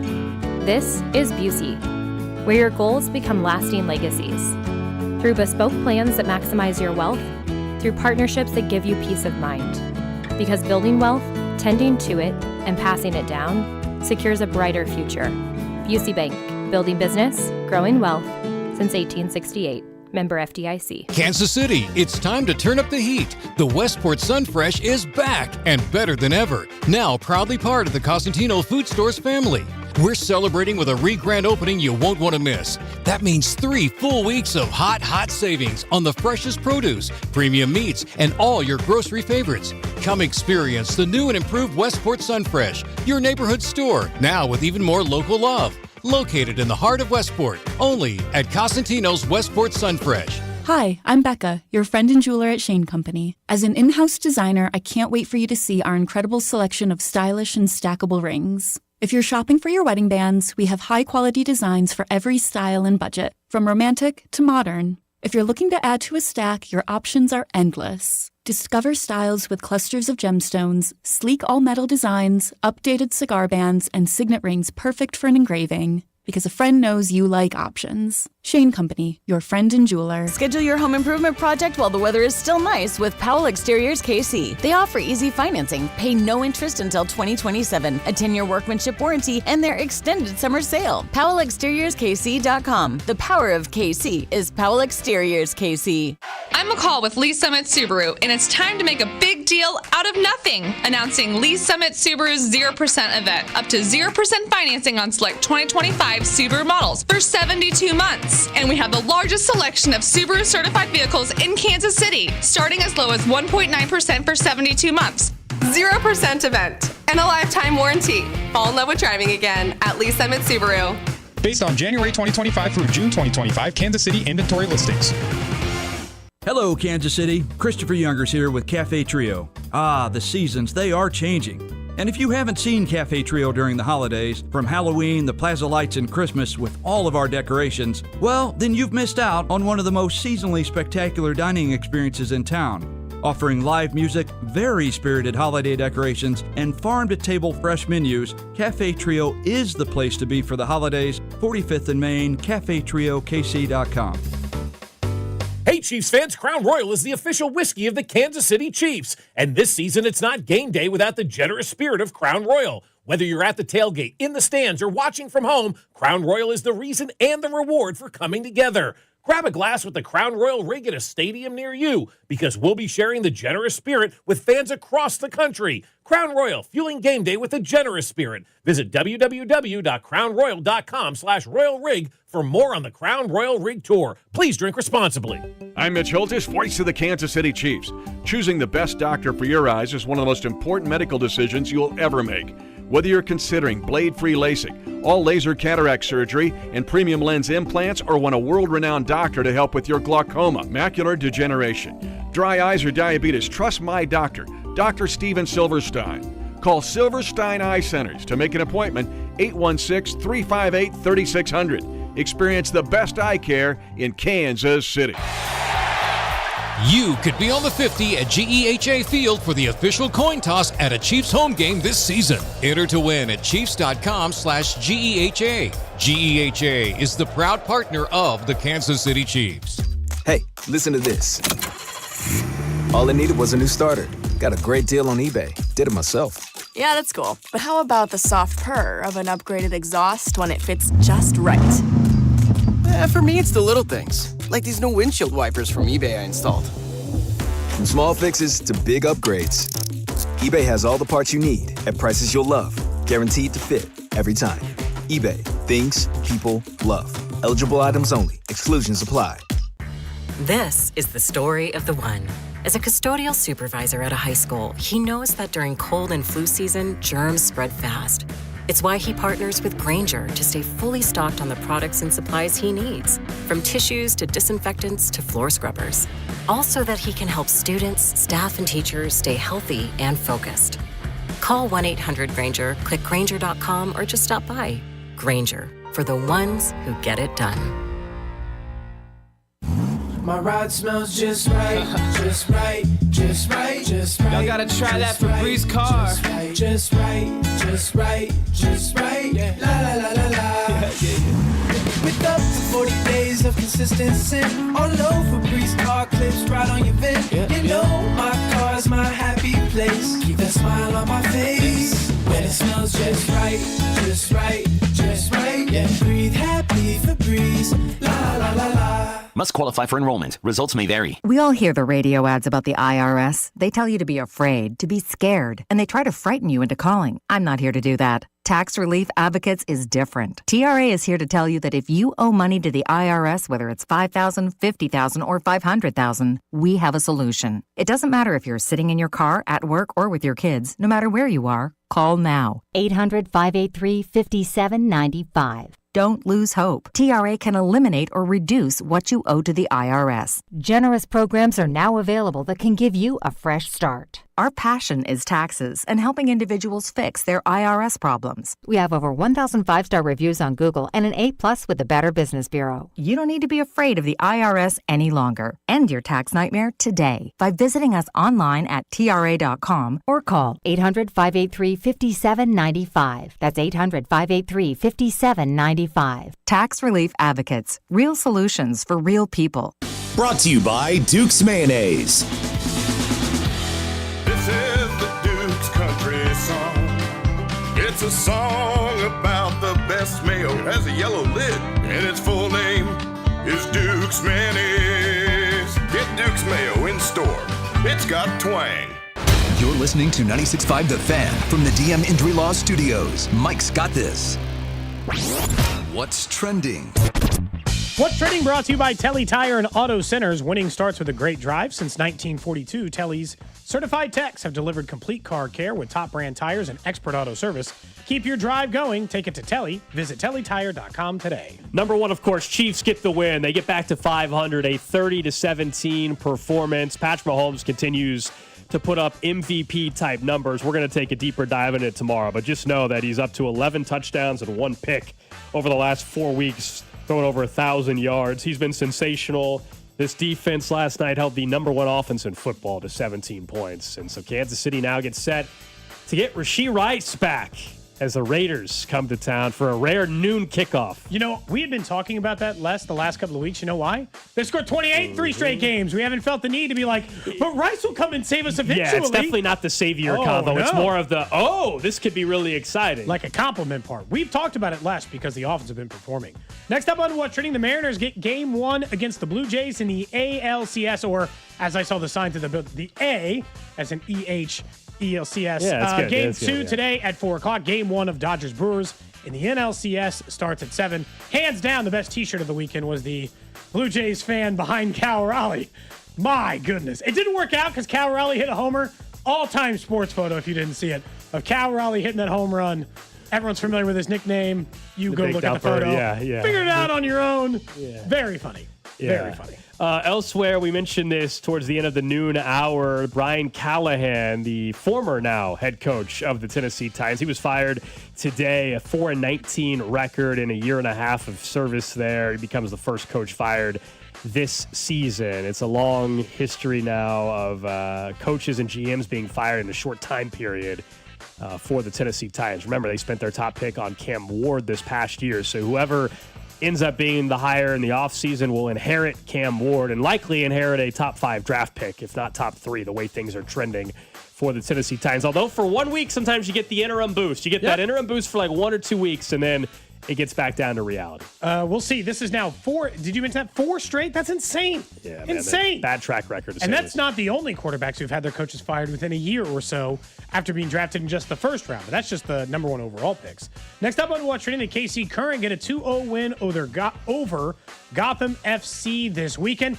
Not a big surprise and not like, ooh, wow, because they're just awaiting the playoffs. What did stand out is they set a new NWSL scoring record. They just set the wins record not that long ago. So now they're just like crushing leaderboards. They are by far and away the heavy favorite to win the NWSL title this year. Hopefully another championship coming to Kansas City. A couple weeks away from quarterfinal action out at CPKC, and then if they were to win that, they would host a semifinal. The championship is not in Kansas City this year. That was last year. Elsewhere on What's Trending, Zadarius Smith announced his retirement surprisingly today. The Eagles pass rusher. He only signed with them a few weeks ago. In fact, when he signed, he said, I have a lot left in the tank. And then he saw them lose to the Giants and said, I'm out, I guess. So he just decided to hang it up. Yeah, I mean... kind of bizarre. 11 years in the league. It's not nearly as deep as it was a couple of years ago. He one game against the Giants, and that man was done. Lastly on What's Trending, it's Alex's favorite time of the year. College basketball AP preseason poll. Let's go. On October 13th. What a waste of time. What a waste of time. Only one of the locals in the top 25. That is Kansas at 19th. K-State and Missouri received votes, if you're curious. If you're sickos. No, Gold hates this even worse than the regular. Kansas State is technically the 31st ranked team in the country.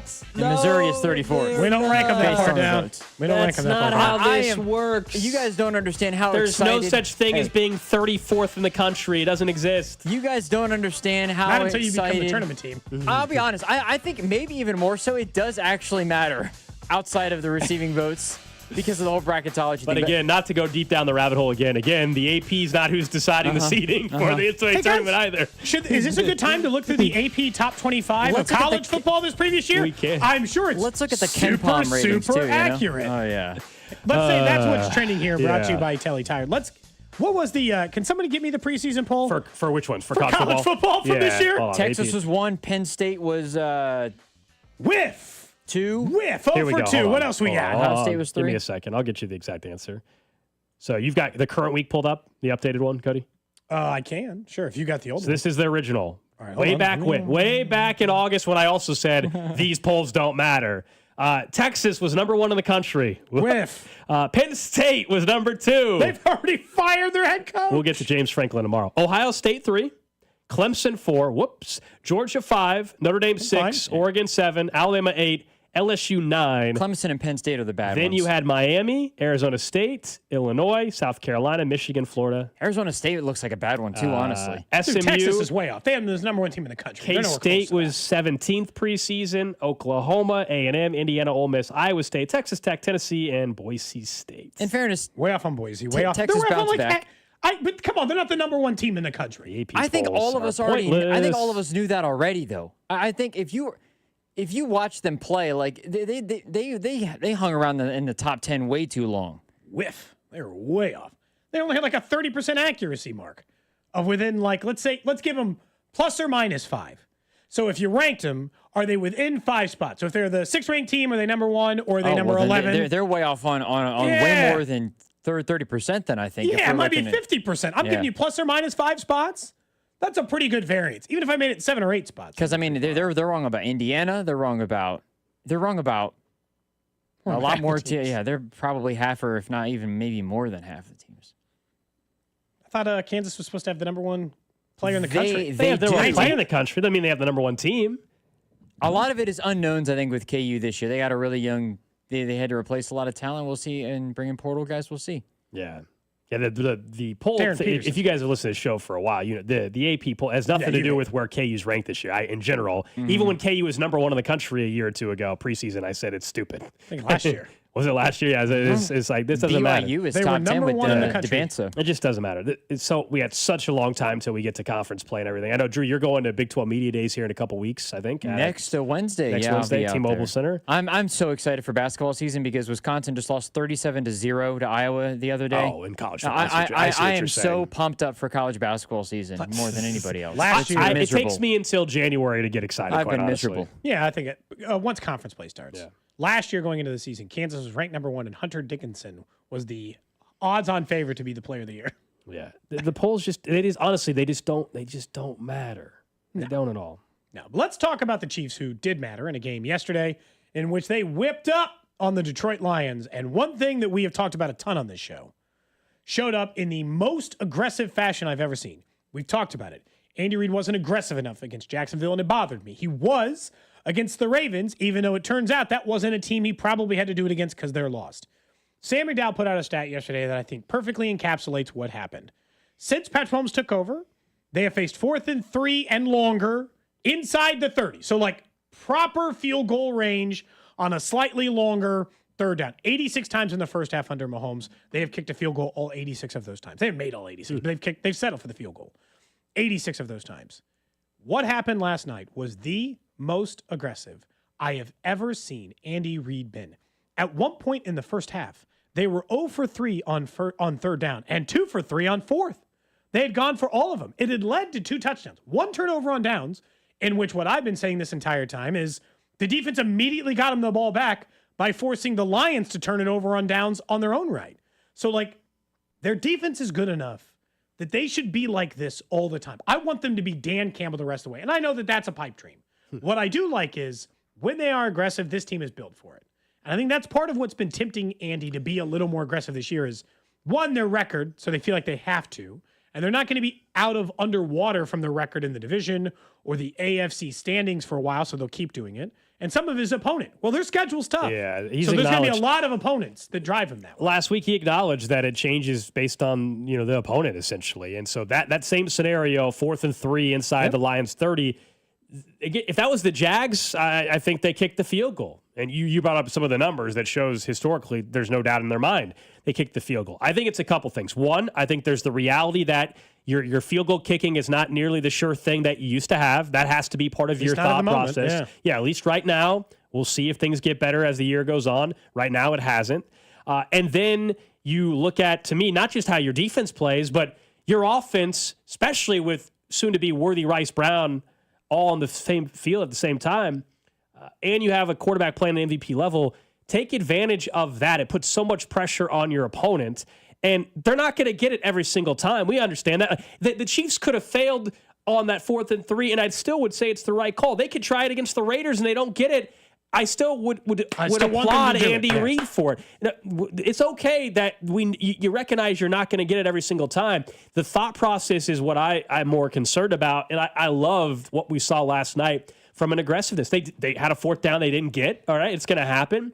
But it puts an immense amount of pressure on a defense when they know they have to get 4 stops. It just does. It's why the Lions have done it on a consistent basis. But I'm hoping that this game allows Andy Reid to believe in it more. My guess is, though, Andy Reid, given the record, given the opponent, given their offense that they have on the other side of the field, they treated this like a playoff game.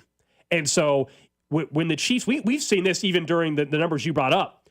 In the playoffs, last year before, they're more aggressive in the playoffs. Last night was kind of a playoff game. Yes, it was. And they treated it like that. And they have to for a while. They're still only 3 and 3. Now they got a divisional game. Treat it like that. Divisional games, he tends to be more aggressive. Then they've got Washington on Monday Night Football. Now, NFC game, tough opponent. Bills. They have just not a murderer's row. It is a very difficult schedule. Over the last 3 weeks, the Chiefs are averaging the most yards per play in the NFL. It's not surprising. They're averaging the 10th most in the NFL right now. And that includes 3 weeks when I felt like they were getting 1.5 yards per play there for a while. Yeah. If you're telling me that teams have to then defend it for 4 full downs, and Patrick Mahomes' legs are always going to be like haunting. We do realize now that after these 3 weeks, before Rashee Rice is back, the Chiefs currently are a top 10 offense. I can just tell you right now, if Rashee Rice is even 90% of what he looked like at the beginning of last year, this is the best offense in football. Like, it just is. Like, just based on where they are right now, it's the best offense in football. And so, like, if Rashee Rice is anywhere close, they're already 10th. They were doing that, like, the second Worthy came back, they immediately clawed their way in, and they're finally amongst the category of teams they deserve to be amongst. The only outlier is probably Indianapolis or Seattle. All the other top offenses are the teams you would expect. Tampa Bay and Dallas and Buffalo and all that, Detroit, all the teams that you would expect to be scoring pretty regularly. And so I do think that like this is right on the cusp, and the aggressiveness is the step that could bury teams. And what I think, Gold, more importantly, bury games. Over the last couple of years, do you remember a common conversation that you and I had on the show about their inability to put a team away? Part of that is because I thought it was conservative. They'd get to 4th and 2 at the 48-yard line, and they'd punt the ball back up 10, and they'd immediately let a team back in the game. If you stay aggressive, I think you avoid that. And instead, you can bury some teams. They can. Now, I'm not fully convinced that now this is what we're going to see all year. Like, as much as I want to believe that Andy's going to just start going for these 4th and shorts on the other side of the field on an almost regular basis, no, I think there's a good chance that the Chiefs are going to play the Raiders. They're big-time favorites. And they'll punt on the plus side of the field. You watch, they will. So as much as we're excited to see it, I don't know if I'm buying into the fact that now on the opening drive against Vegas, 4th and 3 from the Vegas 28 on Sunday afternoon, they're probably kicking the field goal. But maybe it can be more often this year. Yeah. Again, it's opponent dependent. Look at the rest of their schedule. Gold. I mean, opponent dependent. That's almost everybody left on their schedule the rest of the way until you get to the final 4 weeks of the season. And this week. Until then, and this week. Because it's the Raiders. And they're a joke. And it's a noon game, weird, at home against the Raiders. Honestly, somehow it'll end up being a 7-point game. Life is what it is. But that's a joke of an opponent that you don't have to take serious. Washington, Buffalo, at Denver, Indianapolis. Not taking it lightly on any of those. At Dallas, that's the best offense. That's one of the best offenses in football. And they'll have CeeDee Lamb back. Yeah, that'll be a hell of a game anyway because their defense is atrocious. That game might be in the 40s, but for both teams, depending on what Dallas is doing. We say that, but we said the same thing. I mean, the Chiefs' defense is good. I mean, it depends on which version they play. And then even Houston. So like the stretch when you finally get to Houston, Tennessee, Denver, and Vegas, fine. Maybe 3 of those teams you don't have to like go full bore.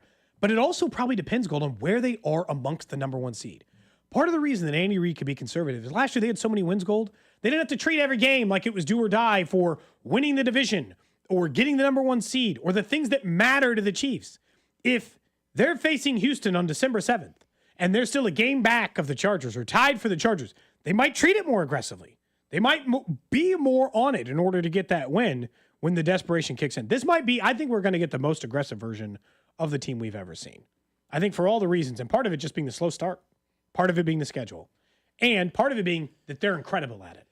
What are they, like 13 of 14 or 12 of 14 on 4th downs? They're borderline perfect this year on 4th down. I think they missed 2 out of the many attempts. This is the most they've attempted through 6 weeks without even looking. For sure, the most they've attempted in any 6-week stretch under Andy Reid. 4th down convert. This is just percentage. I guess I don't have the percentage. They're the 3rd best in football right now. Converting 84.6. The Bengals are 100% on 4th downs this year. They've had to go for a lot of them. Houston, but this is the conversion rate. This is not just attempts. 85% Houston, Kansas City 84, Arizona 80%, New England 80%. The worst teams on 4th down this year: New Orleans, Pittsburgh, Baltimore, Chicago. That's just a percentage. I don't have the exact. Baltimore's got to have a lot of like 4th and 13s at the end of the game, throwing the ball up in the air, praying for the best, whatever it's going to be. But Chiefs opponent on Sunday, Las Vegas, 50-50. On 4th downs? I mean, look, I imagine if the Chiefs are going to start going for 4th downs, I will say. Oh, here we go. 4th down conversion. There's going to be a time in which everybody goes for it, not just the Detroit Lions who go for them anyway. I would think at some point teams are probably it's trending a different 4th down conversions per game. Here we go. Maybe this is a better the Chiefs are first in football. In conversions per game. Which means they've tried some of the most. 1.8. In the last 3 games, they're at 2, actually. But for the whole year, 1.8, 1.7 it's Cleveland, 1.5 Carolina, 1.3 Jets. They're actually live with a bunch of bad teams because, as you said, they're some of these teams are forced to do it. But yeah, interesting. I mean, it tells you something. It really does. It tells you where the Chiefs are. Tonight, by the way, you think the Falcons got any chance to beat the Bills? I do. I like the Falcons to cover 4.5, and I think there's a chance they can win outright at home. The Bills struggle against the run. Bijan Robinson should have a field day. I think the Bills win, but I think it's closer than people would think based off the Bills' defense. And then what's the other game? Bears, Commanders. Yeah, it's one of those. Caleb Williams, Jaden Daniels. It's one of those, man. It was a late night last night. This is one of those by the third quarter of that Commanders game. Although I guess it starts at 7. What's the earliest you get in bed, even in like the tonight? I'm totally wiped department. Tonight I'll be laying in bed at 9:30 watching the game. 9:30 tonight. I'm tired. Drew, what's the earliest you will physically get into the bed? Last night that was a late night yesterday. My voice is almost shot, and I need to drink some tea tonight. Honey. Earliest I'll get into bed is probably on a regular basis, 10 or 10:30. No, I just meant like your wife. Saying that, you're completely tired. It's been a long weekend. What's the earliest you could convince yourself? Mine's 10. I'm not going to sleep at 9:30 No, but I'm saying tonight. I'm not stepping foot into a bed before 10. Under any circumstances. I'll have the TV on, and no matter how tired I am. That's all. Yeah. Yeah, it's probably about 10 or 10:30. Mine might be that there's stairs. You got to you know what I'm saying? Like, in your case, you walk to the other room. Yeah. I'm like, the stairs, I'm not going up those. I'll wait till 10 at least. I got to wait. Yeah, because I don't want to fall asleep on the couch. That's my thing. That's the worst. I don't know why I hate that feeling. Good about that. Yeah. I hate that feeling. Like you fell asleep on the couch and you wake up at 1 a.m. and you're like, that's I hate that feeling. Anyway, so I will say someone tweeted at me, and I'll have to figure out. I guess you guys buy me lunch this week. Well, we'll buy it soon. I don't know if it's this week or not. You guys buy me lunch. Someone wanted to know what am I getting for lunch. I said whatever Cody and Drew want me to have. Yeah. I don't know. We made a wager. We made a wager. We'll get to college football tomorrow. I know there's a lot we want to get into. The MU performance, Kansas's performance.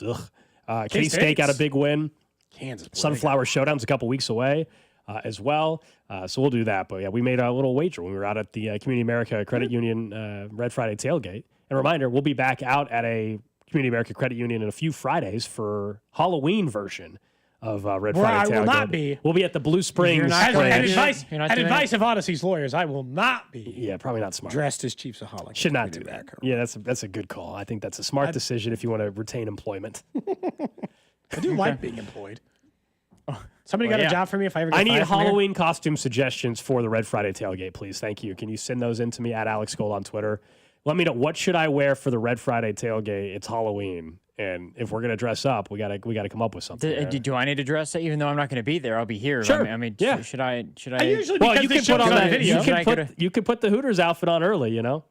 I'm not doing that as a Halloween outfit. I've already got some things in mind. My wife and I have gone to Spirit Halloween once already, so I feel like. Are you doing a couple's costume? Is that what you're thinking? Probably not. Oh. Okay. But because she has something in mind, I've got something in mind.